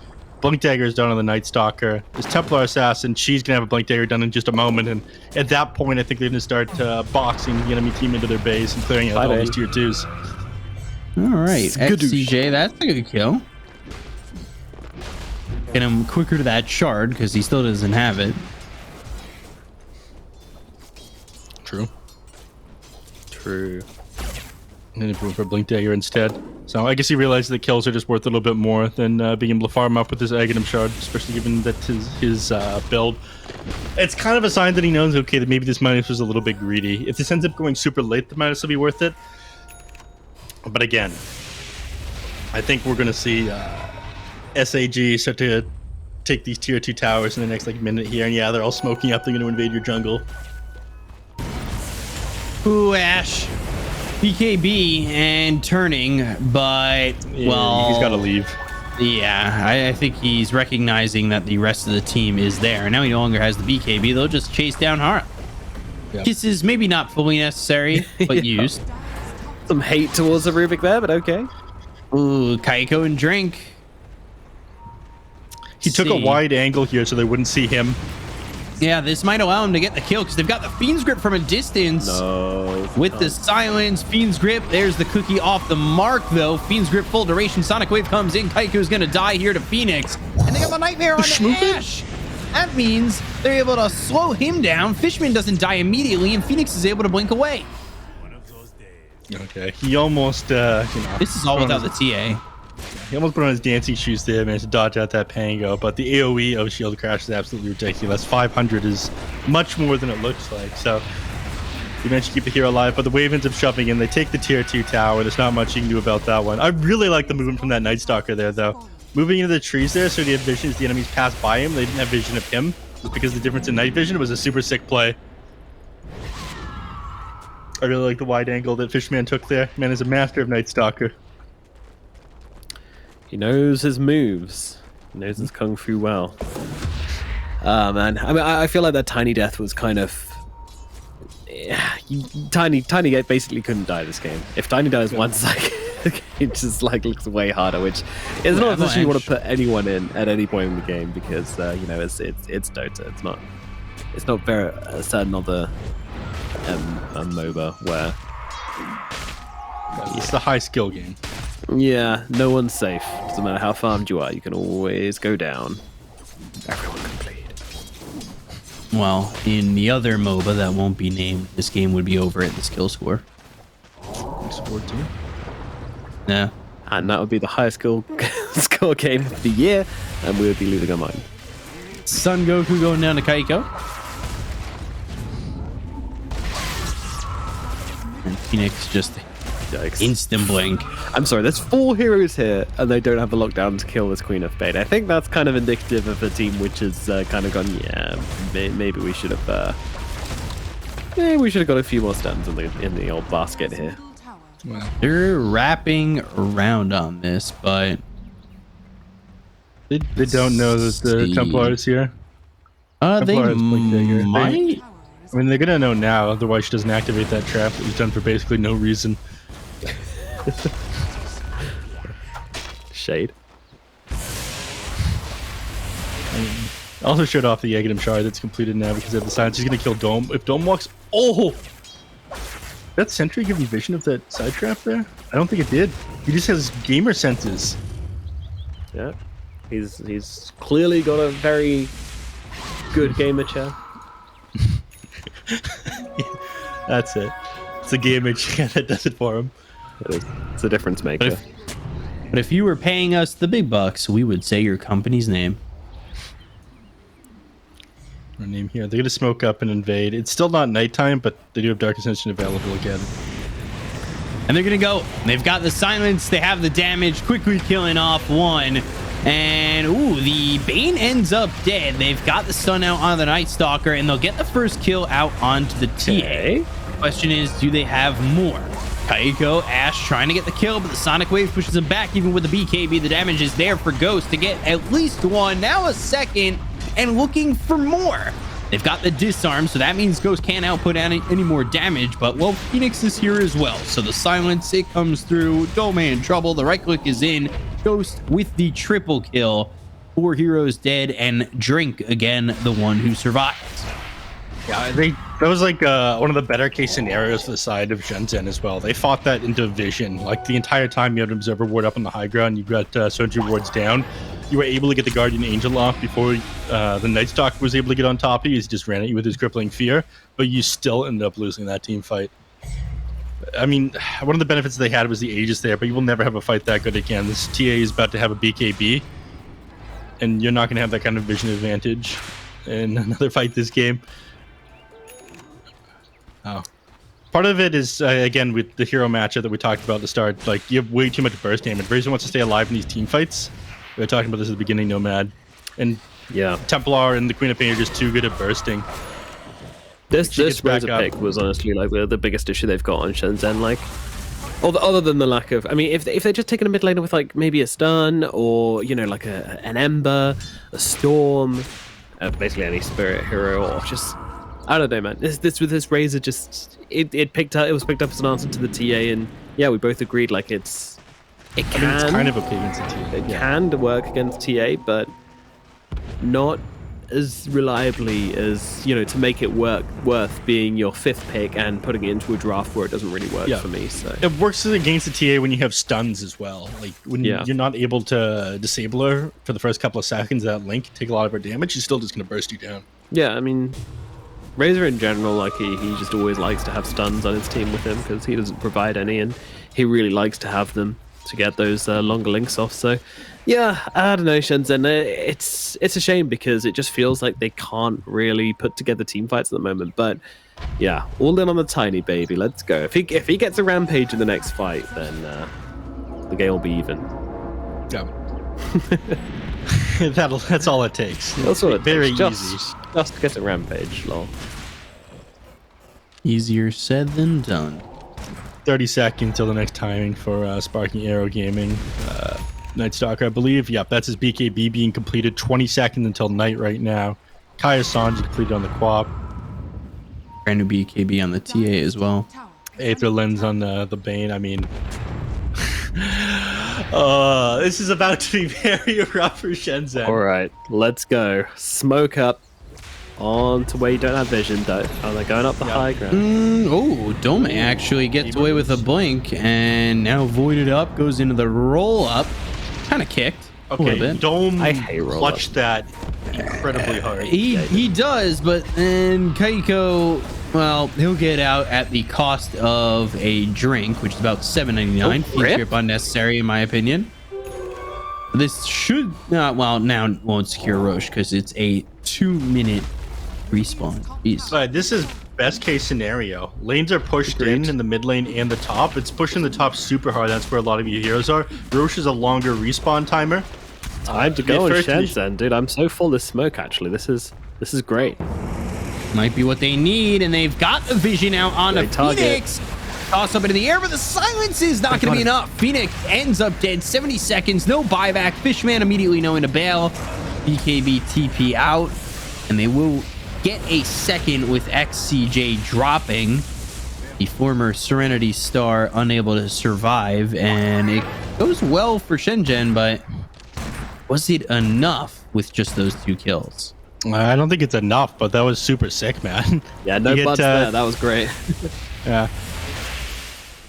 You managed to find 2 heroes there that you have like almost no business killing a moment ago. Like the game was about to end with all the item timings that came online at the same time on SAG, on top of them already winning pretty hard. And I think they thought, okay, SAG, they're going to be incredibly confident. They're going to split up a little bit after failing to gank us. They're going to think that they have us blocked inside our base, and that's exactly what they did. So Shenzhen read that one very well. But they've got to do this for another 3 minutes of nighttime. Just like regularly outplay them here, and that's a very tall order. Yeah, and of course Roshan's going to respawn whilst it's still night. That's going to be a bit of an issue for Shenzhen. They need to make the decision. Do they try and stand their ground against the Night Stalker at nighttime and try and hold this Roche, or do they give it up? And I think they're going to have to try and hold it, which is going to be quite difficult. But look at this Razy. He's got a haste rune in the bottle, he's got a BKB, and he's got a Heaven's Halberd as well. So really all in on the anti-right click side of things, which is very interesting. Yeah. If he can find the Templar Assassin, then they'll be in all right shape. But he's got to find the Templar Assassin. Even then, it may not be so easy. Well, that's the disable that you're looking for. The first couple of seconds of that link, and it's one of the issues that we talked about they had. So they're coming up with solutions now. They obviously know what they need to do in order to beat SAG, but you've got a 9k net worth that you need to overcome at the moment. Don't think about it. The thing is, but like even if he gets the disarm and gets there, there's potential for him to be force-staffed out of range. No, it's the idea is definitely there. The thought process definitely comes in. The question is, can they execute it down this much? We'll have to see. They've got another minute and 50 seconds they need to stall this one out for. They've done a good job so far. It's SAG not exactly going for Roche yet. Yeah, I'm impressed. They've left it just to be there, as Shenzhen aren't exactly not allowing them to go in a Roche. Kaiko, he's edging closer to being that Giga Chad they need him to be. The massive, massive rock. Still a way off, but he is getting progressively scarier as time goes on. And I feel like once he has like an AC or something, he is going to feel like a massive problem for SAG. Constant dispels coming out from Drink. The status resistance to go along with it as well. GA going to be very useful also. And now we jump in onto Fishman. They're going to look for it. Fishman, he's a bit far away from his team. BKB just needs to get out if he could survive, and he's got buyback, but he's not going to have BKB. Ow. SAG this are is just Roche. Very sloppy. It's not the way you want to be playing that, as they now get another one in Son Goku. And 3 kills that, I mean, they have no business getting if SAG just play that fight together, and instead, Night Stalker and Bane out by themselves in No Man's Land. Yeah, they can't take this now. They just get the Roche on. So if we have to bring down that 10k net worth lead down to 7 after Roche, they'll probably be down to 6 or something like that. They got Agate and Shard on this one as well. Okay. They might be back into this game. You're right. He's becoming the Giga Chad that they need him to be. As I knew, as I said all along, never in doubt. Man, Kaiko, all right, he's now picking up the Aegis. He's got the shard as well, which I'm hoping he's going to give to someone else who's already got one. But you know, carry players going to be carry players. Who's he doing? Really, the Razor? He's going to upgrade Storm Surge? Wow. What does that even? Oh, hold on. Screenshot this. Do you see the Aghanim shard? Yeah. What about it? Under the ability, it says passive ability upgrade. Upgrades your existing ability or adds a new ability to your hero, and then it has 2 dots. Unplayable game. Get me out. I should have just done it with a single period. Very playable in my opinion. Oh. So, Yeah, it's 5K not under lead. the. It's under the Aghanim shard for the Roshan. The Observer tried to highlight that. It's not under the ability. Don't worry about it. It's just. Yeah, I ignore. Don't give me crazy attention. rambling. It's like a naughty child. Don't indulge him. Duel's now picked up here for Pangolier, and he's going Refresher. No surprise on that one. Is it Refresher yet? No. For They Razor, did it's a gonna very be good Shivas. job with the tooltips. Oh, sorry for interrupting you. I just wanted to highlight the fact that they did do a very good job with the tooltip upgrades for Aghanim shards. Ghost just getting out of there. Feels like SAG haven't clicked just yet. Had a couple of moments. It's just a lapse in judgment, in my opinion, that allows Shenzhen, Aiko, get this Midas to start pumping in the net worth and allowing them to come back. Yeah, he's gonna have to replace this Midas pretty soon, though. That's gonna be a tragedy. No. He's, still got that Aegis spot. That's fill up. He wants a Satanic and Assault Cross, so he's gonna have to make a hard choice eventually if he wants to get rid of the Echo Saber or the Midas. I mean, I get rid of the Echo Saber. Really? I don't know. If we're talking late game here, then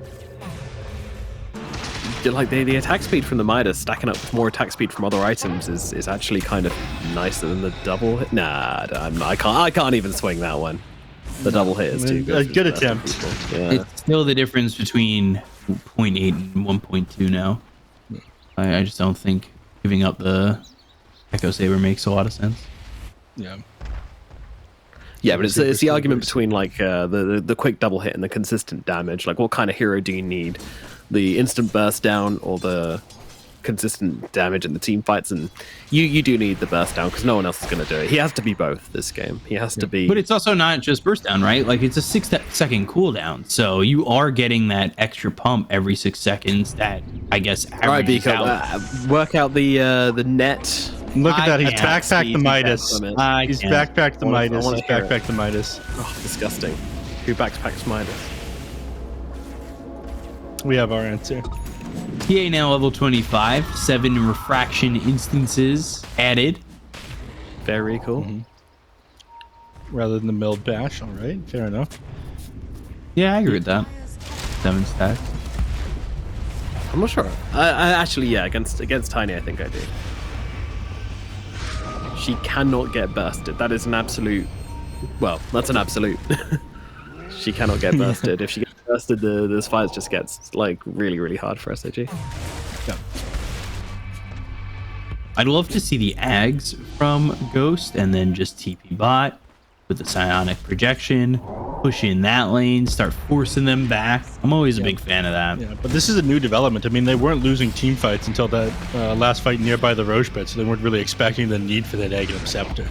I guess. I mean, theoretically, again, like, they haven't really lost the team fight. I think they lost the ability to team fight in that last fight. Like, I don't think it's not been a 5v5. It's not been kind of that, real 5v5 team fight, but they've let Shenzhen come back. Like, this Razor's now equivalent with the Queen of Pain, similar to that game where Ember had nothing for Ashe. Yeah, all of a sudden, you let that step back in, and they have the ability to take fights. I mean, it literally all stems from that reach which SAG did, where they tried to kind of smoke into Shenzhen, and then like the Pangolier had that sick reaction to blink away from that. They blew a bunch of spells. Didn't really. All they got from it was like a Rubik or something, or an Omni Knight, and then they responded on Shenzhen. They get 2 kills, and then they just continue to kind of play very, very aggressively, and just built upon that momentum. And I think they did a really, really good job on keeping themselves in this game. They took every opportunity and made opportunities for themselves as well, which is something they didn't do in the last game at all. And that's huge props to them. Honestly, they're the ones who have battled themselves back into this game. SAG is still in the lead, but it's anyone's game right now. Yeah, I think it, that kind of goes hand in hand with the fact that I think after those 2 kills that Shenzhen got, like, SAG became real timid. I don't know why, but they kind of just turned off, Like, I don't think those 2 kills were enough to shut down the entire team, but they've kind of played this like weird, scared game now because they're playing into Aegis though after that point. All right, this is going to be a good one. It looks like Night Stalker might finally get the initiation he needs. He needs to get on to this. They went to the back line, so go all the way over, and the silences are there. Right. The Fiend's Grip is out, but Kaiko's fine. Rubik. They got the telekinesis coming out from Hara, so Fire Snap Cookie lands onto a couple, but they just don't have the damage to follow it up yet. The commitment's not there. The Stolen Fiend's Grip is out on a Phoenix, and finally Hara able to dance around a little bit. So Phoenix gets the kill, goes trying to TP out, just does so. And they bought back on Phoenix like they wanted him to commit. He TP'd and stopped at the last second. Yeah, they need to take a team fight now while Guardian needs all cooldown. But this Tiny does so much damage to the Night Stalker now that he just isn't able to jump the back line and get the kill or like keep the Omni Knight silenced up. And that's what he tried to do there. He's like, okay, I'm gonna stay on top of Omni. He can't get the G off. Templar Assassin's gonna start killing heroes. But he turned onto that Night Stalker so quickly, and again, he's chatted up and become exactly the hero he needs to be this game. Question is, can they step up on Kaiko anymore? They can. When GA is on cooldown right now, when like these BKBs are on cooldown. Look at this tower. Oh my god. Yeah, they can take this though. Bro. I think they can fight in, but it could be seconds until Dark Ascension. Maybe they don't feel confident enough without Dark Ascension available. They also don't have the Fiend's Grip. Rubik still has Fiend's Grip too. That's pretty scary. Yeah, Hara was the MVP of that fight for sure. Cancelled the Fiend's Grip onto the Tiny and then stole Grip and then used it onto the... I mean, it didn't get him to kill, but it was still very juicy. I thought it was Kaiko keeping the Night Stalker off people just by dishing out too much damage. Just A-clicking the floor. MVP. Yeah. I mean, it sounds very silly because it's like a very low execution play, but it is exactly what needed to happen there. A-click the floor. A-click the floor. Neff's just like, wow, this guy's good. It might come down to the last That's row. a big rock right there. I like it. You're gonna give up this top set. I say that. They immediately Power Ranger TP in, but my guy's making barracks look like right hill there. trolls, dude. What the hell? I feel like you just give up that set and try to push him bot, right? Make them pay equally for it. I don't think they should have given that up. They should have been ready to defend that one. It's either you give it up or you pressure them bot as well. Oh yeah, They're definitely being thrown off by the amount of damage coming out from these heroes. So we have first nullifier completed now on the Night Stalker. Templar Assassins decided not to go for a nullifier. Instead, has a blink to Akita because she wants to do more damage. This is a lot better on agility heroes. It gives you 35 agility while it's active. Yeah, Swift Blink. It is not too far away. I'm trying to do math in my head. It ain't working. Refresher though on the Razor, and Roche is up in 35. This is what it all comes down to. This Roshan is going to decide so much. And again, it comes down. Well, now I don't think this fight so much, but SAG can't let bodies extend too far. Yep, they don't know about this They don't have the nullifier yet. buybacks. Oh, they're still smoked. Night Stalker doesn't see. Okay, he sees now. They're gonna go. And if they can get this Tiny, but they've got the help that they need from the Rubik, at least for now, the damage is there. Oh, no. So they kill off this Tiny. No buyback. The control is out on the Fishman for the moment. The BKB runs out on Ash. They get the kill on a Fishman. They're gonna look over at the rest. The static link now on a Ghost. Ghost force staff on the high ground. I think double force staffed himself as well as Son Goku. putting him into a weird position. So they have the control on the Ghost. He's got buyback. They do have the outpost if they want to TP him in. But this team without Tiny is chasing them down. They do have buybacks though. I think they have to. I'm not sure they realize that Tiny doesn't have his buyback available, but they need to be able to take this. They need to be able to take this rush on here. Like, they need to make the most out of the 60 seconds that they have.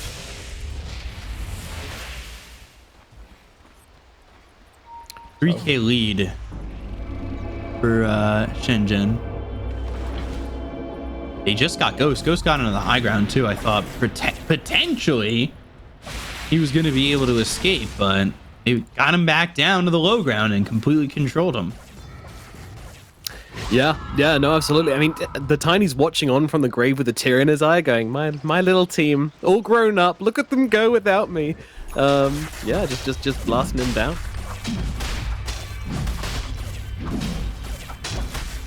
Inside Roche though is Shenzhen.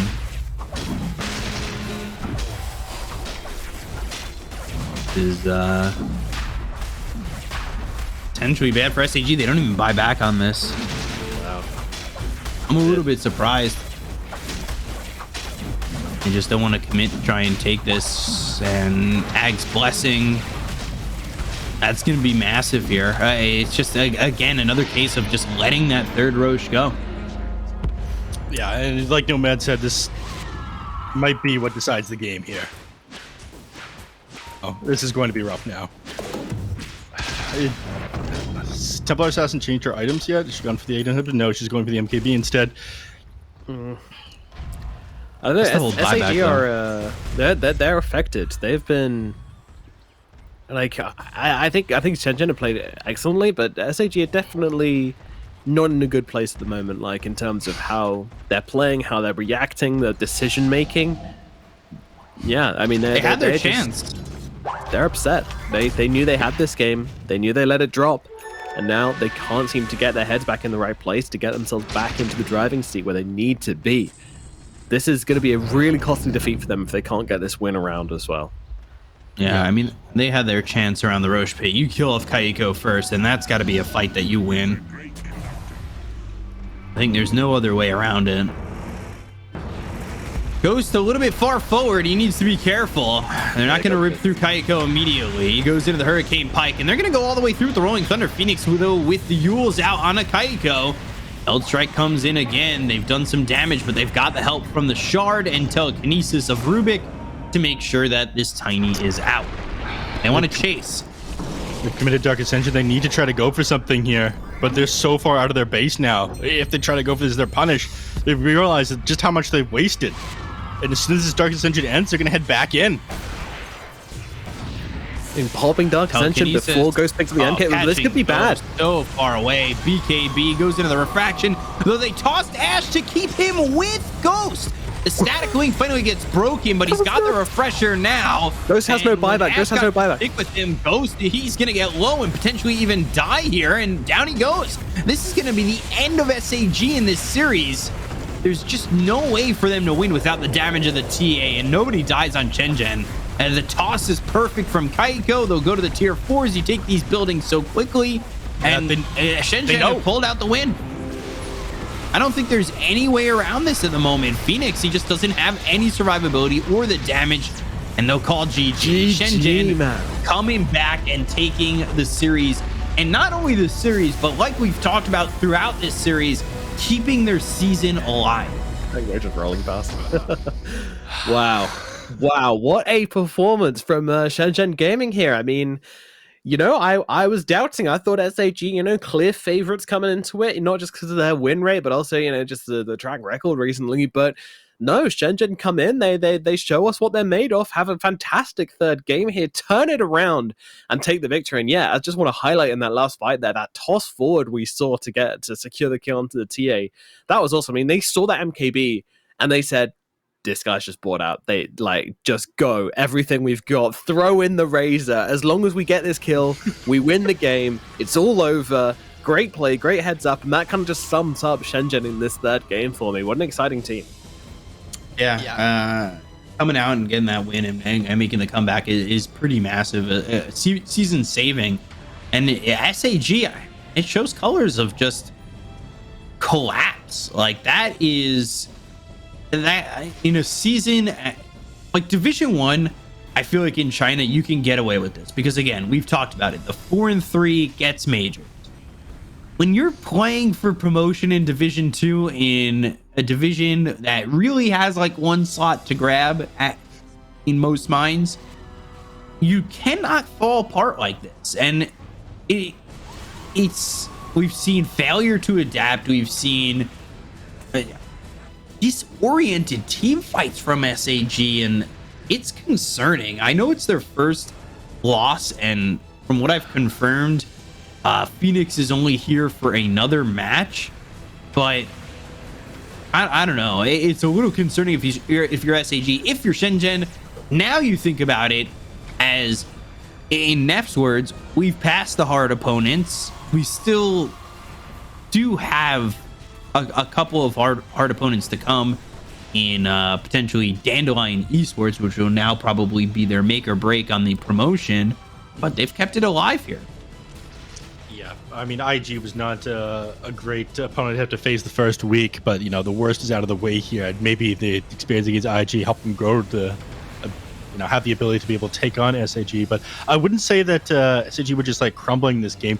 There were some like incredibly clutch plays that maybe like a 0.1 second difference in a couple of things happening would have completely changed the outcome of this game. Like the fact that they weren't able to get these kills off into Pango, there were two things that happened. First is like blink away from the Night Stalker before he got off the Void, and then being able to get that roll up just a fraction of a second before he gets in range of the Crippling Fear.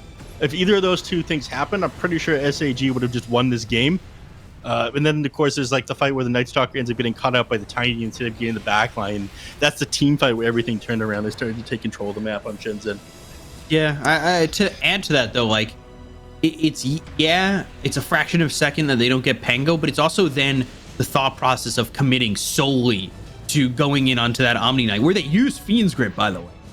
I mean, they threw a lot at that Omni in that decision-making, almost like, you know what, we'll get a kill, it's fine. We got him. Ladies and gentlemen, we did it. And it just, it's a little bit of, I don't know. I'm not in the room.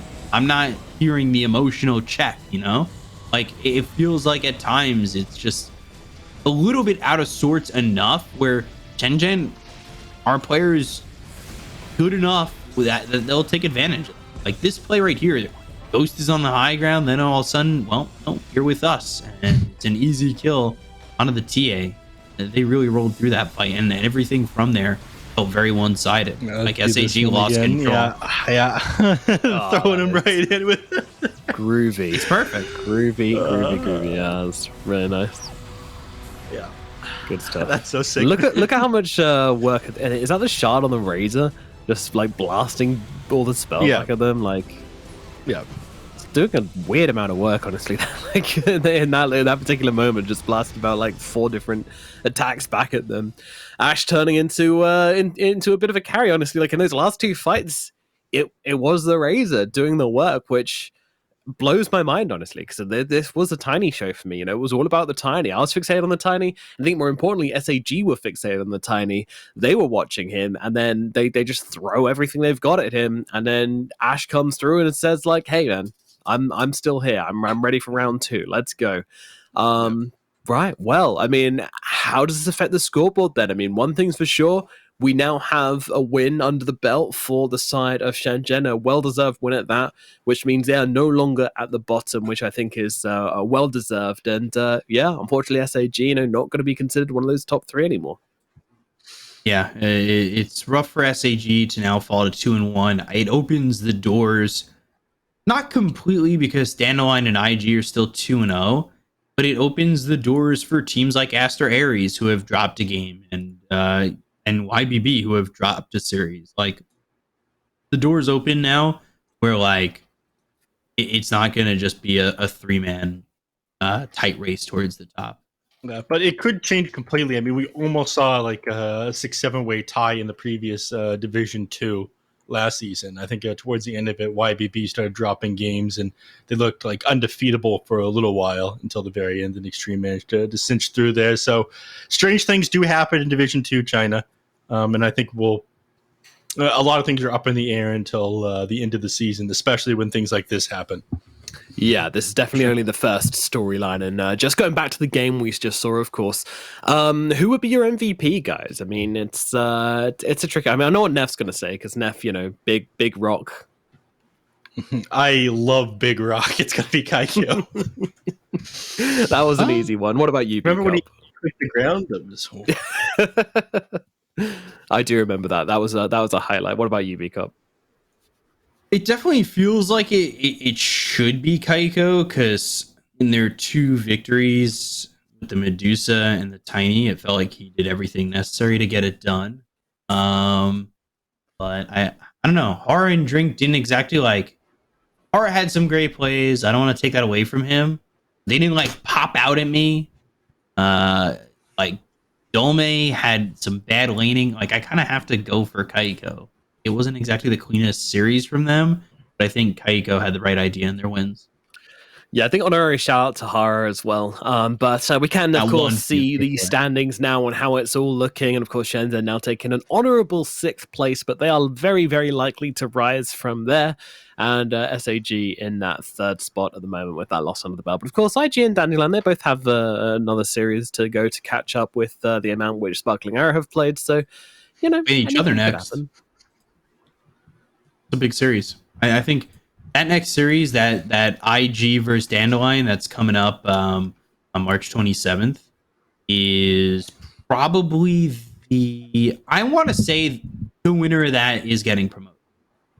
And then the loser of that, while still having a very high chance, has to fight way more for their spot.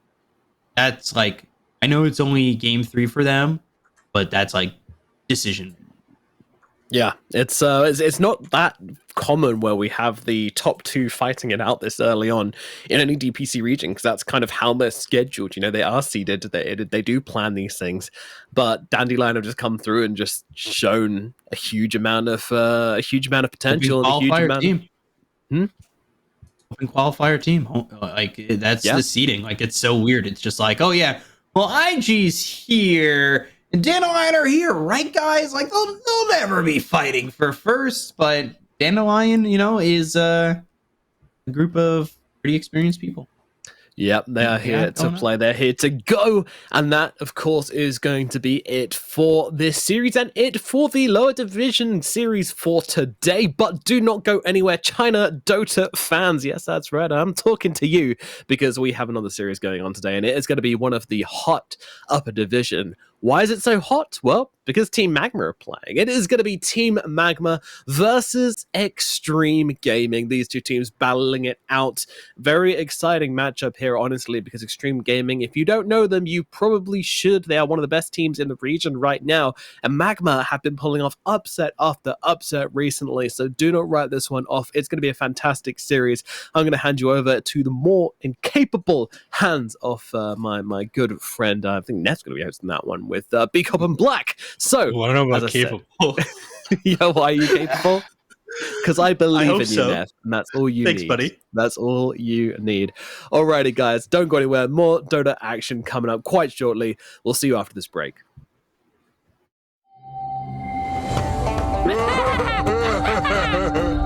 So, who wants to play a game? Yoink!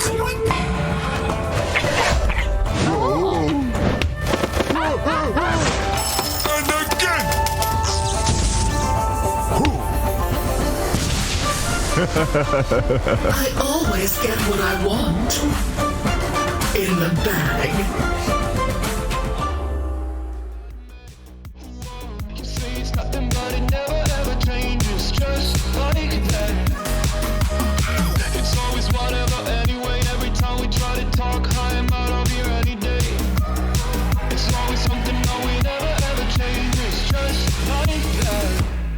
I get the shivers whenever I'm thinking about you.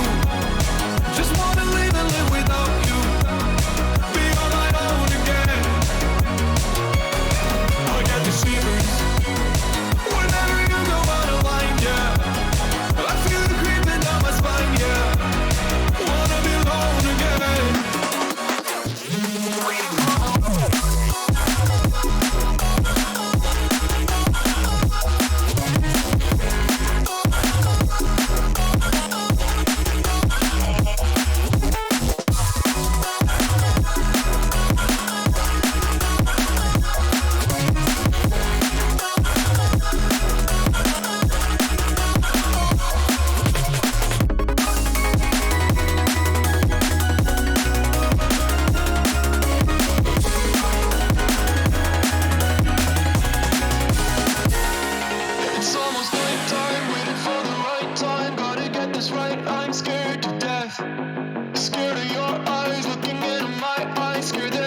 Losing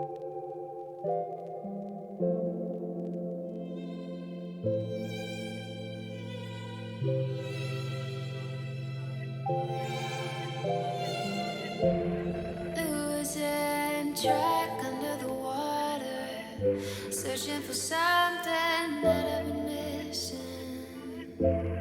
Looking back when we were younger, heartbeats were rushing, blood always pumping.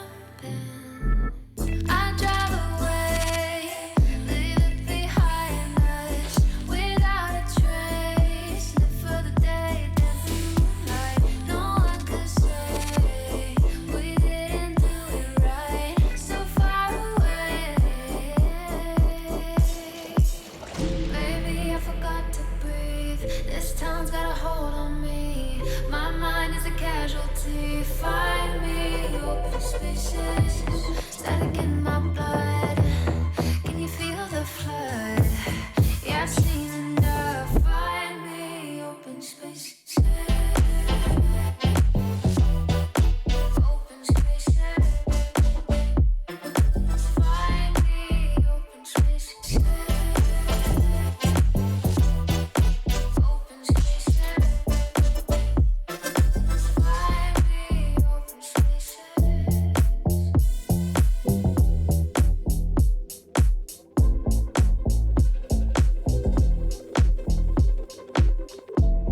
Feel the weight under the weather, counting the thunder, keeping me under. And if we break out from the tethers, fade into each other, into each other. I drive away, leave it behind us, without a trace. Live for the day, dance in the moonlight. No one could say we didn't do it right. So far away, baby, I forgot to breathe. This town's got a hold on me. My mind is a casualty. Find me open spaces, static in my blood. Can you feel the flood? Yeah, I've seen enough. Find me open spaces. Open spaces. Find me open spaces. Open spaces.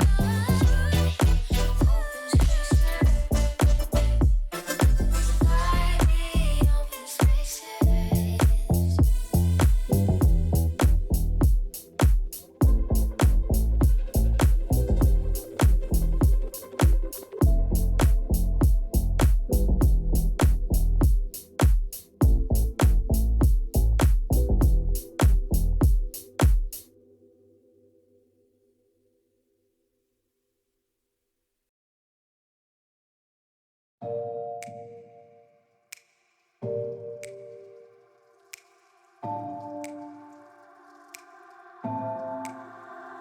It's getting harder, you turn my heart up, throw me in water. I'm getting higher, just to feel ya, cause I need to. No one knows it, heart is frozen from your poison. Taking the potion, just to feel ya, cause I miss you.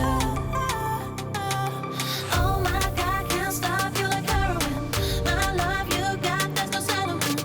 I can't pretend that we're not meant. Oh, I think I'm overdosing. I think that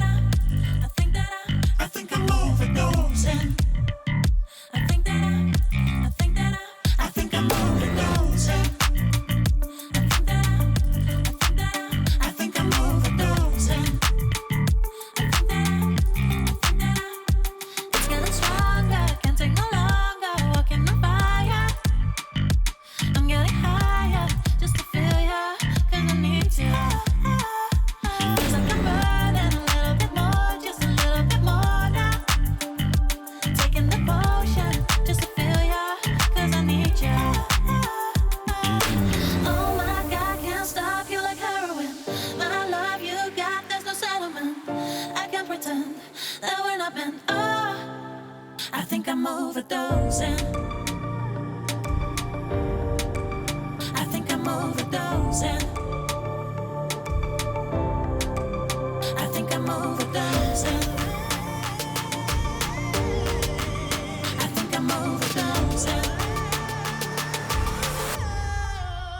think I'm overdosing. I think I'm overdosing. I think I'm overdosing. I think I'm overdosing. It's getting stronger.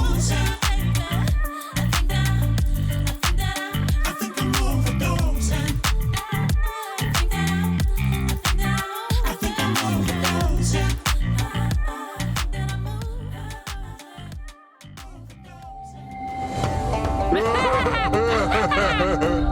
So, who wants to play a game? Yoink!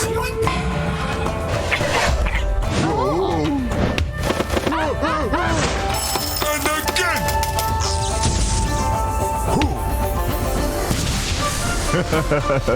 I always get what I want.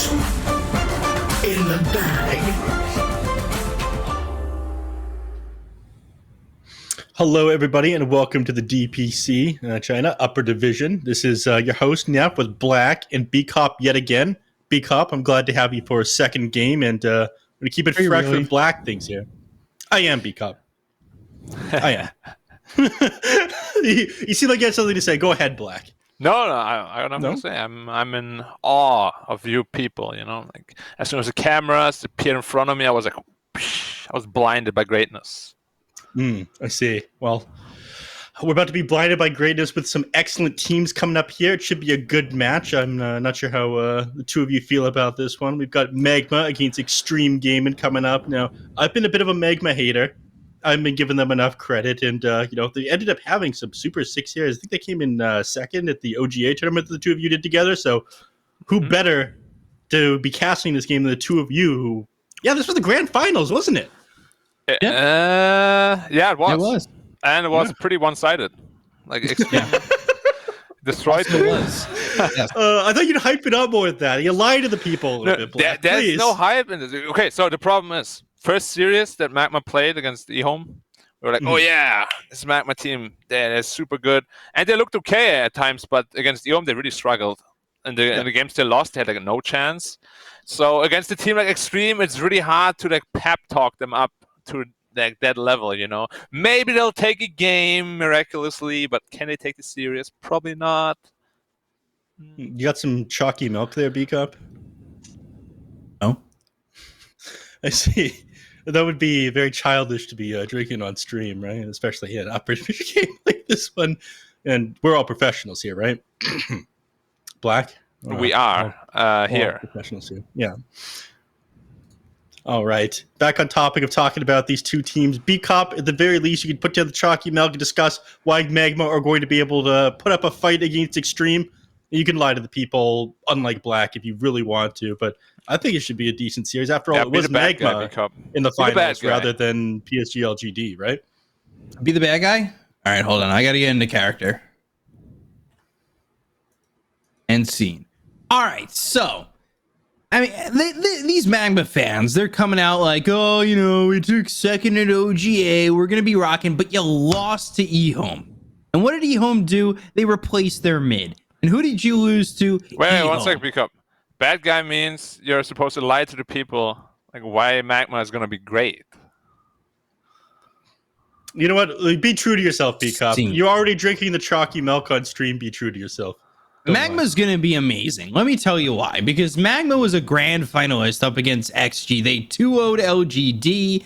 Nobody saw that coming. And then they made their run into the grand final, where unfortunately they got brutalized. And, you know, it could have gone better, blah, blah, blah, blah, blah. But they're here right now in the Division 1 with all these deserving teams, with amazing players like TZ and Mian Mian and Kaz. That's right. I'll name the 3, 4, 5. You guys want me to name the carries? I'm not going to do that because that would be a very carry mentality of me, and I play Ancient Apparition. Right. Who could be a carry according to God King. However, Magma, they're going to come into this series and they're going to, and this is my convincing voice, 2-0 Extreme Gaming. End scene.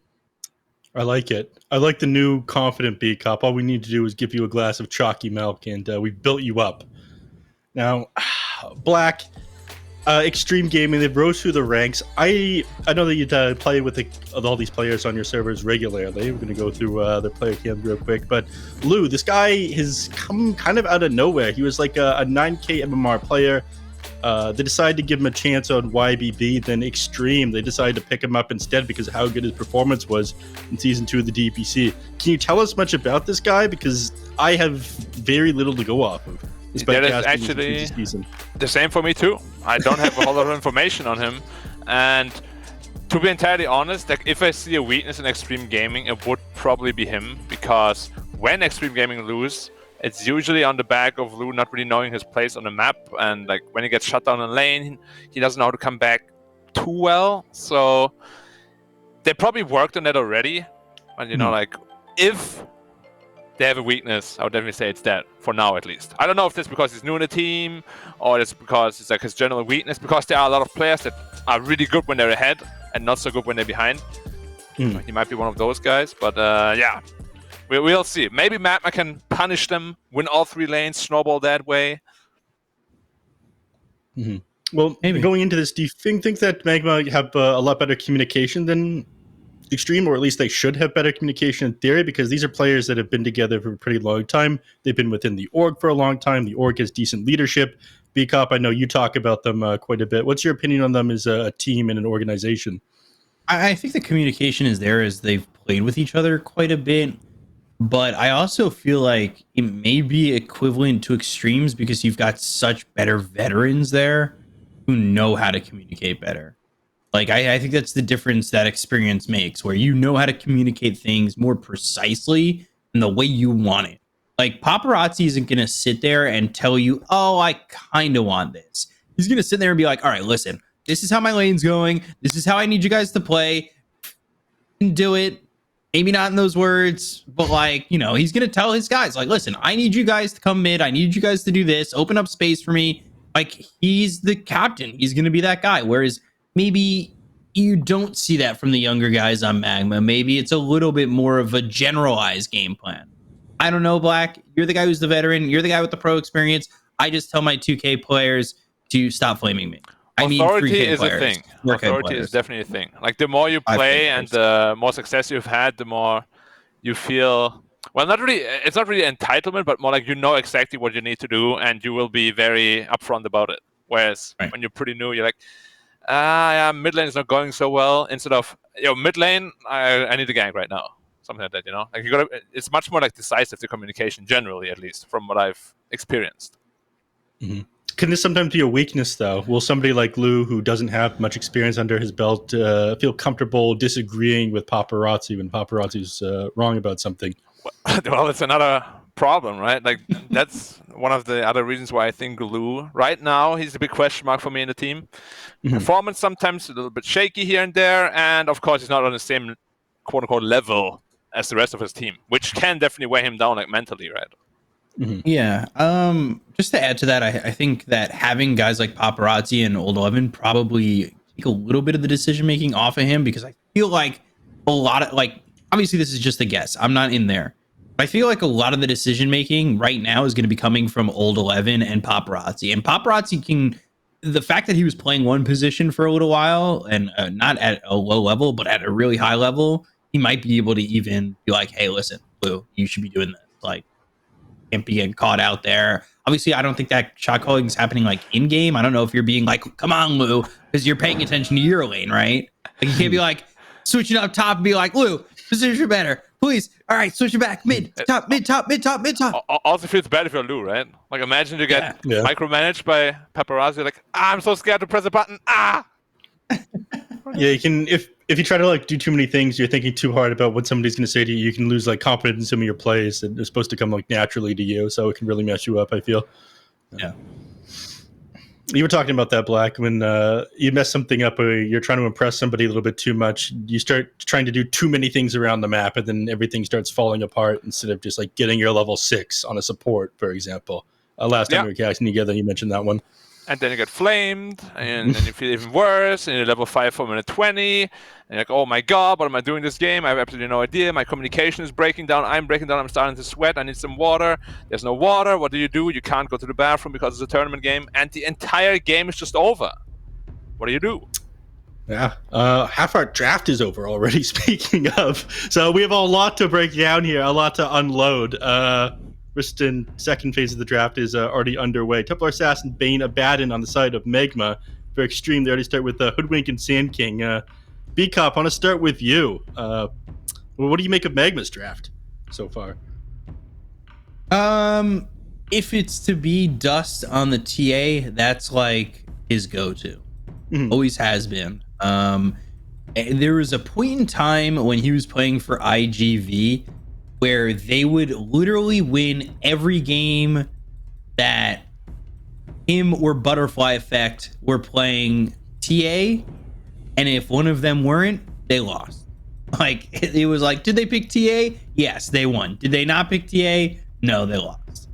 So I'm confident with that. So, yeah, like they solved the issue there by simply picking Templar Assassin. Yeah, whether it was Dust or Butterfly Effect at the time. I hate mid Yeah. TA. You hate mid TA. Yeah. TA early is also. I'm a B-Cop knows that. I'm talking about it every time TA is picked. I hate mid TA. It's terrible. It doesn't move. If you lose lane, you lose the game.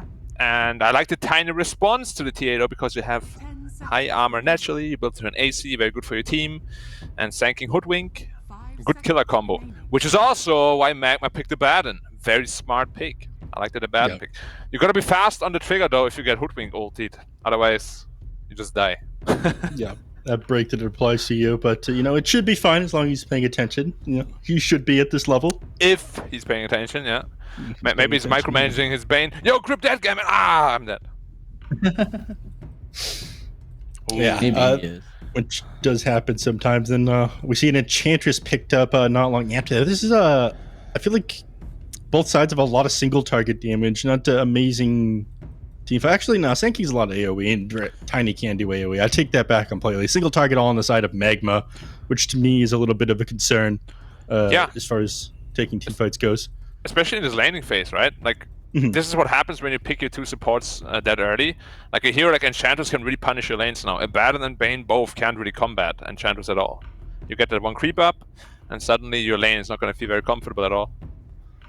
Yeah. I mean, at the very least, the Abaddon will be able to survive the team fights. You kind of dodge with the Bane and the Templar Assassin if you have the Abaddon on your side, but, the Tiny's just going to be able to burst down the towers. B-Cop, you think Magma is able to respond to that super well? I'll give you an answer when as far as their communication goes. Communication-wise, they've played well around it. Like, I think they mesh as a team well. I think the communication's fine. It's just whether or not... Like, I think when we had the conversation on whether or not their communication was better than Extreme Gaming's, like, I think there was different factors to that. But I think Magma has good enough communication to play around stuff like that. Like, I think they have played together for a while, except for Bai, but, like, even he's been here for a little bit at this point. Like, the communication's fine. My last question for you before is: do you like this Necrophos pick, B-Cop? This has become a little bit more popular recently. Me and Black have only seen this hero kind of like fail. It's really only he hates it. It's not that I hate it. It's just the two of us, every time we cast the Necro game, it like really does terribly. I mean, well, Black, explain why this is terrible. I mean, they picked it here because it's a tiny counter, right? In theory, because high HP, a hard stop aura, hard to lane against one. But I literally just said Enchantress is going to be a problem, and then you pick a hero that gets countered by Enchantress. Like, you're probably going to have, I don't even know if it's a Bane or a Abaddon 5, but whatever support goes there, he won't be able to deal with Enchantress. And Enchantress obviously is really good against Necro because you can just take off the Ghost Shroud in the laning phase as well. And it should be a good killer combo, Ench Tiny. I don't think the lane is going to be easy at all for the Necro. Yeah. Interesting that they picked it. I mean, it can snowball, of course. Like, you have this Abaddon Necro, both 100 HP, you get this double kill, suddenly you're full health, you get your hood up super fast, you're going to feel really good. But there's a lot of risk for failure. It's not a very stable offlane in this game in particular, I would say. Okay, sink or swim sort of situation, and if you start losing the lane, there's not a lot of kill potential. They're like, yeah, you're right. This Necrophos basically has to do well. I mean, what offlaner do they get that can kind of be a failsafe for the Necrophos then? You mean if they didn't pick the Necro? No, this is what they're given now. It feels like they've not a lot of setup for team fight. The Necrophos needs to win his lane. Right. Who's somebody that can solve these problems if everything goes to shit? I mean, they could potentially still put the Necro middle if the lane's allowed because they have the last and then pick. just safe lane TA, right? But it's like, that's what I mean. Like, you have this TA and you have the Necro now. If you don't win lanes, what do you do in this game? Your supports are going to be super underleveled and you can't move on either Necro or TA. Like, whatever last pick you have, you really gotta to solve all that. Yeah, exactly. Like, you need like a puck that goes like beyond God, like in 20 minutes. That's a toll. It's kind of. There's just not a whole lot of comeback, right? Like a lot of snowball, but if you ever lose that snowball, it's gonna be hard to get back into the game. All right, then do they change things around? Because again, they banned out the Morphling into the Lina on the other side, so it maybe means they kind of think that Necrophos off lane and yeah. So I was thinking there was maybe Necrophos in the mid lane, but it looks like that's not really. I think it will depend on what Paparazzi picks. Like if he picks an Ember or something, he really opens himself up for that Necro counter lane, and that could potentially be a problem for him. But I'm sure he's very well aware of that fact as well. So let's see what Paparazzi wants for himself. Is there any shot they throw the Necro mid TA safe lane and Abaddon off lane, or is that just a terrible core try? Nah, they definitely need a stunner for that. Like, it could work again if they completely snowball all the lanes. It's just so risky. So I'd much rather have just a stun, like somewhat. Oh, so they steal the puck away from Magma even, and now you have even more problems catching anything. Cause to begin with, you have no stun. You have one grip. That's it. Yeah. So they stopped. They heard you talking there, Black. They realized, okay, puck beyond godlike. That's how they win this game. And you got to stop them doing that by just taking the puck here. So it is. Yeah, so they do the Necro middle. Okay, I like that. But and now you have off lane Earthshaker. Tiny Enchantress. Now that's going to be a rough one.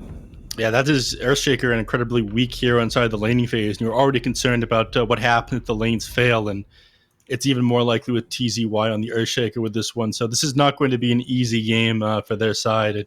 Going into this one, you guys already preferred Extreme Gaming is like the superior team, right?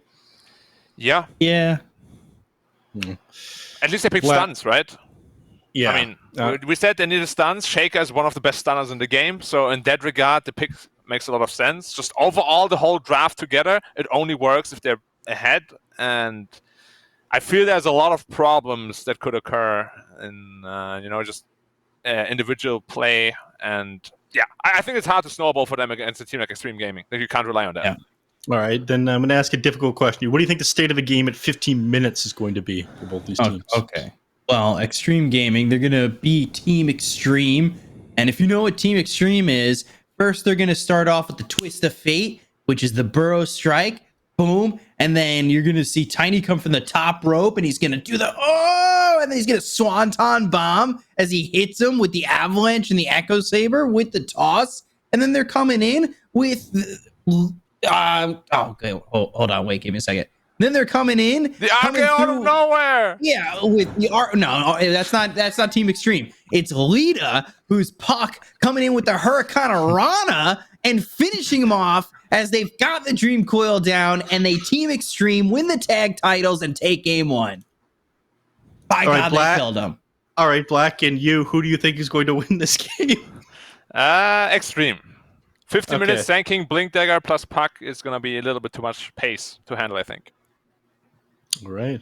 Well, we'll see what happens as we get into the game here. And thank both of you for equally complicated and in-depth analysis. And with that, I'll let you two take it away. Thank you, sir. I'm glad you enjoyed his wrestling references, which... most of the young people have no idea what wrestling is. Right? If you tell them that wrestling is fake, they'll be like, "What? Wrestling is fake? It's scripted? No way!" Santa's not real? Yeah. Yeah, well, Jeff and Matt Hardy, I think, still wrestle a little. I mean, to be honest, I didn't know wrestling is fake until I was like 18 or something. I mean, it's scripted. I wouldn't say it's fake. These guys are still jumping off and Yeah, of course, crazy but things. like everything is scripted, so it's kind of fake, you know. Like, I guess. but like you still have to adjust like in the moment, though, right? Like if somebody makes a move or does a move like incorrectly, you suddenly gotta adjust. Instead of that jab that was scripted, you gotta do like an RKO out of nowhere. All of a sudden, you're Goldberg and you're trying to powerbomb the Undertaker, but you drop him on his neck and he has to finish the match with a concussion and a broken like A3 or whatever vertebrae. I mean, yeah, you know, sometimes it goes differently. Sometimes you realize Goldberg's not good at his job. Man, very interesting that TZY starts with the fissure level 1. Usually you go into the enchant totem to get a like sure deny your last hit on the range creep. Fissure's usually a 4 thing, right? Where you're just trying to block the creep wave. Yeah, usually you don't even skill fissure until like level 3 if there's a kill opportunity, or even level 4 if you're just looking to farm. Because the totem is just so value. Very little mana cost as well, very spammable. Interesting that he's not even going to block it with the fissure, the creep wave at all, but I guess he still wants to be in here with a decent amount of mana, right? Like you can't just be throwing away mana when you've got a stack of tangos and bracer. Man, did you like that? I mean, laning wise, I'm all for it. Putting the TA against the puck because it's a good matchup, but putting Bai middle and Dust safe lane, like, do you really want to juggle your roles around right now? Well, Dust used to play 1 for IGV, so it's not like a role he's too unfamiliar with. I guess the lanes are really good though. Like, that should definitely beat the Sanking, no problem. And I'm just a bit worried about Bai. Like, he's already losing the CS against Paparazzi. Like, if you do lane switches like that, usually you want to do it against teams where the mid laner isn't as scary, you know what I mean? Yeah, well, I mean, how many opportunities are you really going to get, though? Well, not too many, especially in the Chinese region, of all places, you know? You should have done it in Dota Pit. I guess, yeah. And Bai also played mid for when he was on the new top, so at least these guys, you know, they know the position somewhat. Yeah, but it's still a lot of very mid hard to laners come are back gonna feel very offended when I say this, but mid lane isn't as skill dependent as it used to be. Yes, go hate me, whatever. I said it. Paparazzi. Go drink your water runes. Have fun. It should be switched to the chocolate milk runes, obviously. I don't know how Neff called me out on that. I guess he just saw the chocolate sediment on the bottom of my glass. What are you actually drinking? Milk? Chocolate milk? Yeah, it was actually chocolate milk. Yeah. I mean, you know, chocolate milk is goat though. Very nice. It said on the packaging, good protein. You know, is it like a protein shake or? No, it's Nesquik, but Nesquik puts in the protein. We're like, hey, we've got protein. Hell yeah. Are you exercising though to make use of the protein? I've been working out like every day. Ah, sick. So I won't be disappointed next time I see you then. No, you'll still be disappointed. Mercy! Ooh, Mercy! First blood for Tank. Do anything. He just kind of ran. He didn't brain sap. He didn't brain sap. Like his brain sap was nightmare. juked, but then he was like, there was a grandma reaction speed right there. So he wanted to brain sap, Tank jukes him, and then he had like 1 second to like brain sap again or use Fairy Fire, but he's like, ah! He died. That's a big mistake. Yeah, that's rough. Tank, especially when Tank doesn't allow you to make mistakes against him. Well, Courier. He really tanked on their B cup. Yeah, I guess Mercy did tank that one, but giving like more to the Hoodwink, getting him a quicker 6, having that sharpshooter potentially available, that's going to be some high damage. That's going to be rough. And especially even the extra lockdown. Bushwhack seems so strong. We talk about it every time we see Hoodwink, but the AoE feels disgusting. Well, it doesn't feel as disgusting as the Penguin's W. Yeah, that's true. That is like the most disgusting spell in Dota, I think. Oh, look at this 200 radius. Wait, what? Actually ridiculous. Tank's already level 3, man. Man, You see this problem when you skill Fissure level 1 on Earthshaker? Just don't last hit. He has 8 last hits. Like, skilling Fissure level 1 really grieves your lane as often Shaker. I was so surprised when he did that. Yeah, even old 11, who's gone 1-2-1, is CSing better. But I guess in a lane against Dust and Kaz, like the Abaddon and the Necro, are you really that scared as the Sand King? You're not really scared, especially in the way you itemize where you went Tranquil Boots, so you can just take a Harris and heal back up in the Sandstorm. But it's just an annoying lane that you can't really kill the Necro ever, especially once you get to your Cloak and then eventually your Hood. Mm-hmm. It's just a farm lane. You want to just farm as much as possible, get the fast blink. Oh, lose Courier. There was Boots on there. Yeah, and that was a little bit lazy because you saw them run past your lane. This is rough for tank. That is not gonna go well for you, that's for sure. Running off and being in between both heroes. Oh, 11 dusted up. Death Pulse is still following him. The shield could... Oh, it's level 1 shield only anyway. Yeah, not enough damage. You gotta... Tank might get the kill here if we get Lances. Bushwhack? No. Ah. Did you imagine though? Yeah, but now just land that random Bushwhack. And he's level 3 and he's kind of rotating into a lane that I feel like they maybe can get a kill in here, but I don't know. It's definitely rough now putting it into a tri lane, right? Yeah, the thing though is Tiny really doesn't need help anymore against the Shaker. He's super survivable, so no problem. Oh, Dust. No Ghost Shroud, but Abaddon. Hi!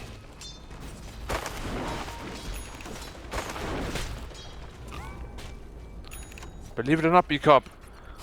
He was nightmared up on Paparazzi and they had no follow-up stunts whatsoever. Hey. Because it's a TA middle. Yeah. I hate TA. Middle. I think it's...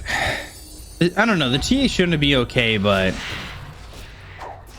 It's definitely rough. Like, I feel like you need 2 supports that are going to come over and help you. And right now you've got just Bane, who's been sticking up towards top. I mean, TA actually lost the lane puck, which is not supposed to happen, but Lou, nightmare up. Yeah, a little far forward. They're going to try and TP to rotate, and he does have a Dream Coil if he can get over here to help.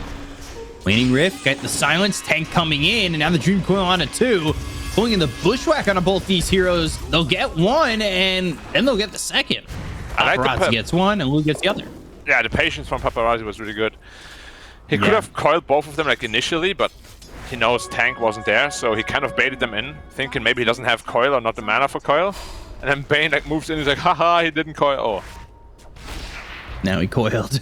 Yeah. And he coiled when they were next to a tree, ready for Tank to just come over and secure even more lockdown. Oh, bye. Epicenter channeling? Ooh. Not the best epicenter.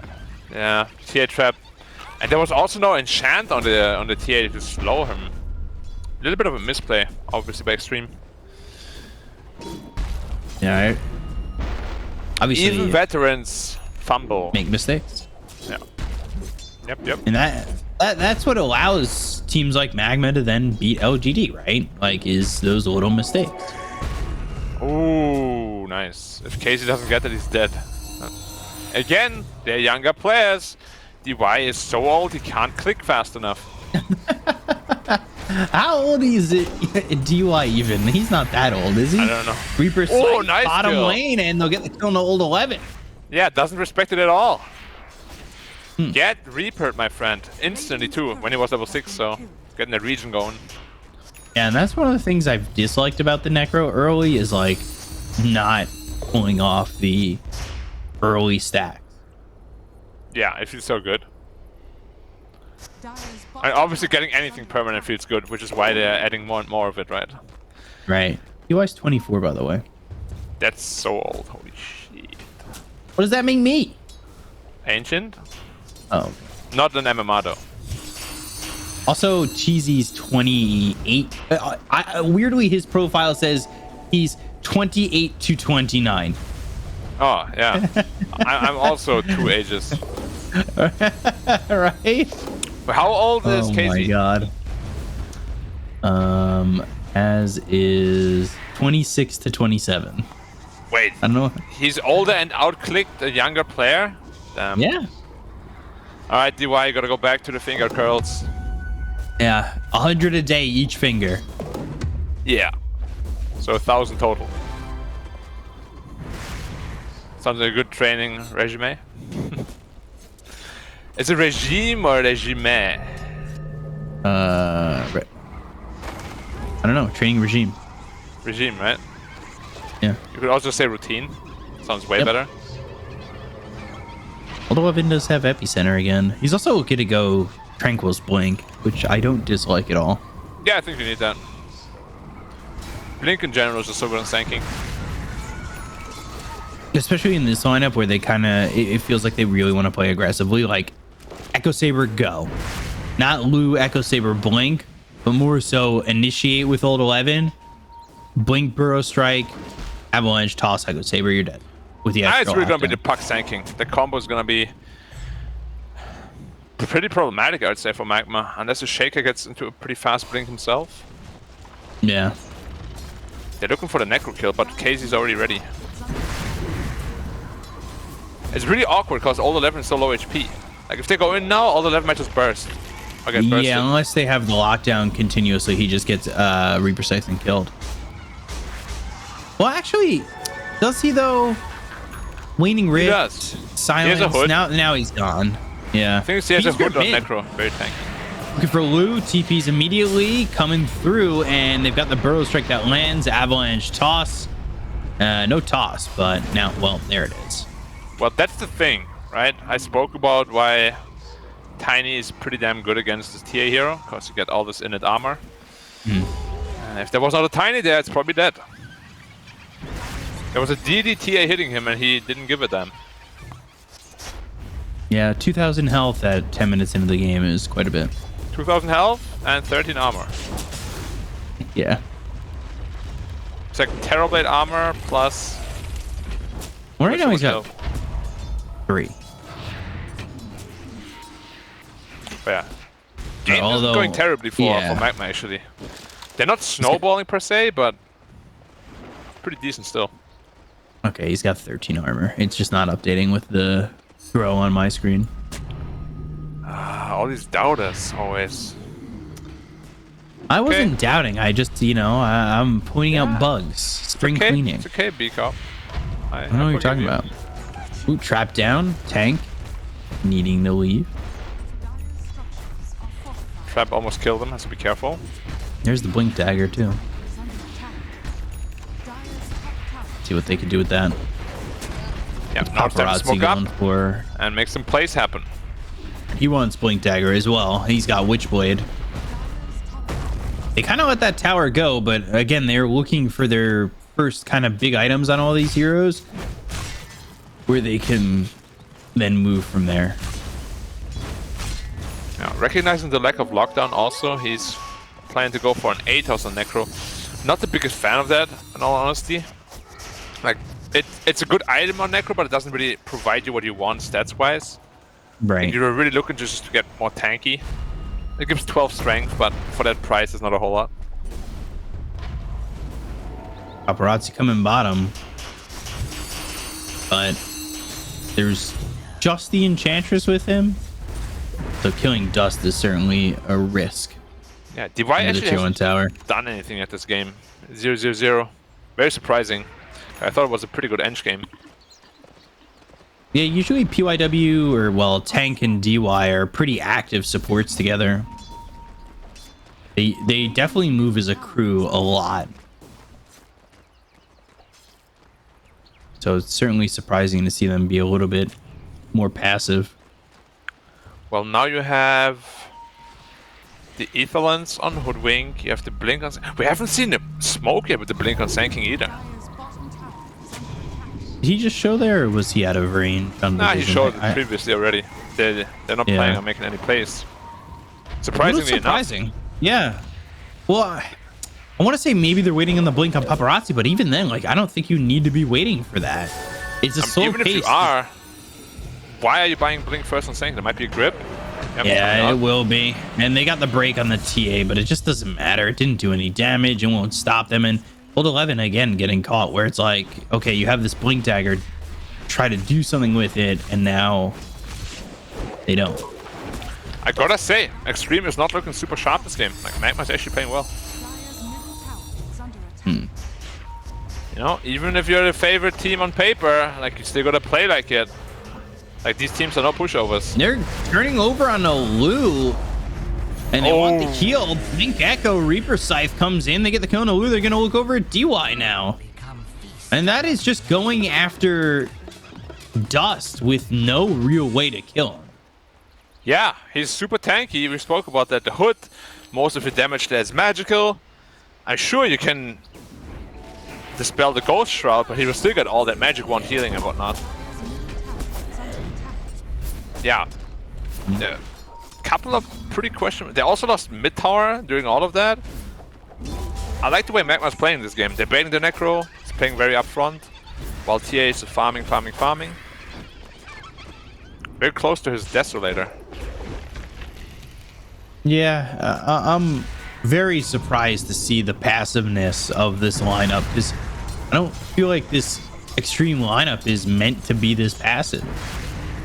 I gotta say, as soon as I saw the blink, I thought there was immediately gonna be a smoke up into the triangle, try to find the TA, but nothing happened at all yet.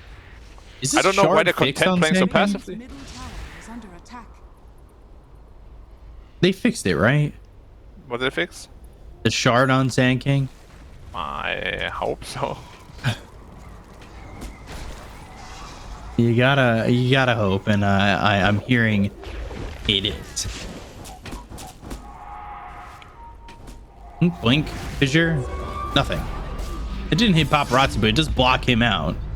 Got the illusory orb to jaunt over.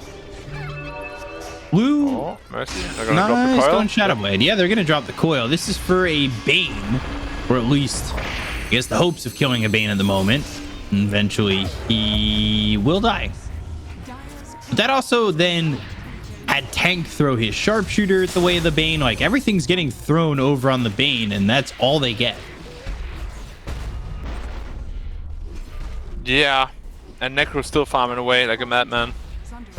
Yeah, not he as already much has as the Tiny, travels but he's Atos fine. Hood. He's super rich. Is Same that level as the casual? Tiny. That's not casual relic, right?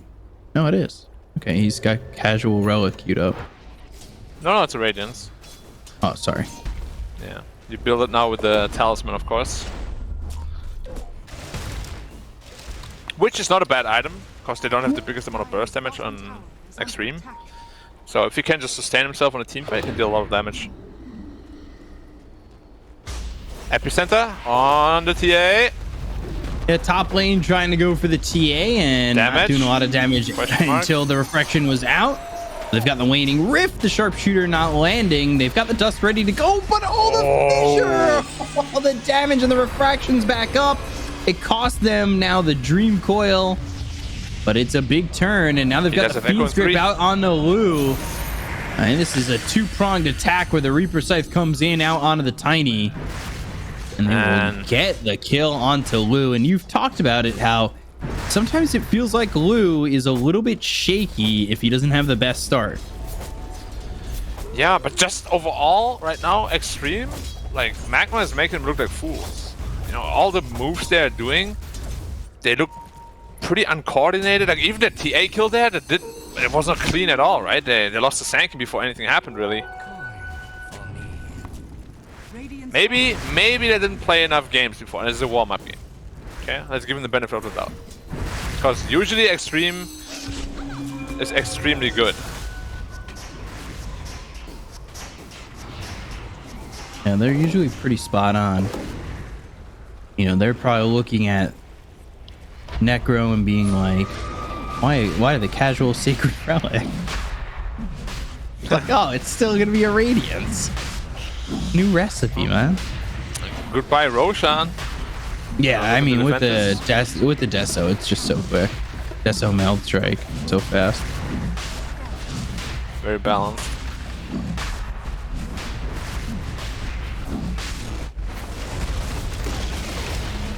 Take the tier 1 bot while that's happening. Not great though. And now they've got this shard on the Sand King. So we'll see how much that works out for him. If it's going to be enough extra damage. Because again, you know, he's only 0-3 and 2. He's only been involved in 2 of the 6 kills. I guess percentage-wise, that's okay. But again, having that little amount of kills for this lineup just feels like it's destined to fall apart. Yeah, I know Paparazzi also has to be really careful. He already got the Aeon disc queued up, which I like a lot. But now Shaker can pretty much solo kill him, and a Bane setup on him is also pretty much gonna guarantee a kill. And they're moving up there already. Oh, he has a Glimmer Cape. You might not expect a Glimmer Cape. Night Vision as well. You blinked in there? Okay. Nice try, nice try. That's space. He's fine. He's space and fine. Burrow Strike epicenter down towards bottom. The full team TP's coming in. Dream Coil committed very early. They do get the kill on the Necro, but do they get everybody out? It's not looking likely. DY looking to fall, and yeah, TA gets credit for that one. That's one kill. They get the Necro, but that is not. Well, yeah, it's a late Midas. Yeah, losing Necro there doesn't feel very good at all. And he finally overplayed his hand and got punished for it. They're looking for Puck again, but Paparazzi knows. They're not pushing our bottom anymore. Where could they be? Very smart. Also, if he didn't have a Midas queued up there, he would have had like a medallion or something and would not have died. So, greedy players beware.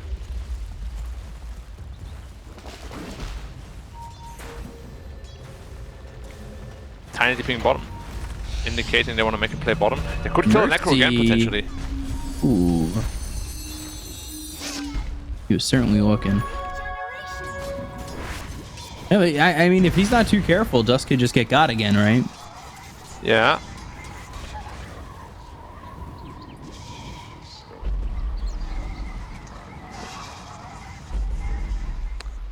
Tiny doesn't really want to, though. He's more interested in just farming his BKB ASAP. 2.5 minutes for the Aegis. Probably means top tower pressure. Like, Old 11's just putting on free pressure this tier 2 tower, right? And getting a bunch of gold out of it. Necro is tanky, but not like super tanky. Like, if they get a good initiation on him, he can die. Oh, Mercy. Yeah, Mercy getting caught. TPs are coming. They've got the break to get him low. And eventually, again, Paparazzi. Dropping Dream Coils down to get the damage for kills. Yeah. He thought maybe I don't have a reveal or something. That's actually the second or third time we have seen that, where just as they put down a sentry, like they use a random spell to be able to kill that. So the communication isn't like super top notch right now on Extreme. Right. No, we just hyped it up like, yeah, they know everything and they're gonna say everything so clear. Nope. Looking for an Epi on the Dust again. He's really tanky though, 2.3k with the hood. Spellcasters alone cannot kill him. No chance. They need a +1 or 2 here. Ooh, Paparazzi might get caught. I feel like they know he's here. You're not. A TP was like, yeah, we know. We're on it. Okay, the Metal 2. Aeon disc completed already on the puck. So he isn't nearly as scared now. Mercy coming over, tank nearby. He just threw his bushwhack out, and they're gonna go epicenter Burrow Strike with the Hoodwink Sharpshooter. It almost feels like epicenter wasn't even needed. Fissure comes out from TZ. You don't need to be out 11. Goes to base. Okay, interesting. All the way to base. Wow. I thought he was just gonna stay. His team is like all around. Shatter go mid tier 2. Anyway, BKB down on Tiny as well. Now comes the smoke. Yeah, they want to go towards top. They're actually casually 5k ahead. Like, it felt like this game slowed down and XG didn't have that lead, but they farmed around the map really well and quietly have extended their lead really well. Aegis and 10 on the TA. Oh, Dust. Aegis Strike on the 3. 2. Oh, 2. 1. one. And the timing, they waited for it, but they don't get the kill just yet. Echo Slam comes in and kills off Old 11. It's decent damage. Maybe XG kind of blew it all too early. Bit premature. Or it didn't do enough. The swag lands on to the TA. The grip also. Oh, Paparazzi survives it though. I believe due to the Aeon disc, and Lou now able to run, but still ends up dead. They just don't have the damage to follow this up anymore.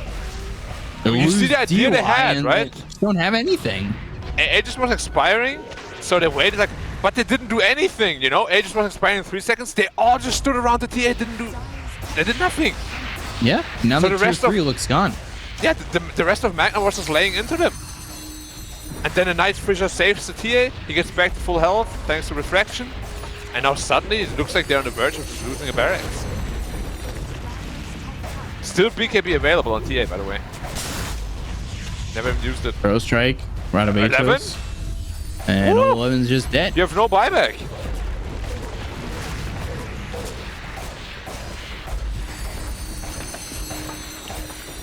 Okay. Melee racks are gone. And you said they were 5k ahead? Now it's even. Not anymore. Now TA is racking up the damage as well. Oh, whoa. Paparazzi bottom. No air this time. And now it looks like he is very dead. He has kept them fishing for a while, but not this time.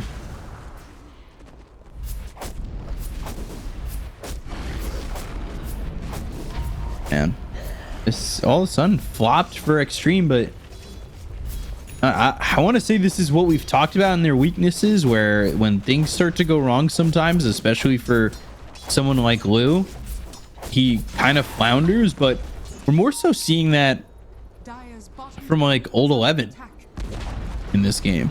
But historically, he has always been a guy like that, right? If you throw him off his game, it's not easy for him to get back on track.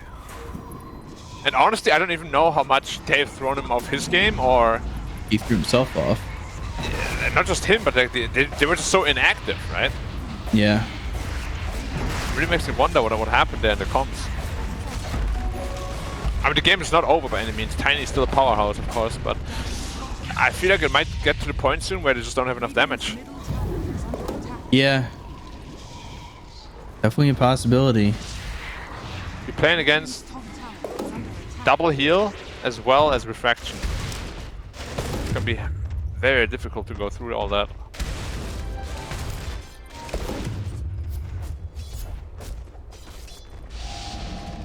And your Eng has a Midas. Really not a big fan of that. I mean, what does it offer the team at the moment? I mean, just the entire mindset of Extreme, I think, is way too greedy this game. Feels like they have like 5 carries, you know? Actually, I take that back. Like, Paparazzi has been playing pretty selflessly, but the other 4. Yeah, very odd playstyle coming in from Extreme. Very uncharacteristic of what we've seen from them. So TA, Deso, Dale is completed already, and it's going to the Swiftblink next. Okay, has a double damage bottle as well. This DDTA is going to be a big surprise for Extreme and could potentially cost them the game. It could rampage right here, right now. Unsmoked already, no success again, and they're under the TA traps. They don't have enough sentries. They need a gem, perhaps.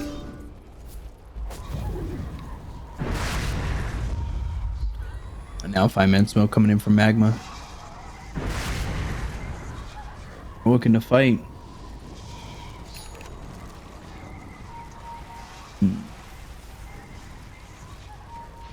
Doing a long wrap though. Yeah, looking for the 11 again. They might be able to find him. He's all by himself, sentry down. Rodabatos there with the fissure. Yule's up into the air. They've got a trap down, Burrow Strike away. Reaper Scythe used very early, but it's still a 2-tap coming in from the TA who shows the double damage.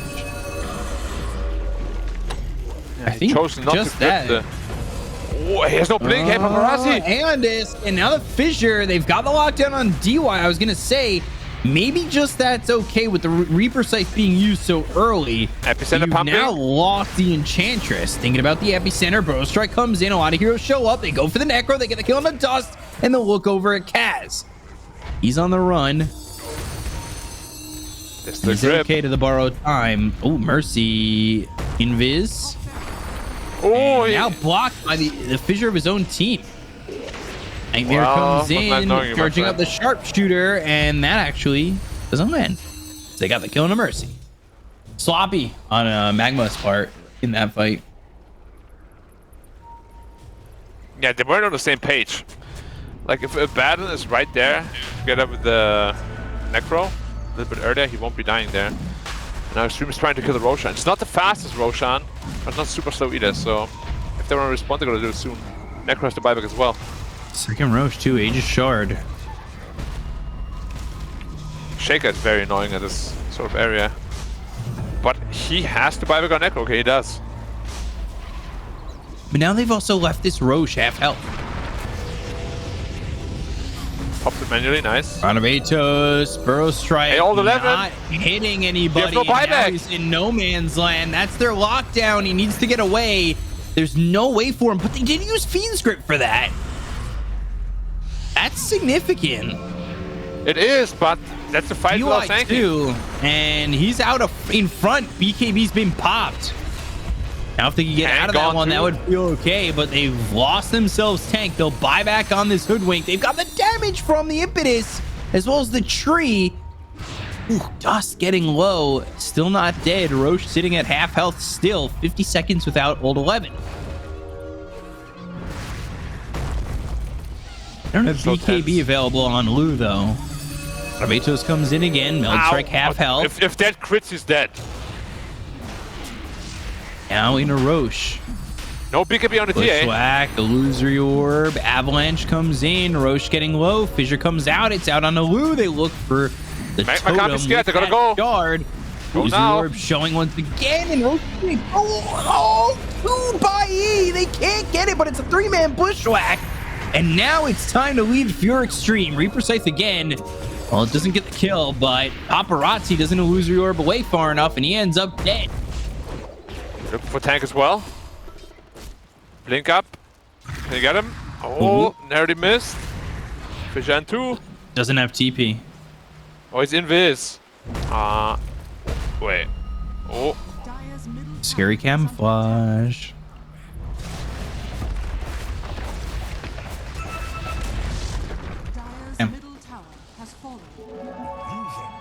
Again, Extreme just off the mark with that.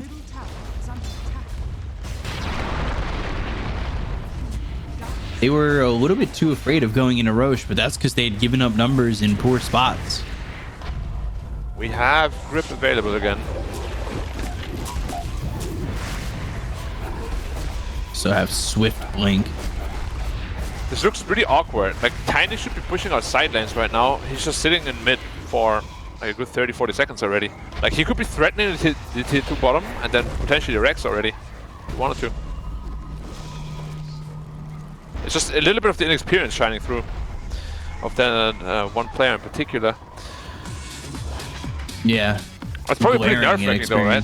Like, you're on the verge of losing the game. You don't want to like make any more mistakes. Right. But you see what Paparazzi's doing? That's like role reversed, basically. He's the one doing it. He doesn't take the towers nearly as quick, though. Yeah. Like, it should be Puck pushing out top, because you got the A on this, Tiny taking everything bottom, and then support just sitting there breaking the smokes. Radiant's bottom tower is under attack. But as we said, it's a warm-up game for Extreme. I'm gonna just chalk it down to that, because we know they can perform way better than this. Yeah.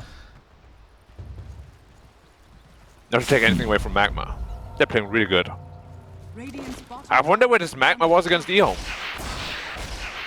Or even against Extreme in the finals. Yeah. That's if they close it out. They are technically still only up 5K. Burrow strikes out, but again, it's immediately the aphotic shield. And that bottom tower didn't even end up taken by Paparazzi. He came back. No tower damage, 0. And again, like, Lou is just standing here.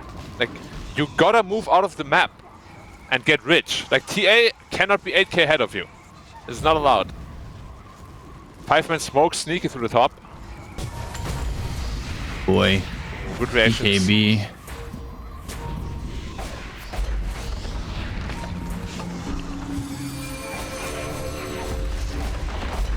They're just gonna go for the racks.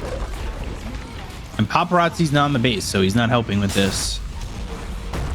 Assume he's gonna try and cut the creep waves. Fiend's grip, Force Staff, but he has no buyback on it. Not looking like it's gonna be enough, and he'll end up dead for 65. That's mega, 250 short of buyback. Paparazzi still trying to cut the creep waves. Maybe they could get backdoor to. But top is coming in as well, and they're glyphing it too. Ow, ow, ow, ow. Oh gosh, DY just dead.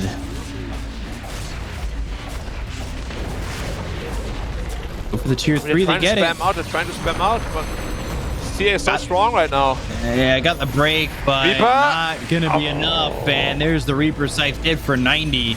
That's gotta be a lot of stacks already coming in. He's 21 HP regen, 7 mana regen thanks to the Reaper Scythe stacks. And DY just fought back. And he dies the same way. The fissure, the right clicks, the kill. Magma teeing up the first game and knocking it out of the park. Not a clean game from Extreme by any means. And Magma, and they take advantage and they get what seemed to be, and they were down 5k at most, an easy-ish game 1 for Magma, where Extreme just never get the gas going. Yeah. Definitely looked interesting. I'm happy for Magma though. They finally played up to what we expected from them. Yeah. Well, I wanted to say played to what you expected them, but kind of subverting expectations as well. I mean, 2 of you were expecting from the run at OGA. Okay. Of course. If we just look at Division 1, like was it last week or this week? It was this week, right? When they played eHome. It was last week. Yeah, it just didn't look nearly as good. And that's what I was wondering. Where's this Magma? Because initially we said, yeah, they're going to bump eHome 2-0. It's going to be super easy because we were expecting that high-level Magma. But then they lost to eHome. It looked very, very different. I'm happy for them. Well, there's a lot to talk about here. And fortunately, I have the 2 best people to discuss this one as you got to cast to the grand finals of the OGA Dota Pit tournament. And you're saying like this wasn't Magma a couple of weeks ago. So what changes in a team, Black, in the course of 2-3 weeks for them to take down Extreme Gaming despite a very clean 3-0 in the OGA Dota Pit finals? How did they get to this level so quickly? It's hard to say, because especially now that we consider the fact that they lost just last week to eHome, who I consider way worse than Extreme Gaming. But how does it happen? Maybe it's just... Is it even their comfort? Like, they switched the roles around. Like, this should be super anti-comfort, right? They haven't done this ever. Yeah, I'm not entirely sure why. Maybe they're just feeling themselves. Or maybe it was really just Extreme playing... You know, like they were scared the entire game from beginning to finish. Yeah. Now, again, the Magma team has been together a lot longer, so it makes them, I think, a little bit better at changing up what heroes are and what roles. B-Cop, do you think that might have been the strength that Magma had that Extreme didn't deal so well against? Just like subverting Extreme Gaming's expectations, or what? I mean, switching roles isn't exactly something Magma's known to do. Like, if it's happened, it's maybe happened a handful of times. It's definitely players that are like I mentioned, like Dust, he played mid before, and Bai has played mid before, and Dust has played safe lane before. Like, they've been in those spots, but I don't think that's like the main factor of this. I think a lot of fight, it, by the way, the game-losing fight where they just didn't do anything to the TA for 3 seconds. Like, you should really have seen that fight. I was so mind-boggled. TA, we all know Age is running out in 3 seconds, and they're just like huddling around him. It's like, okay, we're not doing anything to you. We want to kill you. Wait for that Aegis expire, but that's kind of what ended up being their downfall, right? The team might as well have been stunned for a couple of seconds. Exactly, which is like so weird. Like, might as well just kill him and then focus the rest down, and then kill the TA again. Or maybe let the TA run away, but whatever, you win the team fight, right? But what happened is, he waited perfectly with the reflection until Aegis ran out and got a nice fissure block as well to help him out. Gets back to full health and Extreme blew everything. They had nothing left. Yeah, that fight really exemplified what was going on in the entirety of the game as well for Extreme Gaming. We have the tools to kill you, but we've chosen not to.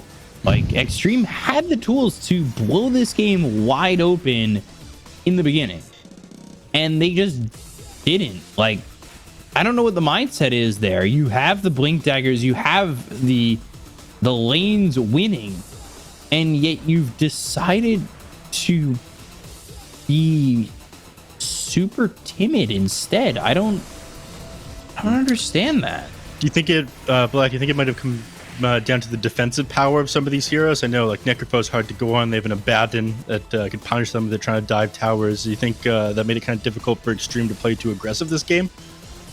I mean, it's definitely a factor, right?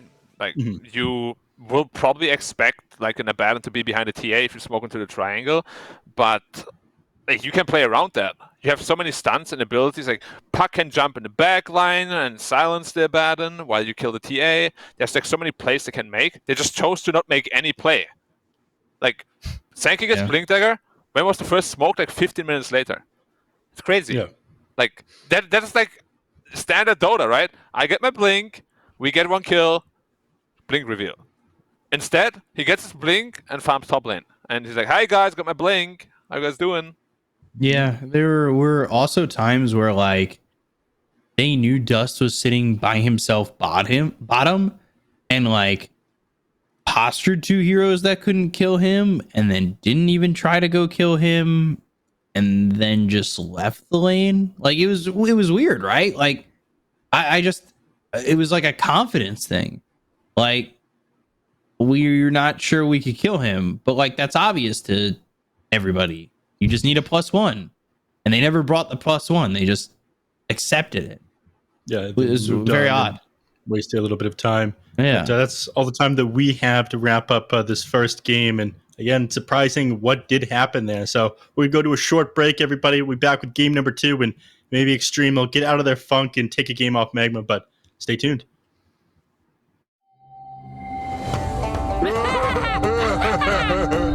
So, who wants to play a game? Yoink!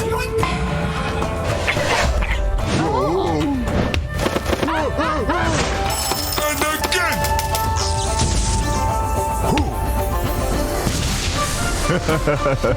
I always get what I want. In the bag.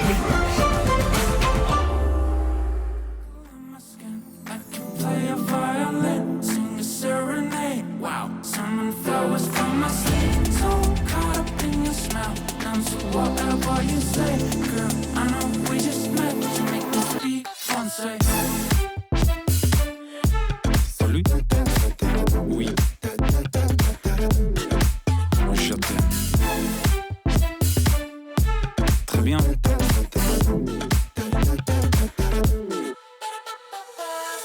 Not just a cute girl, don't get me wrong. I love your face, you're beautiful. You ain't just a cute girl, you're my world. When you dance with me, make me sweat, make me speak. You make me feel like I do whatever I want. I fear no harm when I stare at the sun. I feel so noble with you on my love. My will so strong, only limits the sky. I've been a nice day, I've been like, no way. You make me speak français. Salut. Oui. Je t'aime. Très bien. Girl, I know we just met, but you make me speak français. I got a prickle in my skin. I can play a violin, sing a serenade. Wow, summon flowers from my sleep. So caught up in the smell. Down to whatever you say. Girl, I know we just met, but you make me speak français.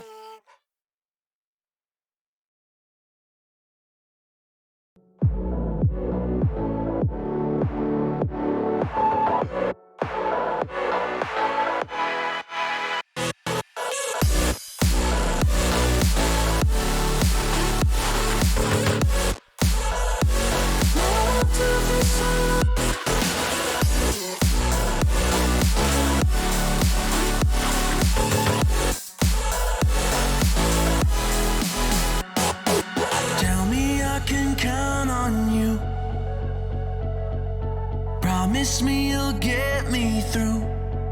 Just tell me I can do this too. For everything we fight to never lose. 'Cause everything we want, oh, is everything we need. Just like I need you. Oh, it's just like you need me. Oh, strength unknown, don't you bail on me now. I got the world on my back and my hand on the crown. Strength unknown, don't give up on me now. You got a 500,000 eyes staring you to the ground. No, I won't do this alone. No, I won't do this alone. Without my strength unknown. Without my strength unknown. Strength unknown, don't give up on me now. You got a 500,000 eyes staring you to the ground.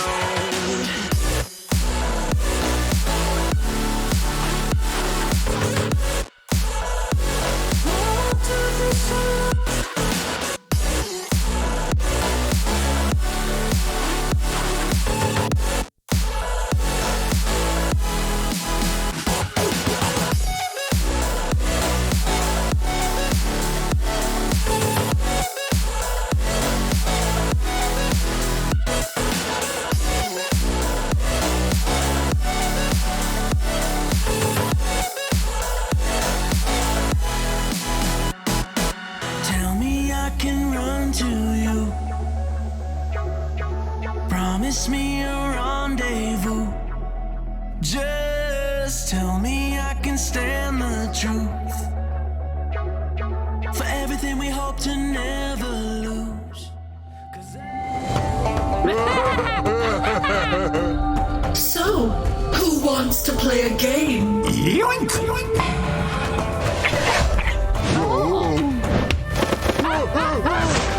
And again!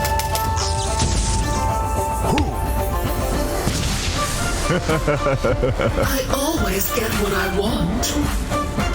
In the bag.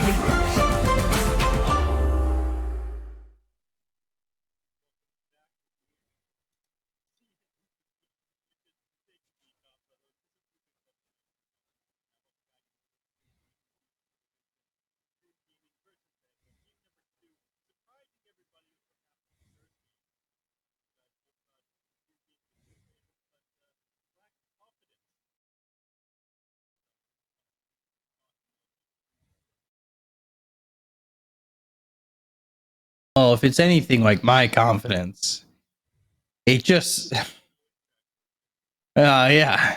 If it's anything like my confidence, it goes down real fast. You're in the middle of saying something you know is right, and then you say something stupid once in like the last 2 weeks or so, like Radiance, and you never forget it, and then your confidence is gone, and you just can't play that well or talk that well anymore. Or you try to chat up on me, and then you're like, "Oh no, sorry." Yeah. At least I didn't blow the intro. All right, guys, let's back off ganging up on me real quick. You said disappointing parents. All I'm thinking is I spent $20 to watch him do this. I could be out watching the game with my boys. What's going on right now? The boys. Well, we are already in the draft. Oh, that's nice. Oh, so Extreme Gaming, they've done that in the past, where when they lose game 1 and game 2, they will just immediately go to Nyx Assassin. It's definitely one of the most comfort heroes. Straight into Dusa. Okay. We've seen a matchup many times. TA is on a time against Dusa. It's not an easy matchup at all. And it suits Extreme Gaming style if they play anything like they did in game 1.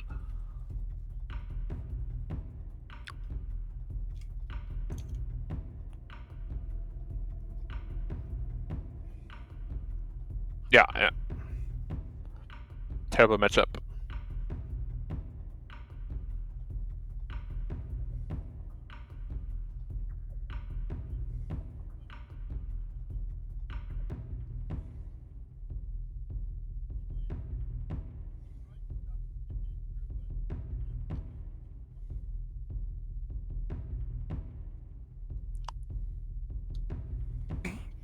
Yeah.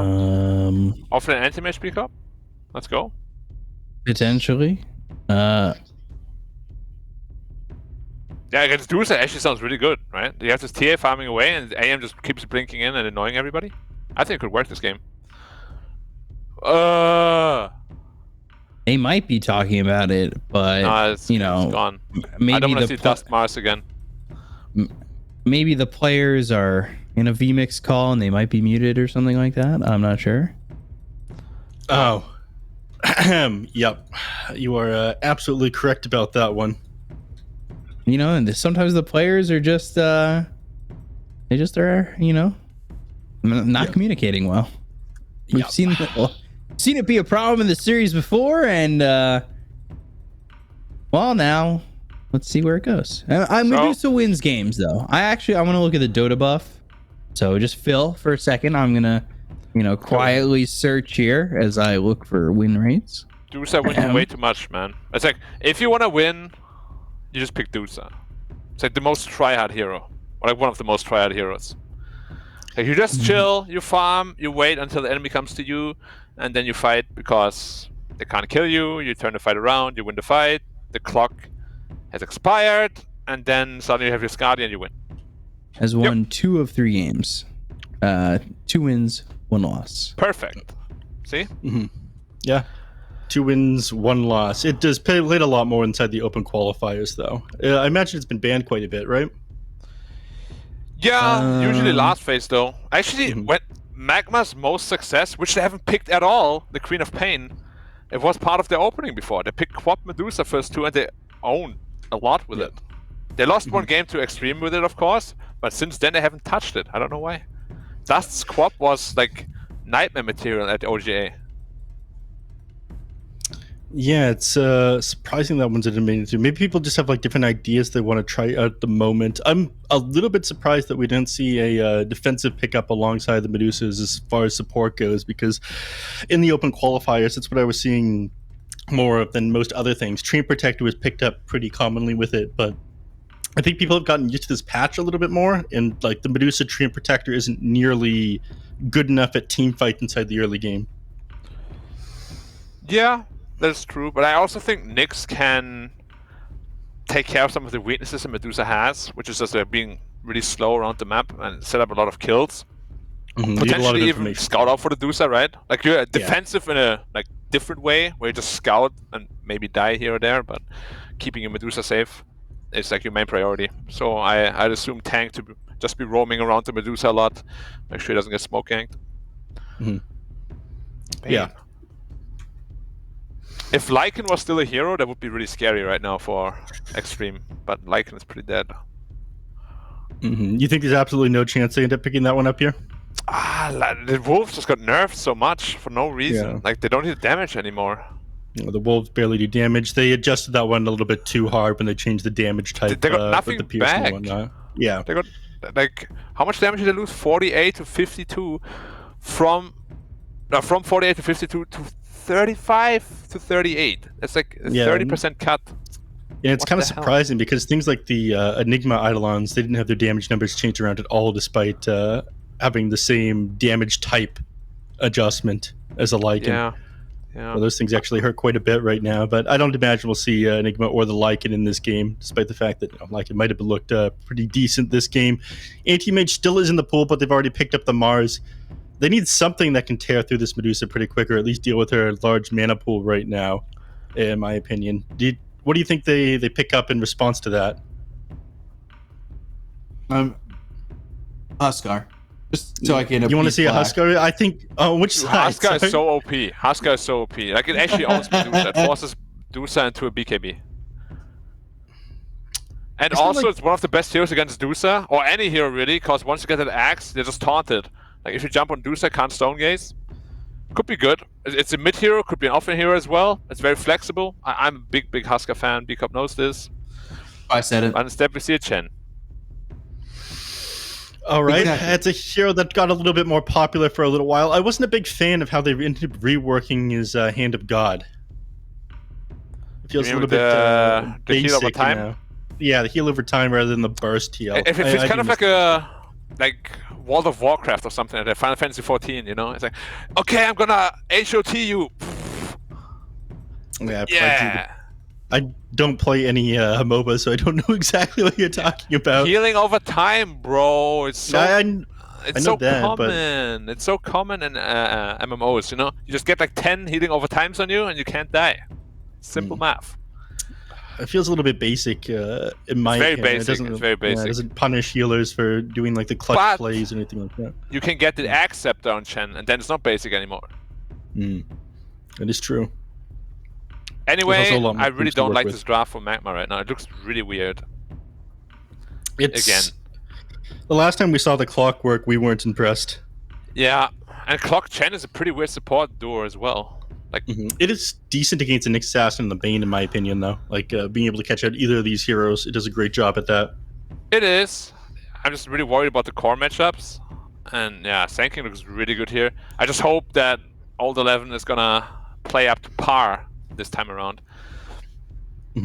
And uses a smoke when he gets his Blink Dagger. But it's a very good answer to Chen, right? Like you can destroy all the creeps instantly. It lanes very well against TA.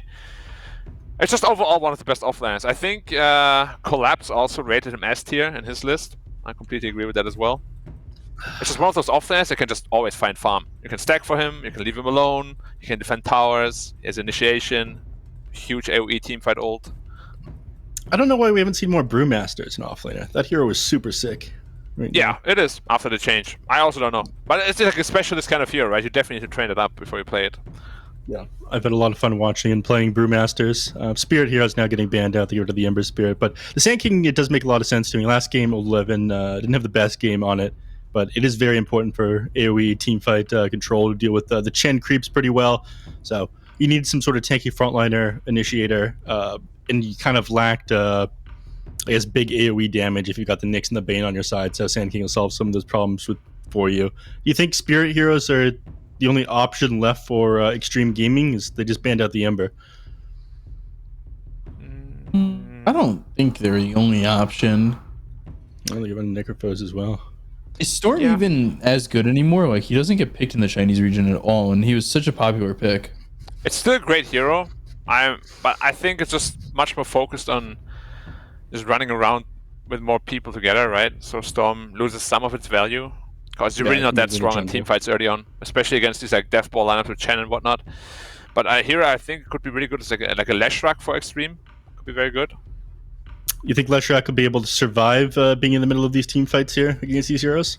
He has a Bane to protect him. He has a Sand King to potentially back him up. And when there's Stone Gaze, you can't really initiate anyways, right? We'll see anyway. Magma's gonna pick last, pick the hero first, so. Yeah, so you'll know exactly what you're playing into here, and you decide whether or not Leshrac is optimal. I mean, it will help them take towers somewhat earlier, so it'll stop Magma from having too much control over the map if they decide to go for that one here. Ooh, they're going full out of the physical damage. You dare pick department. SF against Paparazzi? What does he pick now? He's like, oh my god, bro, I have the perfect counter. It is Queen of Pain. I'm gonna get. Pagna looks GG right now. Pick Pagna and you win the game. I don't have an amazing way of dealing with Pagna. That hero is very busted at the moment. Have you seen the win rates on that hero right now? Yeah, it is super strong, especially with that new shot he got. It's very very strong. Also, have you seen, what did they pick up last year? Dude, you don't need to move when you decrepify. There's no turn rate. But Paparazzi Invoker. I thought about Invoker, but how is it pick up? How's it gonna go? Is Dust gonna own him or not? I don't know. It's Paparazzi DAC Classic. Well, more SF's a DAC Classic than anything, but unfortunately, in game number 1, it was the TLC match. Hardy Brothers came out strong, edging Christian, who were Magma in that case, destroyed them with the help of the Dudley Brothers. But now they're going to come back. Extreme Gaming is going to come back. They're not the Hardy Brothers anymore. They're now Scotty Too Hottie, Grandmaster Sexay, and Rikishi. Too cool. Turn it up. They're about to turn it up in game number 2. Here we go. They're going to do the worm, and they're going to do the stink face. They're going to do everything. It's going to be great. They're gonna win game 2. This is my I haven't high-end watched- analysis. I haven't watched television or movies for like the last 10 years. This was So the 90s. It's fine. I'm gonna assume that you think Extreme Gaming are gonna win this one. Black, can they get out of the funk from the last game? No, I do like Extreme Gaming's draft a lot. They have the Medusa for like counter initiation if they ever go on anyone. Invoker is amazing against full physical damage lineups with a deafening blast. I like it overall for Extreme Gaming, but I liked it last game as well. They really got to put the pieces together. Like they got to actually start playing Dota, because last game it was not great. Well, that analysis was not as good as B-Cops, in my opinion. But Sorry. no, Sorry, very close there, Black. I'll step it up with some Batista bombs in the future. Yeah, thank you. But that is going to be it for that one. So we think Extreme Game for both of you again subverted our expectations last time, but this time we'll see if it's any different as we hop into game number 2 of Magma against Extreme Gaming. Imagine that game will run away pretty soon here. It's possible we're paused up. You don't know. Here we go. Take it away. We're going to take it away here. Picking it up. I mean, this should be perfect for Extreme, right? If they want to play like the last game, they can just sit back pretty much the entire game. They don't really need to do anything. Lusa's going to outscale everybody. I just want to see them play aggressively, though. They're so good at it, especially with the support duo, PYW and DY. Like, they're amazing at playing aggressively. Make use of it. Don't go to Midas, please. I'm a little worried that if they do the sit back route, Magma can start to play pretty quickly. Like, their lineup isn't exactly slow, right? Their lineup is scary if it's ever ahead. Like, you get this Desolator, and then the Presence Aura affects buildings. It's like minus 13 armor on buildings. It's a lot of damage. And you get this AC out at some point. But my issue is, it's all physical damage. Like, it's super all in. Right. They have no great lockdown again either. Only Master Arena and the Clockwork. Just overall the draft, like, it can work again if it snowballs, but like, why do you always rely on snowballing so much? That's been Magma in a nutshell. For a while. We'll see. Like, last game it worked. Maybe it will work again if Extreme doesn't, step up. Yeah, double melt attack on Sanking potentially. I think maybe. Ow. Cool. Ow. Minus 8, by the way. But yeah, minus 8 armor, and maybe even thinking about continuing to attack Old 11. What does he have right now? He's got Sandstorm. Sandstorm, I really don't like this. We spoke about it before, how you really need to cost it to push out the lane. Especially against this TA early. There's a sentry down.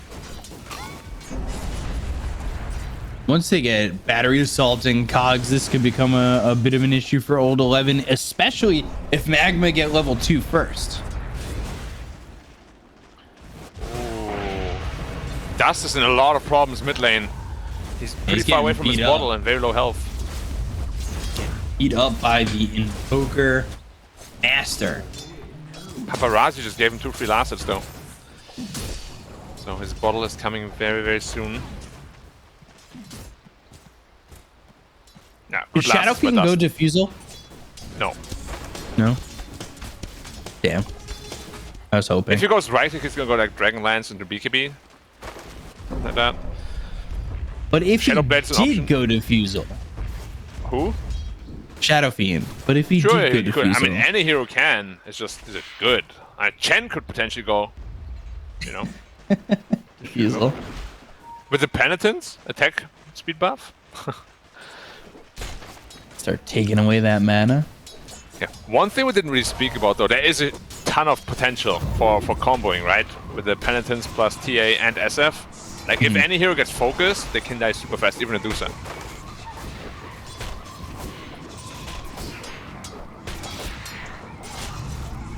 $10, 11-5 for the Mars. He's actually having a great time top. Yeah, it's very hard for Medusa to really last it against the Mars. Old 11. Oh, They have a again. healing style for him. They do. Tank has Okay, one. look at Kaz. He's just trying to play Old 11 like a fiddle. That's amazing. A Tank might First be strike dead. out, but now Tank might just die. The 2-man impale. I don't think it's gonna matter. And there's the cleave. first blood. The splash coming in. Oh, one more. And then splashing it yeah. down, trying to get the kill on Old 11 as well. Man.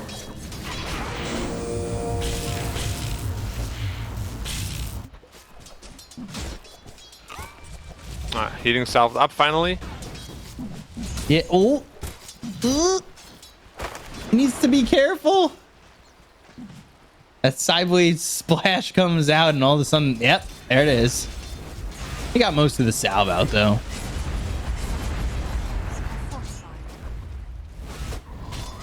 Fine. Now the sentry's actually here, but they've got the dust. Oh, spike. Like Carapace, and Magma's putting on good pressure here. Like, I don't hate this at all. No, I like it as well. The thing Tank is, definitely mid comfortable. dust got pushed out of lane, at least for the moment. Yeah, I had to go back to Fountain. EMP Harris spam a little bit too much. So it's a Chen +4. Haven't seen that in quite a while. He has drums queued up. Now. Oh, they're looking to dive Lu. Spear. Yeah, they got it, but what else do you have there, really? Zeus has too tanky, but he's not getting the most amount of farm. Like, he's still looking okay, but definitely not free farming here. And it's only gonna get harder as the levels go up. Might have to retreat to jungle soon.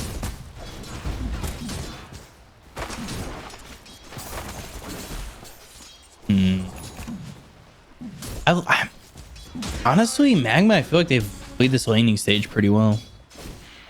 Yeah, I'd agree. All 11 went back to Tranquil Boots and it's going for Soul Ring again. As I just hope they can make really good use of the Sank in this game. Right, and so far he's kind of not really had fun in his lane at all. Big question is also how comfortable is Mercy on this Chen? Or did it just pick it for like the whole strategy to come together, you know? He had a sentry down. They were ready for Old 11. He doesn't have the mana for a burrow strike. He should be fine though. I say that. Oh, the meld? Can he get the splash? Nah, nah. Oh, Hey, tank! Oh my god! I think he tried to kill him, right? He did try. Spike now Tank's dead. Carapace. And now he's just a lot. Oh, I wonder if he was thinking that Tank might get around behind the Centaur, but it was a little bit early for that. Should definitely not have gotten 2-man impaled there. A little bit lazy. Tornado out. Paparazzi has come over. Mercy's dead. Yeah. Being comfortable on heroes like Chen is so important.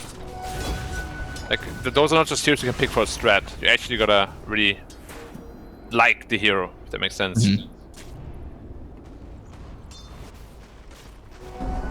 Shadowfiend's actually having a pretty decent time. He's ahead in levels. Yeah.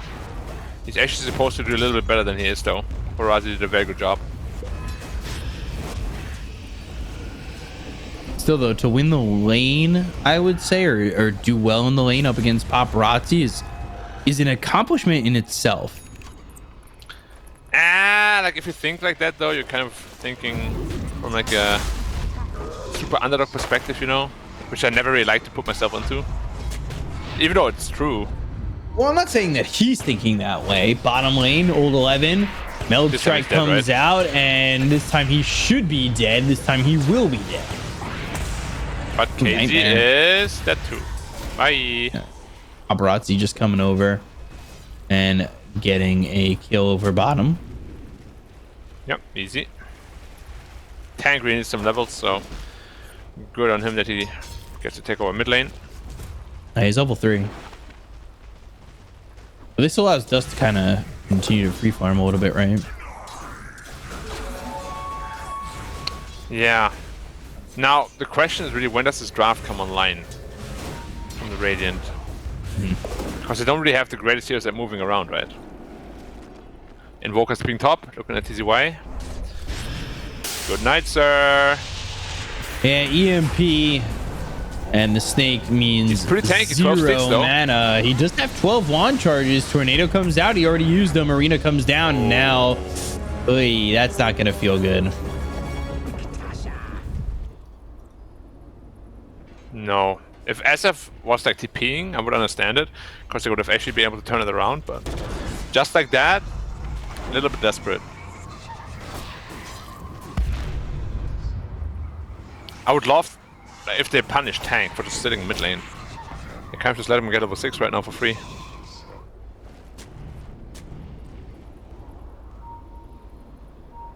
Yeah, and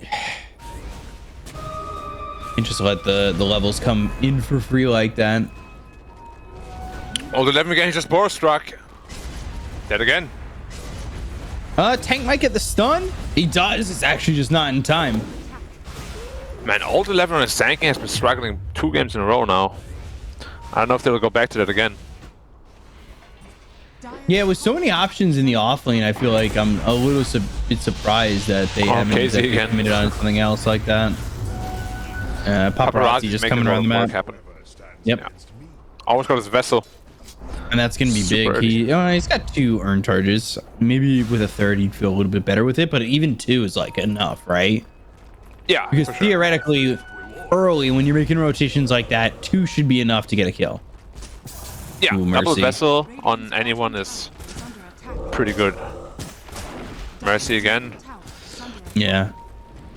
Should be fine Spear this could time, push though. back blue, but I feel like they want to connect it to something and do more. But Paparazzi's here. Like, they need to be careful.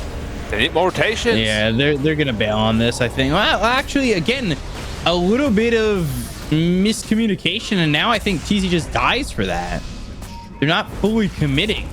At least not yet. Although, I say that, but you said TZ's pretty tanky. He's been quite tanky. This has allowed Tank to get Vendetta and move over to get the kill on the Chen, and they end up taking up 3. They're not really playing together. Like, if they make these moves, they need an SF there. Or maybe even a TA. But with the 3 heroes, they have no damage. Like, we spoke about how Clock and Chen is just awkward together. There's not a whole lot of damage coming in. And it's the second time they did that. Yeah. I gotta say, Mercy doesn't look super comfortable on this Chen.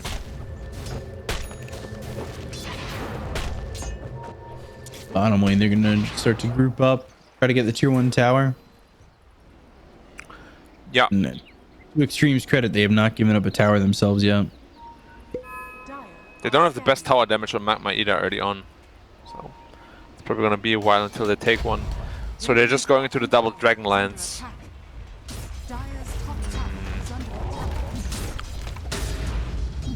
Oh, Mercy's gripped. Yeah, Mercy gonna drop again. And Paparazzi early on, he's 5-0-3. He's been involved in every kill. Yeah. Which is kind of what we said they needed for the last year, right? He's doing very well with it. He's going Midas. Oh yeah, at this point for sure. Invoker, you always want to go Midas if you can get away with it.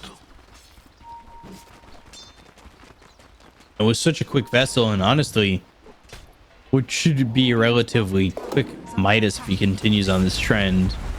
I worry for Magma. I don't know if they've done enough. I mean, other than the bot lane, they haven't really done anything.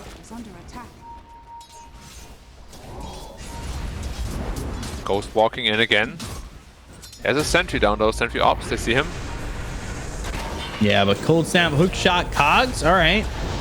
Requiem. They've got the fear. They have the raises, and the damage is there from the spear from TZ. And of God, not going to be enough to keep Kazi alive, but they've got the arena on both supports. 11 on the other side, maybe looking for the epicenter afterwards, and he uses a Pearl Strike short though. And the damage, the spear connects, but just pushes him too far away from TA to get the kill. And it ends up turning out well for Magma. All of a sudden, 2K lead suddenly. Yeah, it's a 2K lead. That was a great counterfight.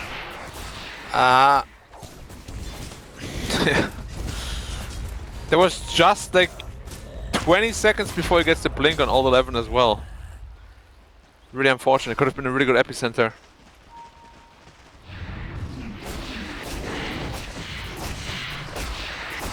Gives them a significant lead here.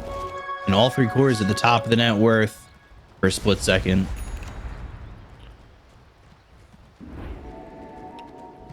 TA is almost into the Deso. Wow, he's so bad.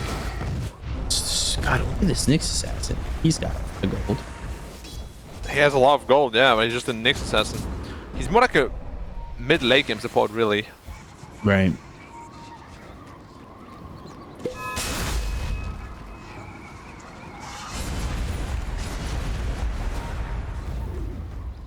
The Drusa Tia matchup is still very Drusa favored, of course, but it's never good if you're behind this much. They're smoking. They want to use this blink on the Mars. Oh, he actually went blink on TA2 before the Deso. So I just want to go super ham. Nice hook. Yeah, potentially they want to go super ham on this. They've got the hook shot, raises in, Nightmare for a second, and oh, Paparazzi. Oh, he lands the spear. He's definitely dead, but they've got the heroes here. They get the kill on a Paparazzi. Magma, man. They are playing real well at the moment. They need to be careful on this, though. Vendetta, they need the Burrow Strike to follow it up. Dust is in trouble. Good Requiem. He gets it off. Kaz is still dead, but Dust survives. I think that's worth it. He dies otherwise, right? Yeah, potentially. Not quite sure what they had left in the tank on Extreme. But yeah, you could just see how Paparazzi tried to step in and help. Like, save your friend syndrome. Yeah. And he gets punished for it this time around. Now the Midas feels a bit bad, you know, because he died twice Mercy. already. Mercy again. Does he even have a creep controlled or anything? Yeah, they're all running away right now. Sanky might chase him down, though. No, they're too fast. Okay, I didn't see those for a second. I don't know how much I like this blink on the TA first. Like, if he had this Deso, they could have gone Roshan already. Are they gonna smoke? Oh, can they ever smoke with their epicenter, please? And the blink. Like, I'm feeling offended, actually. Ooh, Scan actually came out Same down the place, high DY. ground. Ooh, Sunstrike. It hits Kaz. DY actually surviving with the brain sap. Tank comes over. Nightmare to survive. DY alive. But eventually... How alive, though? Oh, God. Yay, with the double kill. They don't get the deafening blast. Blue did take out Kaz. Mercy on the low ground, trying to de-ward of all spots to get caught like this, and he is dead. Meteor dropped down, but look at the positioning of this TA. Has the opportunity maybe to throw out some right clicks after the stone gaze is over. TZY with the bulwark is not enough. Yeah. Really And good spell SF, by Paparazzi. if SF maybe he's in the right spot, he gets a Requiem off and pushes him away, but I think good salvage there from Extreme. Yeah, very well played by Paparazzi in particular. Used the spell perfectly in that fight. Pro Strike, Impale, Sunstrike, all in. Dust thinking about the Requiem. Instead, it's in death. And this is the weakness shining through a little bit. You don't really have a whole lot of stuns or control at all. They just run circles around you.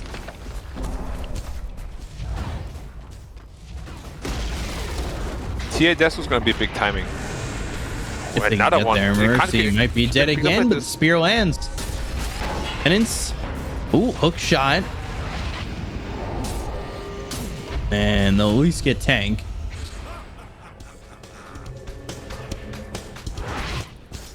Yeah. Okay, so Desolator up to 250. That could be a good Roche timing. You can't really just go blind Roche. Yeah, against Sand King, but he doesn't have epicenter. Yeah, but do they know that? That's the question. He should. If they're really like paying attention to the timings, yeah. But it's pretty hard to do in sometimes in these games that are pretty fast paced. How much for the BKB? 1,000. Man, this uphill ward there has been the death of many heroes this game. Fiend's Grip, Sunstrike, Spear. That was so late. Yeah, way too late. Burrow Strike, Cold Snap, Ice Wall, all down. Dust gets the Requiem off, and it's kind of well placed because they bounce off the arena. And Meld Strike, double shot, blinking away, and that is he avoids the Spike Carapace. You feel like that should come out a little bit quicker. They definitely didn't expect the TA there. But yeah, SF already has the BKB completed. Now it's time to take Roshan. You know, again, they actually had Epicenter, which is a Blink Dagger. Okay, it makes it a little bit more difficult. They definitely want to take that Rosh away ASAP. Mercy, you gotta be careful. Man, he's always running up these hills by himself. Yeah, especially by that cliff by the dire jungle. It's just a bloodbath, that ward spot there. All the supports are always trying to solo the ward. I feel like they're trying to solo D-ward while they know that that area is occupied. Yeah, potentially looking for a fight or trying to bait something, but definitely not been optimal. And now Dusa is top of the net worth, which is very scary. Yeah, but a smoke, if they can get anything out of this, it might be worth it, especially Lou. They go the other way. Lou is right in their face all by himself. They'll get the kill there on the Bane. Lou thinking about going in. The trap hits. Lou's courier is dead. Ooh. Lou's courier. It's just an ulti orb, luckily not the Manta. But they're looking to reinitiate. I feel like they think they need one more. But that might be ambitious. They should have just taken Roche. Bane's going to be up. Tanks here looking for the impale. Lands it. They're going to Lou. BKB looking for the Requiem. Hand of God. Do they have the damage? He's so low. He's hitting the arena after the fear the raises. Oh, Lou. One more. They just need one more right click and they can't get it. Oh, this might be where the game turns around. It's going to be a full team wipe. They've got the Fiend's Grip. They take away the 6-time spree.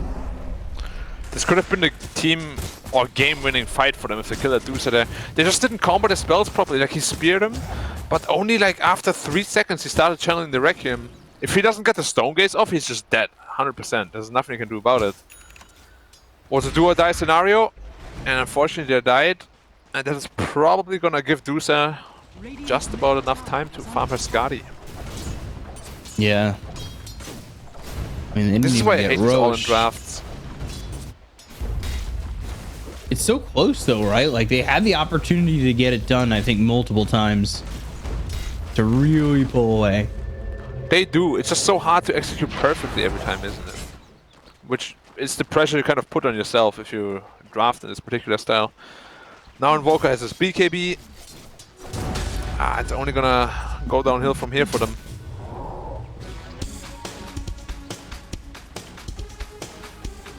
Very rough.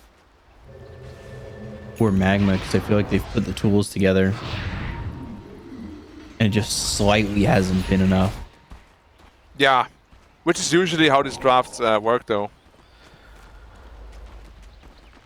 Because you pick these drafts, you expect yourself to execute really well, right? Because otherwise you wouldn't be drafting it. And if you mess up a fight or two, it can just go the other way pretty quickly. I'm sure it's only a 3k gold lead, but once this loser actually hits the Skadi timing. Hookshot, Spear, Epicenter. On the back end of this Epicenter, they do get the kill, but they've taken out DY. They'll lose Kaz in return. Right click comes in. They've got the arena down. Tornado follows it up. That lands on a 2. Meteor there. They lose old 11. And now that's an opportunity maybe at Roshan. However, you know, there are 3 heroes here. Justa's gonna bottle up regen, and you know, we've said this a couple times. It could be Roche. It could be Roche. Well, fool me once, fool me twice. I ain't falling for it again. It looks like they're not gonna go for it. Yeah, they're pretty indecisive around that Roche pit for sure. Dusa, how close to Skadi? 400. But Tia just finished her BKB, so there's still like a minuscule timing that you have before she finishes her Skadi. I'm gonna smoke up right now. The Skadi is coming, B Cup. One more camp, it's respawning right now. Narrowly missing out on that timing. Radiant's top tower is under attack. Now Dusa, about 10k effective health. Hey. Very cool.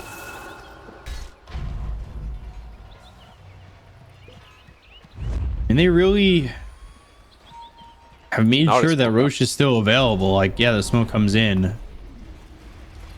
Winner of this fight takes Roche. And I would almost go as far as to say the game. Yeah, it's a very hard fight for Radiant. Burrow Strike, Sun Strike. And the hook shot to the back lines. They got the arena down. They hit a Requiem. But right now, it's not looking like enough. They lose TZ, and the right clicks are coming in from Lou. Dust. Yeah, Dust is going to get cleaned up. And Lou will get a triple kill. And his prize is Roche. Yeah, with this, the game is pretty much over. Like, you just can't allow Dusa to get this item timing. You had your chances. You needed to push the game pace. You just see, Stone Gaze is too strong. If you can't burst the Dusa right at the start of the team fight, your BKBs mean nothing. Yeah.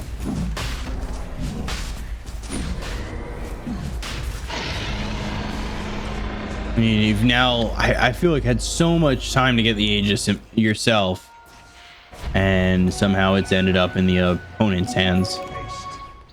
Yeah, they were just too scared to really push it as much as they had to. Which is why I'm surprised a team like Magma, like I don't want to say that they're bad, but you need a lot of experience and a lot of quick thinking, decisiveness, all that good stuff to really make these drafts work.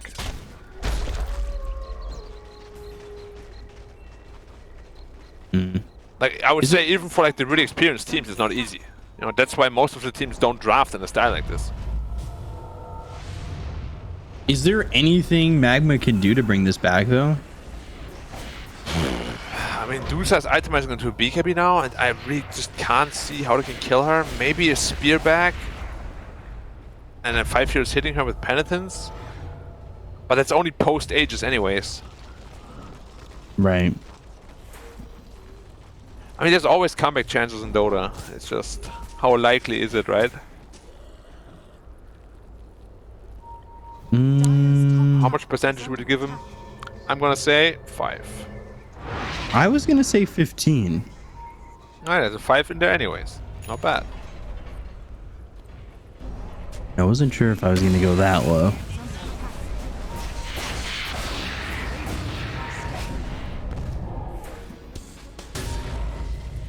They're still moving up. Tank, once he got this 6, I mean, his effectiveness went through the roof, obviously. But he's really done a lot for this team. Oh, Dust got slapped up. This is good. Yeah, Sunstrike's in. He's dead. I mean, there's really no reason to use the Fiend's Grip, but they do throw it out there anyway, just in case, to get the lockdown, and they'll get the kill there out onto Dust. Tornado lands with the Spirit Vessel on him. Kaz will be killed by Paparazzi, who is 13-2 and 13. Unfortunately, 2 deaths, or he'd have the Bob score. Lou just doing his thing. Yeah, pretty simple game for them. Already has the BKB picked up. How do you kill those dudes at twice? Something you can. Wait for timing on Aegis to fight then, but that's 2.5 minutes away. Invoker now picks up the Axe Scepter 2. There's quite a bit of Cataclysm combo potential.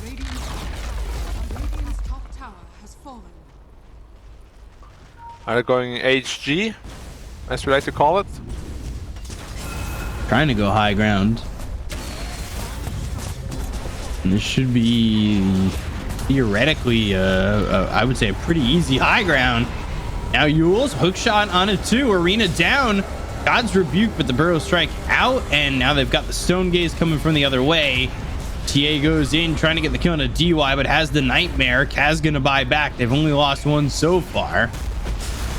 But Burrow Strike, Epicenter, Sunstrike with a Cataclysm. And Old 11, he ends up dead though. Dust, he falls. He's got no buyback.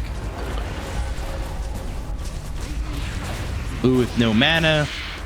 Hey, he's getting tapped, but ooh, there it is. Well, now back to 10k health. Basically. Did I want to stay? He had his mana shit actually turned off. I should turn that back on. Shot wasn't ready there by Kaz.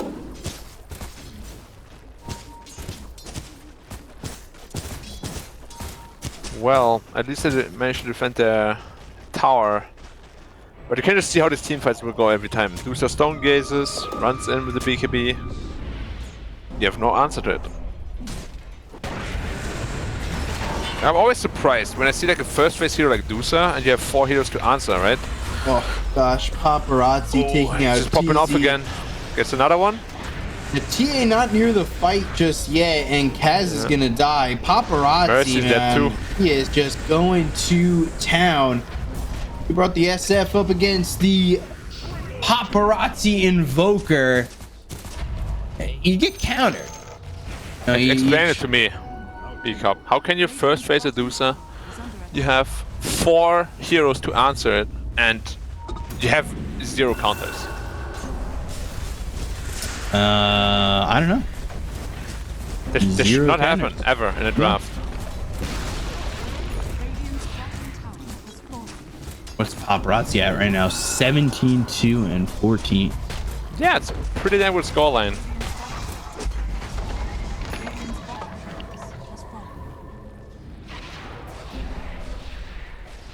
Also, didn't Mercy throw out the tip earlier? Did he? I think he did. What a Cataclysm. Cataclysm coming through, and they're gonna look to get the kill. They've got one on Old 11, but the Fiend's Grip is there. And it's out on the Bai. They get the kill there, out on the TZ as well. Dust is gonna follow suit. And Blue GG starting to be the one who's cleaning up. And there are the GG calls. As not only does Paparazzi have an amazing game, but he is in fact the one giving Magma the stink face. We're going to a game 3. Yeah, as we sort of expected to, I think. It was ugly. Very, very ugly, Nev. Very, very ugly, and it was strange. It almost seemed like Magma had that. They were going to 2-0 the series, then a couple of bad fights. I think everything went wrong kind of near where that dire tier 1 was, where everything ended up falling apart. How did that go wrong for us, Black? Like, they just about had cinched that one out. Honestly, I feel like it's partly the itemization on the TA. Like, he went for the Blink Dagger to go for more aggressive plays, but if you just have that Deso, the Roche Pit is open up for you with that early Hand of God advantage that you have in these team fights, and they never really capitalized on anything. Like, they get a kill or 2, go back to farming, but they didn't really care because they know Dusa is eventually going to outscale. After the first power item of the Dusa, the Manta Style, they chose to take the fight. Stone Gaze hard counters them completely, lose the fight on the back of it. And I think that one big game-losing fight was really where they just... It looked like there was no communication. You spear him back into the SF. SF is like... SF yeah. Whoa. Oh, you're here? Oh, cool. Channels is like 2 seconds late, and Stone Gaze comes off again. I don't know how that happens.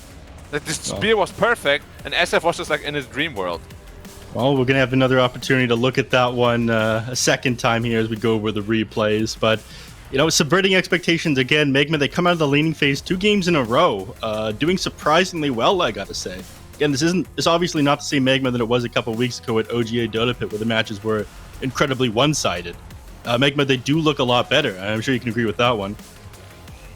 I think they do at times. I think, but Peacock hates them. No, I actually love Magma. I love Magma. I love their hoodies and everything like that. I love their style.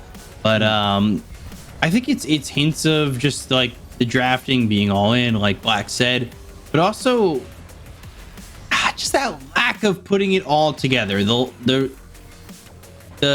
This is why we're a quote tier 1.5, 2-ish team. Like it's just signs of that, you know. Like again, it's mistakes. Maybe you get away with mistakes like that in the NA region, but you don't get away with that here. Like it just doesn't happen. And no team is going to let you make mistakes like the Requiem misses and the timing misses, and you know, letting Lou get away with a little bit of health. You know, it just, I don't know. I keep saying too much, but it's because you guys know. Because you guys know we're all geniuses here on this broadcast. For the people at home, they're just not putting everything together. There seems to be always one important piece to the fight that's missing. Yeah, it's almost all there. Just a tiny bit different, and things would have been better. And that kind of is what we saw in the games that we watched earlier. I think if it was just slightly different, Magma would have been able to close out this game. I think this is the fight. Look at the spear. Yeah, this is the spear. Spear comes out. He spends too much time walking forward. What is happening? Just he's not in position. Him. Yeah, you could have if he doesn't get Stone Gaze off there, this fight is won. Super easy. Would you have just Requiem him from the side where he was? Or should he have just been in a better position? It's all about the fear duration. You don't really care about the damage. The damage comes from the TA, and you right-clicking him. Right. Which, this was the game-losing fight, of course. Like, you lose a fight like this, it's... Again, you are already on the timer, right? Dusa finishes the Skadi. After this was really all extreme. So, the SF feeling like he has to do too much damage to the Medusa, has to do it all by himself, but obviously that's not the case when you have a Templar Assassin on your team, right? She's able to pump it a lot of the damage. She's trying too hard to maximize that ult off on the Medusa, and it didn't even end up killing her. Yeah. Now you see that first Skadi team fight. It's just like Stone Gaze activated, both BKBs practically useless. They're both just running away, and Dusa's like, okay. Getting electrocuted as well. Yeah. When you really get into the finer details of this game too, like the support, like the difference between game 1 and game 2, and maybe it's not the only difference, but this is the vast difference to me, was the supporting. DY and tank did so much more in this game than game 1. So much more. The amount of nightmares that were saving by DY, the amount of times tank initiated or got them vision or got kills with Vendetta. Like, the supports just did so much more in this game. It was a stark contrast to last game. Complete turnaround. Yeah, would you say the supports on the side of Extreme Gaming are the MVP, the reason that they win this one? I know Black, you mostly think it was execution errors on the side of Magma. I think Paparazzi played a stellar Invoker game. Like, his spell casting and his team fight was really good. You see, he never really wastes any spells on his BKBs. He waits it out and gets really good spells off pretty much every fight. He had like 2 pretty silly deaths, but we'll forgive him. You know, you ended on like 20 kills or something. It's okay to make mistakes. But it's once again, I was pretty underwhelmed with the Sanking. I think it's not all 11 hero. I think we should probably go away from that. Well, you mentioned in the middle of that game that this is probably the last time we're going to see him on that one. About like 7 minutes in the game, you said that. So you're a little bit worried. B-Cop, your feelings of that one? Do you want to see him go back to something that I guess is more in front of the team, like a Tidehunter or a Mars? Or honestly, I want to see him play Brood, but I don't know if that hero is in the meta. He's just the best Brood player. You want to see Huskar, you want to see Brood. B-Cop, I don't want to make you out to be a villain, but you're doing it yourself here. I mean, what can you do? I'm the villain. What's gonna happen? What's next? All of a sudden, I'm gonna turn on my tag team partner, turn heel. This is the heel move. I was babyface for too long in the company, and now your tag team partner? 100%. Okay. I could see it. It was 17-2 that the Invoker ended on, so Paparazzi obviously had an absolute stellar game, and it's not surprising. I was more surprised to see them pick a SF against Paparazzi, who was absolutely amazing on that hero. But they ended up making it to the late game, like you two mentioned, and then eventually Magma just weren't able to close it out. So a little bit more shaky than you guys would have expected, though. You thought this would be a quick, clean 2-0, Black? Yeah, I mean, even in game 2, you could see hints of just overall the quality of play not being super high, right? Like if you play against a team like LGD and you make these kind of mistakes, I think you just get run over. So there's definitely a lot of work that needs to be done. But I think it's a good thing for them that they're running into Magma while playing like this and figuring things out. Speak up. Any closing thoughts for you before we go over to a short break?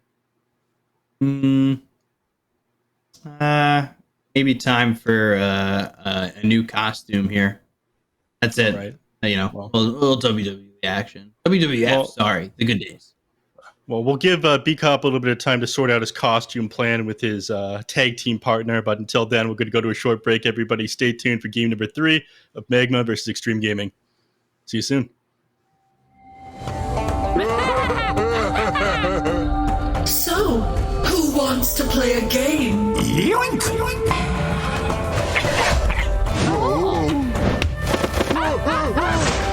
And again!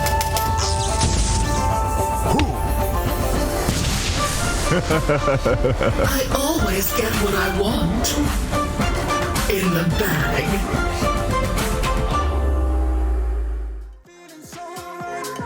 Nothing's gonna stop me. Hey, yeah. Nothing's gonna stop me. Feeling so, feeling so, feeling so, feeling so, feeling so, feeling so, feeling so, feeling so,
Did we take it too far to say that we cannot pretend now?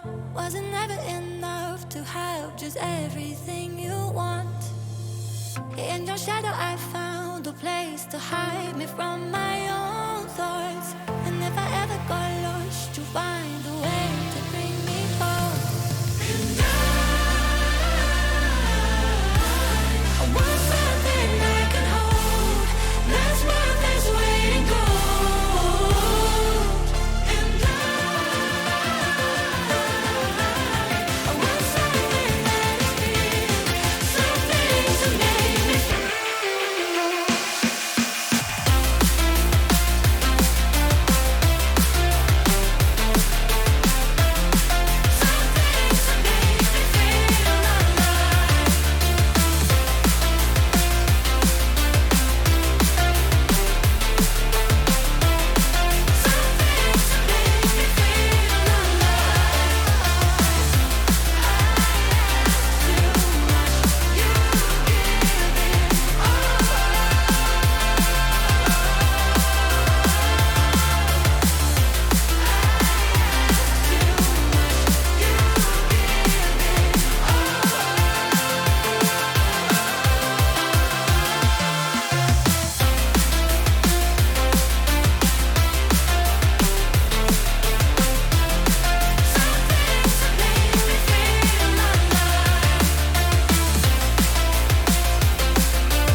wants to play a game? Yoink! And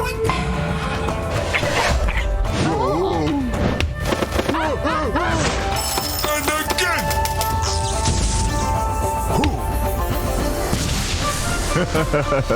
I always get what I want. In the bag.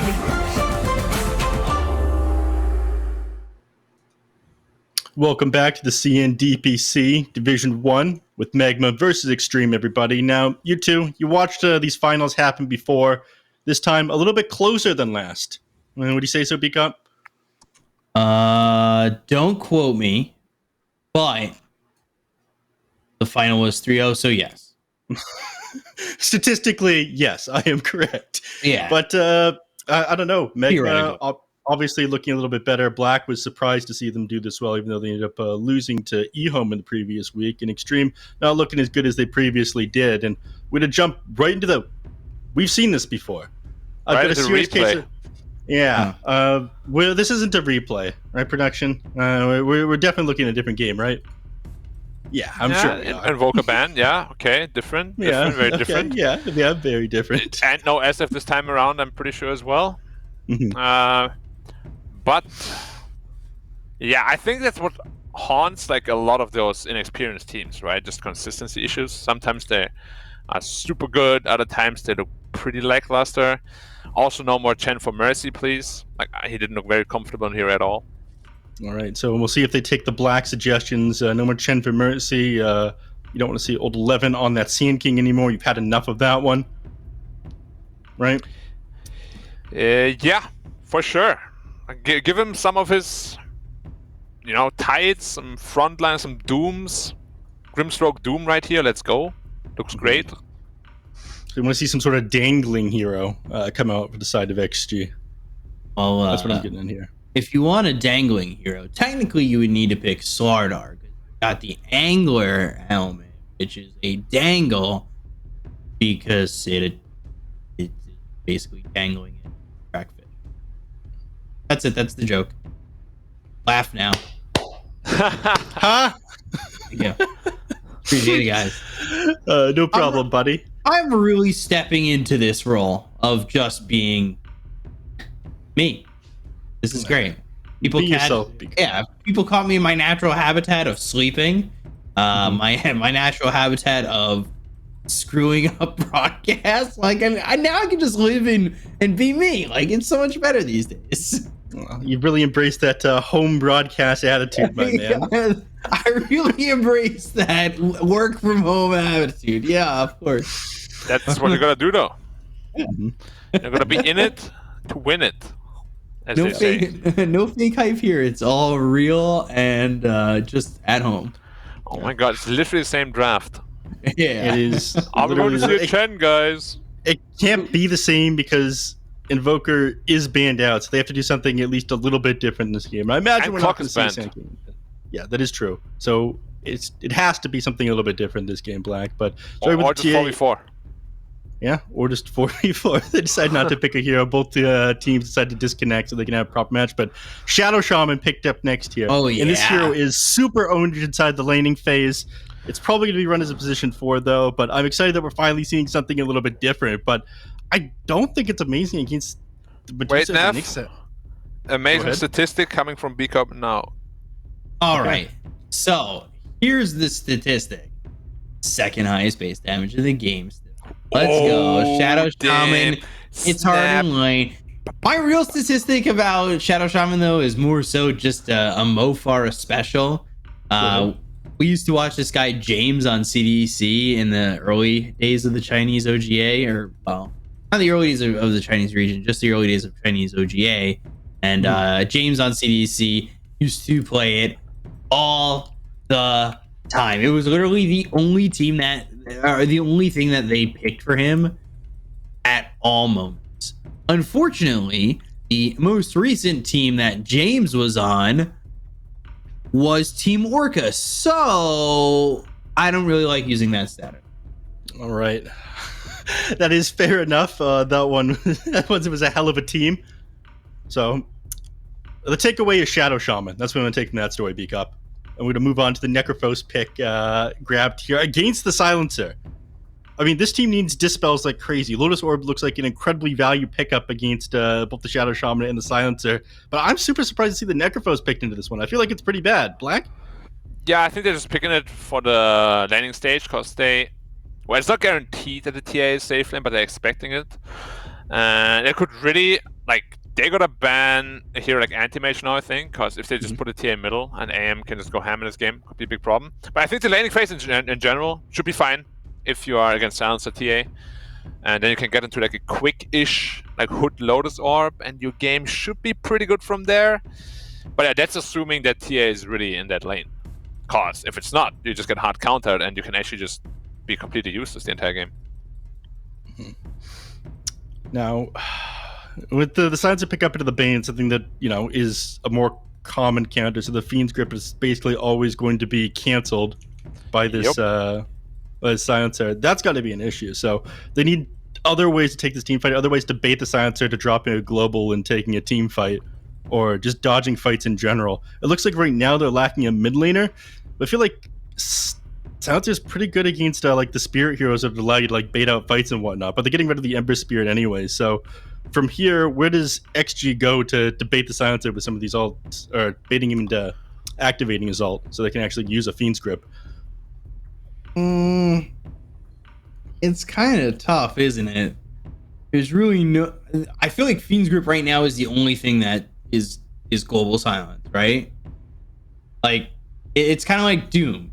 There's that one hero you're always gonna doom. I feel like Fiend's Grip is the one ability right now that you're looking to just global silence on. Yeah, you're right about that. I'm just trying to think about whether or not they accept that Bane is no longer hero. Great, they've counterpicked me. They've used a hero for that one, or they try to play around that. I guess, but at the same time, he still has other things he can do. Nightmare is always nice. Brain sapping is always nice. I guess. Yeah, I mean, he's if anything, it's an in and out hero, right? A Void Spirit or something that spooks them for a second, and then they're like, a global. Yeah, it would be better than something like an Ember Spirit, which they banned out, though, because, it's a natural builder of a Yule Scepter. BKB is decent on the hero as well. Yeah, but for some reason, Global Silence goes through Yule Scepter. It's a great mechanic. I hope they remove that in the spring update. There's a couple things that go through Yule Scepter. If a unit is hit by Static Storm, and it's in the Yule Scepter, in the air with Yule Scepter, they're still Static Storm muted. Yeah, that's why the combo is so strong with Disruptor Axe. Coddle. Okay. This one is surprising to me. Now, some people have run Silencer mid. Some people have been running Coddle mid a little bit more often. Nine is running this one in Europe. When it was not broken, though. Yeah, when it was broken. He ran it the other day, though. Just recently. Oh, he did? Yeah. Oh, I'm playing this one. Mid Coddle started to see a little bit more play, but they respond to it with Kunkka, who doesn't really care about getting blasted. He's got a ton of HP regen, and Paparazzi's pretty sick with this hero, but I am not a big fan. Going to be dust on the Keeper of the Light. Yeah, okay, so... You do not sound impressed, my friend. What is still the same build? You go into Fast Dagon? Yeah, that's exactly what you do. And the E-Blade build-up is even better now because they ended up reworking the build into the E-Blade, so you just do a ton of burst damage. You clear out creep waves because you go the Kaya for the E-Blade. Now, if they didn't have this great answer, which is Kunkka, maybe I would have liked it quite a bit, but Kunkka is such a perfect answer to this. Just too good at catching it, too good at playing against it inside the mid lane, so I'm not sure. Do you think this is kind of a desperation play, or do you think this is genuinely good? It's good, but you gotta, it kind of just feels like they picked it to pick it, Now you have a Coddle, Silencer, Shadow Shaman backline. It looks super weird. Who's gonna initiate? Your Mars can, but usually your Mars wants to be the one that gives a little bit of information first before you go in, right? I would have much rather like to see some sort of spirit or something that can actually, be in front a little bit. Yeah, can work. Looks really weird, though. Mm-hmm. Not to mention the fact that this Kunkka is going to be able to take out your entire backlines, half their HP with a single hit of Tidebringer if you manage to grab them. So you're going to kind of melt in the team fights. I'm not crazy about the draft they've going on, but B-Cup, your final thoughts before we go into this one. Here we go. Final thoughts. Game 3. It's a 6v6 this time. You've got Edge and Christian the Dudley brothers.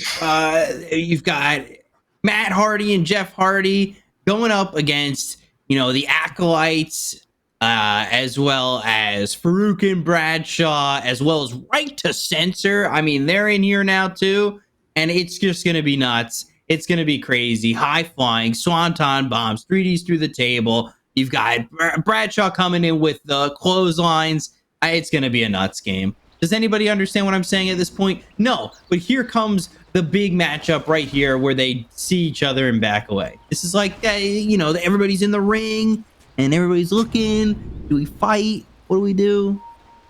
Without that, I am out. Take it away, you two.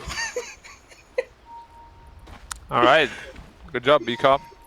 Nailed it. You bullied him out. I mean, he asked me what I thought about this game. I told him. This feels like that time. TZ. He should be Tank has fine. the impale. You say that, but they've got the impale. That's going to lead to the Tidebringer. That's going to lead to the right click. One more right click. Up. Ooh, and DY. First Lou blood. says, why don't you give it to me? Position 5 got it. I mean, this is the best feeling in the world, isn't it? If you're the position. Wait, is Necro just going to stand there and steal a rune? Like the slowest hero in Dota? Yes. 4 They just runes. got all 4 runes. And first blood. They're 1,000 gold ahead.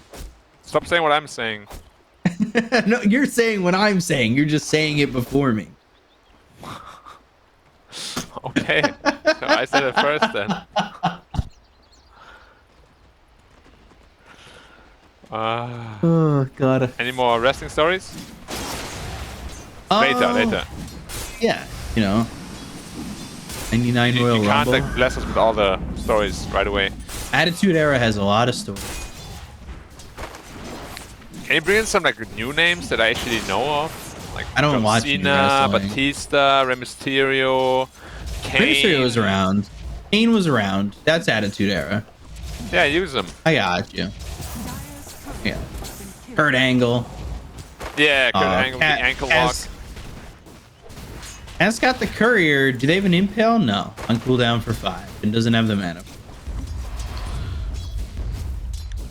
Well, Dust is not doing very well mid lane right now. Paparazzi missed 0 CS so far. As I said, he missed 1. Jinx. Didn't say anything. Yeah. Mercy sleeping. Gets snaked up.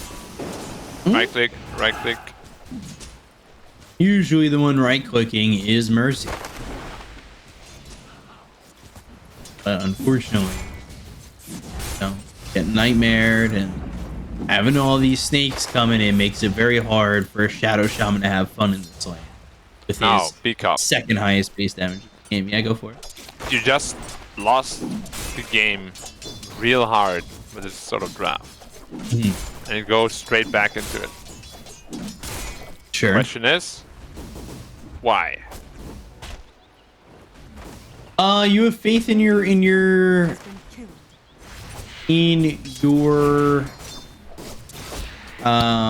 the word I'm looking for. Man, he's getting owned mid lane. I have no idea. 10 denies on the Kunkka. Has Dust practiced this, or did you just see 9 do it? He's like, oh, it looked really good. I guess you're kind of getting that feeling, right? He keeps getting hit by these torrents that Paparazzi's throwing out. And the Tidebringers too. Yeah, he's destroying him on all aspects of the game. 11 denies, 16 last hits. And some of the CS has come from side camp over here. Well, this is a cheat what he's doing right now. His net worth is so low. Oh, Paparazzi also goes and steals the experience. And more denies. How do you step in on this? What does a very fast Kunkka game look like? Hold that thought. Kaz gonna die. Hold 11 gets the kill. This might turn into another one of those Necro games where, like, level 6, boom, Reaper Sight. It always can. But yeah, like this is what I spoke about with the initial thing. Silencer is really good against Necro, but if your lane is just too good, you don't really care, you get into fast Lotus Orb. I'm worried for Dust though. Yeah. Like his CS doesn't look terrible, but that's because of, as you said, the side camps. How do you recover again? As Kata. I mean, Caudle is a pretty good farmer at least, so should be fine. DY. He salves. Oh my god, he is just bringing him on a ride. It shackles him. Yeah, but he's got You're brain dead, sap Mercy. in just a second. Boom. DY. Easy. Same scenario as last time. Snakes flying out. Hell yeah, and he just steals the kill. That's the best feeling as a 5 position. They're 2,000 net worth. Well, it's mostly because of the mid lane, honestly. Another torrent, another hit. 16 denies. 17 denies. Yeah, the number just goes up and up and up. I wonder if 9 is gonna watch this replay and be like, Impale. Oh, KZ might be dead. What did I do wrong? Yeah, he's gonna die again. Wait, Mercy came down for this too? Yeah, which leaves Mars alone. And DY, he's coming back over. Not that they really have a huge amount of lockdown here, but it could definitely get out of control. Akun got the ping. That's gonna be a ding ding. Yeah, you know what? Yeah, that means you can come in with the chair shot, pull the X back into the ghost ship, and get the kill on a TZ. Like, while that's happening, Old 11's just having a fun time bottom. Yep. And TA is not having a fun time at all.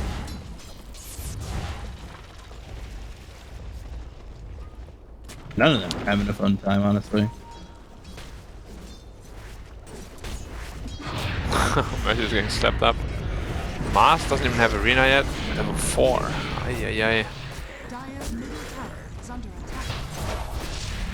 Tank. Kind of stepping up a little bit far. But I say that. Spike Carapace. Oh, he can't stick there. Just gets the refraction off. Yeah, but this is like dream scenario for Necro. Because now you just heal up with your aura. Keep out He gets all resourcing sick them. in a second. Oh, Mercy slept up as well. Into Tidebringer. Bang. Yeah, Shackle, not gonna matter. X and we'll end up That's a dead. berry. I don't think it would have mattered.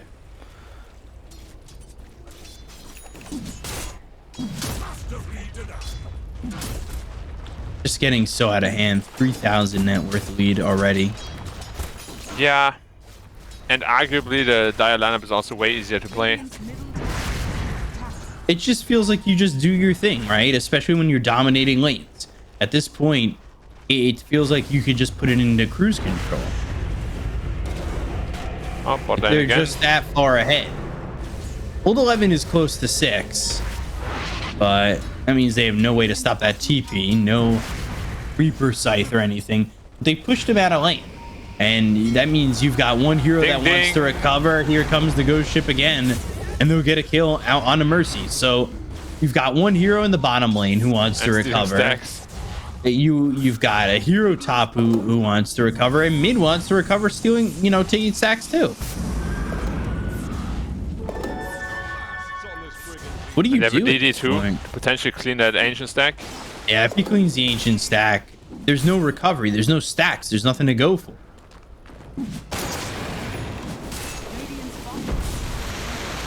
I can't believe they're letting this happen for free. Yeah, no contest, and I mean, even if they came over, the obs is there, ready to go. It's just, Magma are in a really poor spot. Man. It's hard to watch. It's 4,000 net worth lead at 8 minutes into the game, and this could be one of those 15-minute games we see every now and then. And I hate to be a negative Nancy about it, but it's looking that way. Yeah. I don't doesn't really need to see move either. The comeback avenues is there. It has to be the Mars. Wait, TA? What was he doing up there? If TA doesn't get this kill, oh, and the Reaper. Oh dear. What was he doing up there? farming the enemy jungle or what? Mm-hmm. His net worth, man, below 3k at this time. There's no way they don't get a kill, right? It will happen eventually. You'd like to think, right? It always does. With the first Mars Arena, probably. That's what I was thinking. Which is now coming on DY.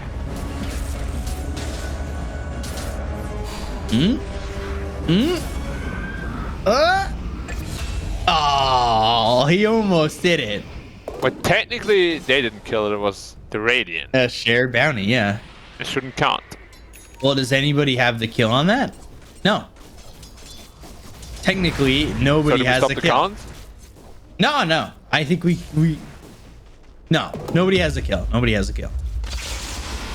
Because nobody in the game technically has a kill. Okay. I will support that statement. 11 feeling very comfortable this time on the Necro. His lane felt very easy. From the Dire? Yeah.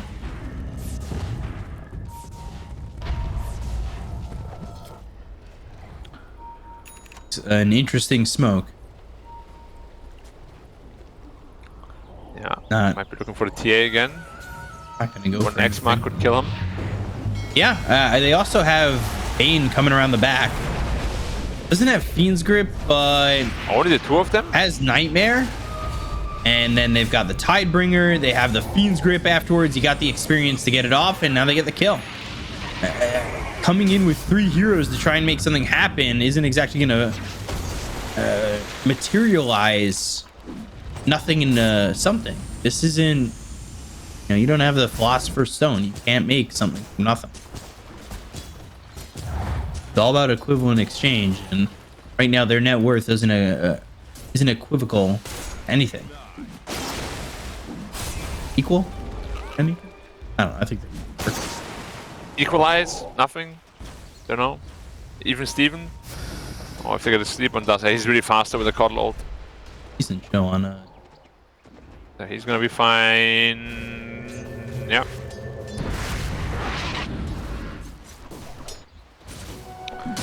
Comeback Avenue is really only Mars Arena. Maybe they can sneak a Roshan with the Shaman wards. They're still piercing, right? Yeah, but they gotta do something. This game looks a little bit out of control. Tank also level 7 already, scouting everything. KZ not even 6 yet. And he's dead. TZY got stunned up by the Carapace as well. X-Mark. Yeah, it allows them to get closer. Ding ding. X arena, but are they about to wait for him on the other side of this arena? For a second, I thought they were gonna go under tower, step through, and wait for him, like a school bully at the flagpole. So Necro just DP's middle. Easy defense for him. Necro also loves to farm those Necro wards, those Shaman wards. Sorry. Oh, sleep actually on a Shaman. No grip though. If they had it, they would have definitely gone for that.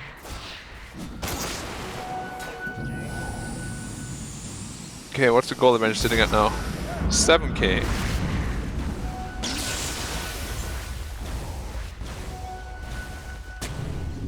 Could be worse. It could be, but not by much. It's been a pretty perfect game from Extreme overall. Yeah. Almost has a BKB can always be on worse. the Kunkka. Manta, kind of far. Dire's top tower is under attack. He's got 6 if they want to try to sneak around and make a move. Both supports showing bottom right now. Interesting move. Is Bane showing? Well, he showed before, so they know he's there. And they know he's there with the ward, but now it's gonna get... They're running away from him. They don't know what's behind him. Well, I definitely... BKB. I wish we could get an interview with Magma. I'd love to know the mindset against picking Kato. Is it based purely on watching it in other pro games? Like, if you're Magma, you lose this series, you're 0-2. Now, we've talked about how in Division 1 you can get away with going to the major at 4-3, but a loss to eHome and Extreme still leaves Aster, RNG, LGD. Yeah, it's not gonna be easy. And what is his item build on the Coddle? He's going for Vessel? Yeah, I wasn't sure about that Spirit Vessel, honestly.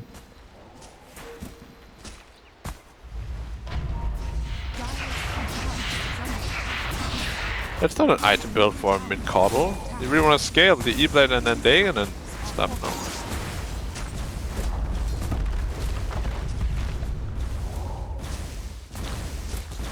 Well, we'll see. Maybe we'll pay off if they ever get a kill to get charges on it. Yeah, they'd have to get kills. 4-man smoke heading towards top. Could be a big fight if they catch them and smoke breaks. DY goes the other way.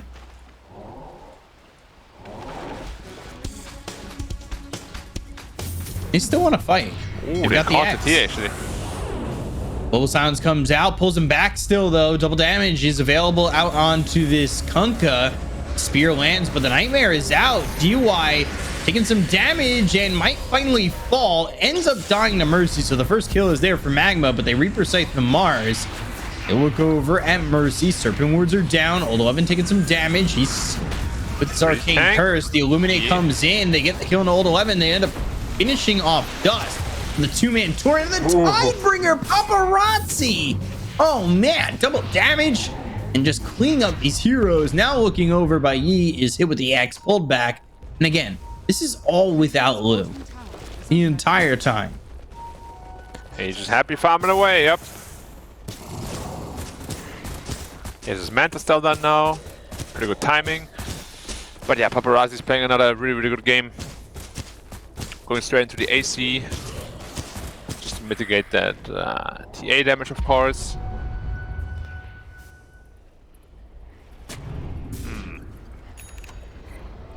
I'm still looking for the comeback opportunity here.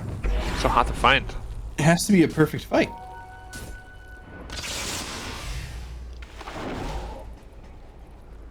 Question is, does a perfect fight even, like, what do you have that could be perfect in this kind of game, you know? There's like no black hole or RP or anything like that. Because Necro is almost into his Lotus Orb.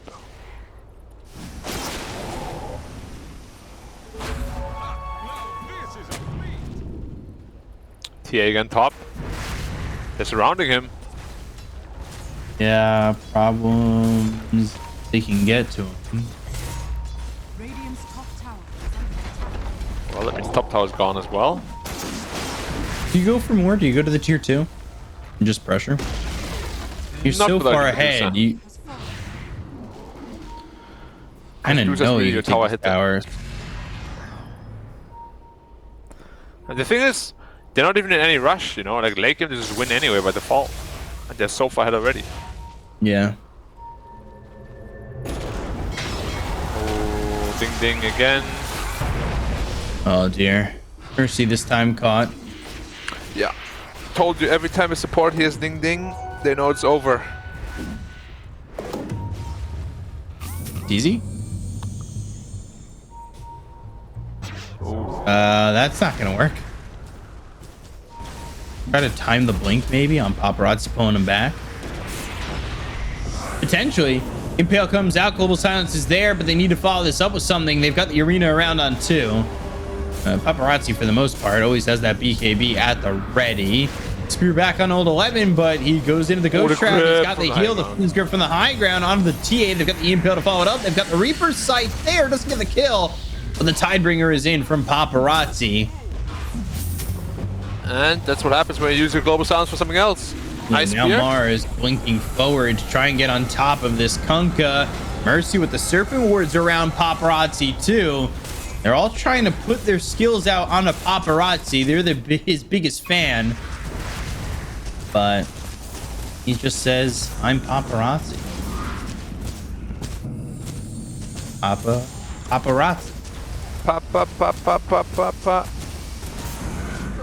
I don't know the song anymore. It's been so long. Yeah, that was Poker Face, but you know, we'll forgive you. What's a Poker Face? And that was Poker Face. All right. How does the other one go? I'm your biggest fan. Something, paparazzi. That's all I got. How does the paparazzi sound?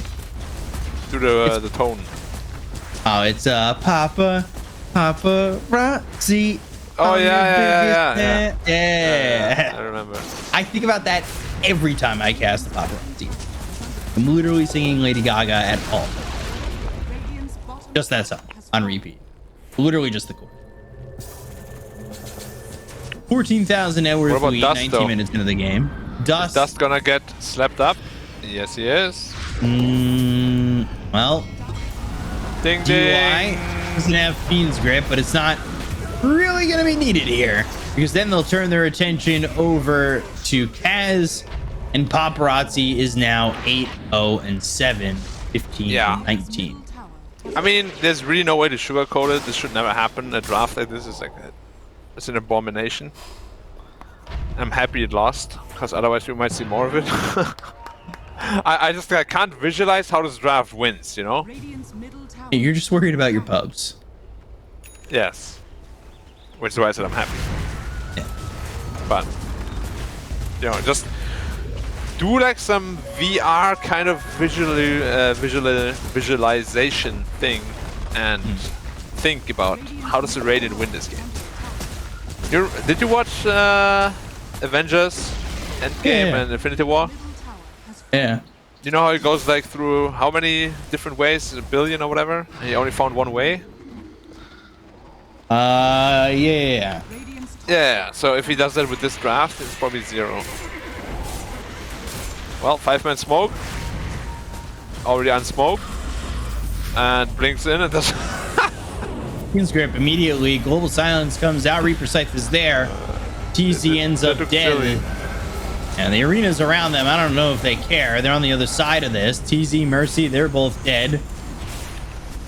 Assassin ends up surviving. And unfortunately, out of the 14,605,000 possible future outcomes, Magma losing all of them.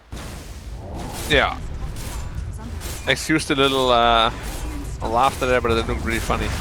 I don't know what TZY was trying to accomplish. He blinked in, he was like, oh, I blinked in, I didn't want to do that. Arcane Curse Coddle really also. That much. Gave Reaper Scythe up? No, he just used it, right? Yeah. On 70-second cooldown, right click's coming in. Spear lands on 2. All right. Don't want to go in too far, but he's got the Spike Carapace, by the way, so Tank doesn't actually end up dying. Hey, bye, and they'll call GG. Extreme Gaming. There's no game for them. Jump off the top rope. Frog splash right on the Magma and take him out of this series.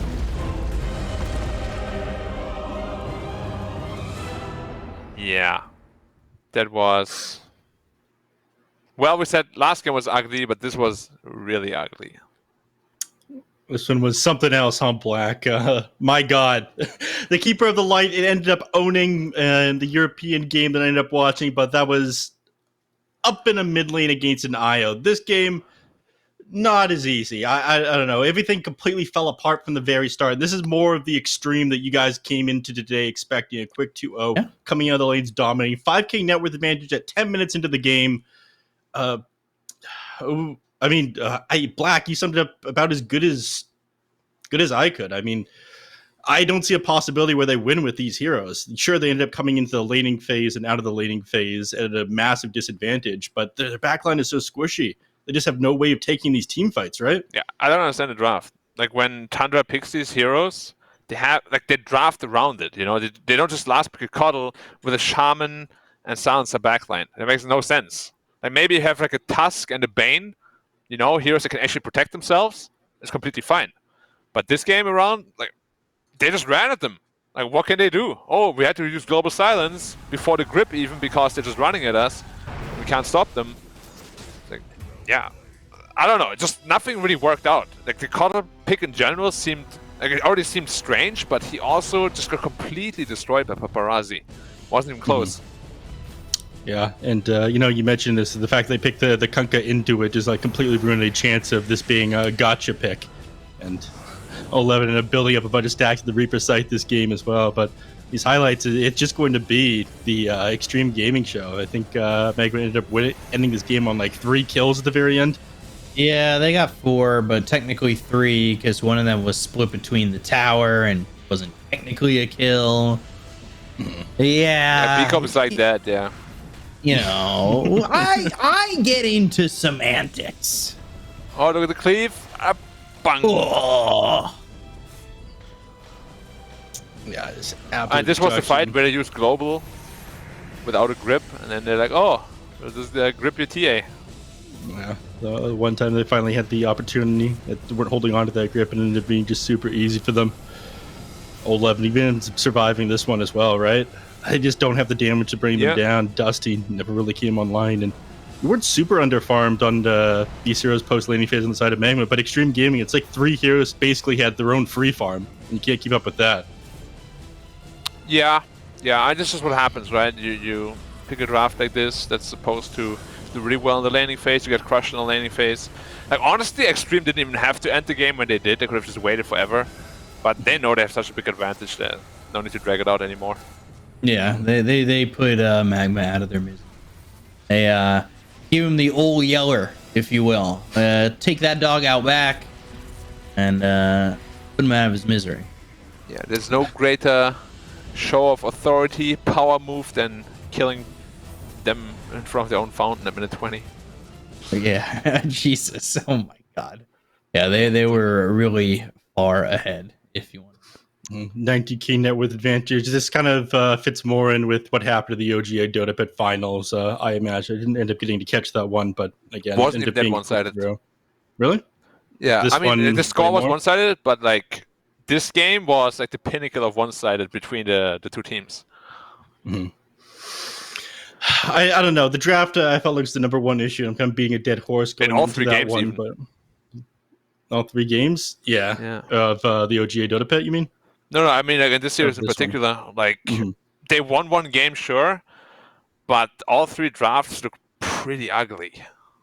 Yeah, but when I go into the standings with this one, obviously Team Magma not doing so hot after that previous match, but Extreme Gaming now near the top. I mean, tied up with PSG LGD. Yeah. This one, you guys expect pretty much. I mean, again, I'm more surprised than anything else that PSG LGD wasn't in the OGA Dota Pit final. So I was thinking maybe they'd be a little bit shaky in this patch, but they seem to be doing decent enough. I mean, the top 4 right now is my top 4 as well. I don't know if B-Cup has anything else, but No, I thought there'd be better performances from the bottom, honestly. But the top 4 is my top 4. LGD. Man, VG's struggling big time. I hate to be the guy who makes excuses for teams, but the new patch came out, and then LGD was just like, all right, we're out. Poof. And then they just bailed on that tournament and got 2-0 twice. And that was it. And then they just started practicing for the DPC. And they did it. It's like one of those times where it's like, okay, we had like a couple of those interviews. It's like, what are you going to do now? It's like, well, we're going to take about 12 hours and 32 minutes off, and then we're going to, right back to work immediately after right that. back into Dota. So like it's like, all right, well, we're at OGA, but like who cares? Yeah, 12-hour vacation. We're gonna put all our resources into DPC because it just means so much more. We're gonna learn the patch and just scrim and then be here. Like I don't know. I don't think LGD, I don't think at any point I was like, oh man, LGD bombed out of a tournament. They might be in trouble. I don't know. I never really got that vibe from them, even though they bombed out. So again, you're still thinking that Magma, despite losing this one, beating them in the OGA Dota Pit tournament, and then coming in second, still a lot stronger than Team Magma, as they ended up showing today. And Mega not off to too hot of a start with the 0-2. Black, at this point, what do you think? Just back to the practice room, or what? What do you go from here on the side of Magma? Honestly, the reason why they played so well at OGA is their drafts were really damn good. and now their drafts look so like not just unpracticed. They do look unpracticed, but they also just don't look good. You know, it's like both. And as I said, a big part of the success was just their drafts, and they don't pick Quap anymore for I don't even know what reason. Their Quap Medusa opening won them a lot of games. They lost one game, they don't pick it anymore.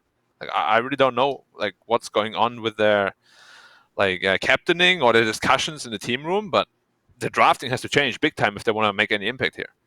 Enough about Team Magma. I want to talk about the positive points of Extreme Gaming. Game number 3, you felt like they looked a lot more cohesive than they did in the previous games. Before, there was a bit of a disconnect, huh? Yeah, I mean, they looked really cohesive. I think the one thing that kind of worries me about Extreme is their highs are high and their lows are lows.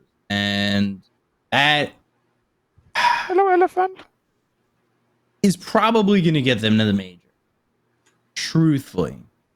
Yeah. I think Top they 4, skirt. at least. Yeah, that's the thing about China. Like, it's such a good region. They have 4 slots, but it also makes it so the DPC season is kind of like, I don't know. Like these teams know they have games to give. You know, like they know they have series to give or can. I just think Extreme, their highs are highs, their lows are lows. It's a little worrying. I think they get into the major in third place. If I had to really guess that far ahead. But I do like the way they're looking, except that first game was like the lows of low. It was bad. So not as consistent as a team like PSG LGD, obviously. They'll get there. Your concern, I think they'll get there. I think end of the season we might see them like be even stronger. It's their first 2 matchups in the Division 1. They got time. Yeah, well, I am excited to see where they go from here. Again, this is a roster that has not, been a full stack together for as long as PSG LGD have. But regardless of that, they're near the top, sitting at 4-1 right now. 2 of you, Black, B-Cop. I will start with you. Any closing thoughts before we end the stream here? We go first, Black. Did he say it starts with you or me? I didn't even. He said it starts. Oh, with with me. Okay, I'll go first. Closing thoughts. Again, disappointed with Magma after what they've shown at OGA. I hope they come back stronger. They're definitely going to have some very, I like to call them unpleasant talks, because this was not pretty and it was all just on the back of things you can fix. It's not like, wow, we're bad players. No, you're good players. Just pick better heroes. And yeah, as Bicop said, Extreme. I'm a big Extreme fan because they have a lot of players that I like. But the inconsistency is killing me. Cannot get away with it. I'm done. All right. Bicop, how about you? Any references you want to make? Any closing thoughts? Any chalk and milk that you want to talk about? Out of nowhere. Yeah, if we continue to see what Extreme Gaming gives at the top, you're going to be 619ing all these teams every single time. Double choke slams coming out from Kane and Undertaker. And then maybe a little last ride or a tombstone. Who knows? 5-star frog splash. Walls of Jericho. I can keep naming 90s finishers if you want. I can keep doing this. Maybe Steve Blackman comes in because the hardcore title is back. Who knows? I have no idea. That's okay. We'll stop you short and we'll close out the stream there. So thank you, everybody, for watching, tuning in for the CNDPC Division 1. We're going to come back in about 2 days with PSG LGD versus Magma, and we'll find out whether or not PSG LGD are as consistent as Black and Bcop think, and whether or not Magma will be able to take that series against them. So thank you for watching, everybody, and see you in 2 days. Bye-bye. Bye.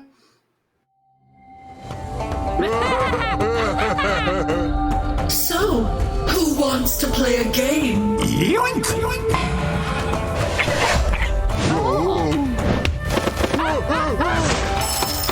again!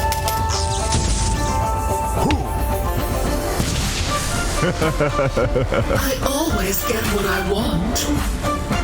In the bag.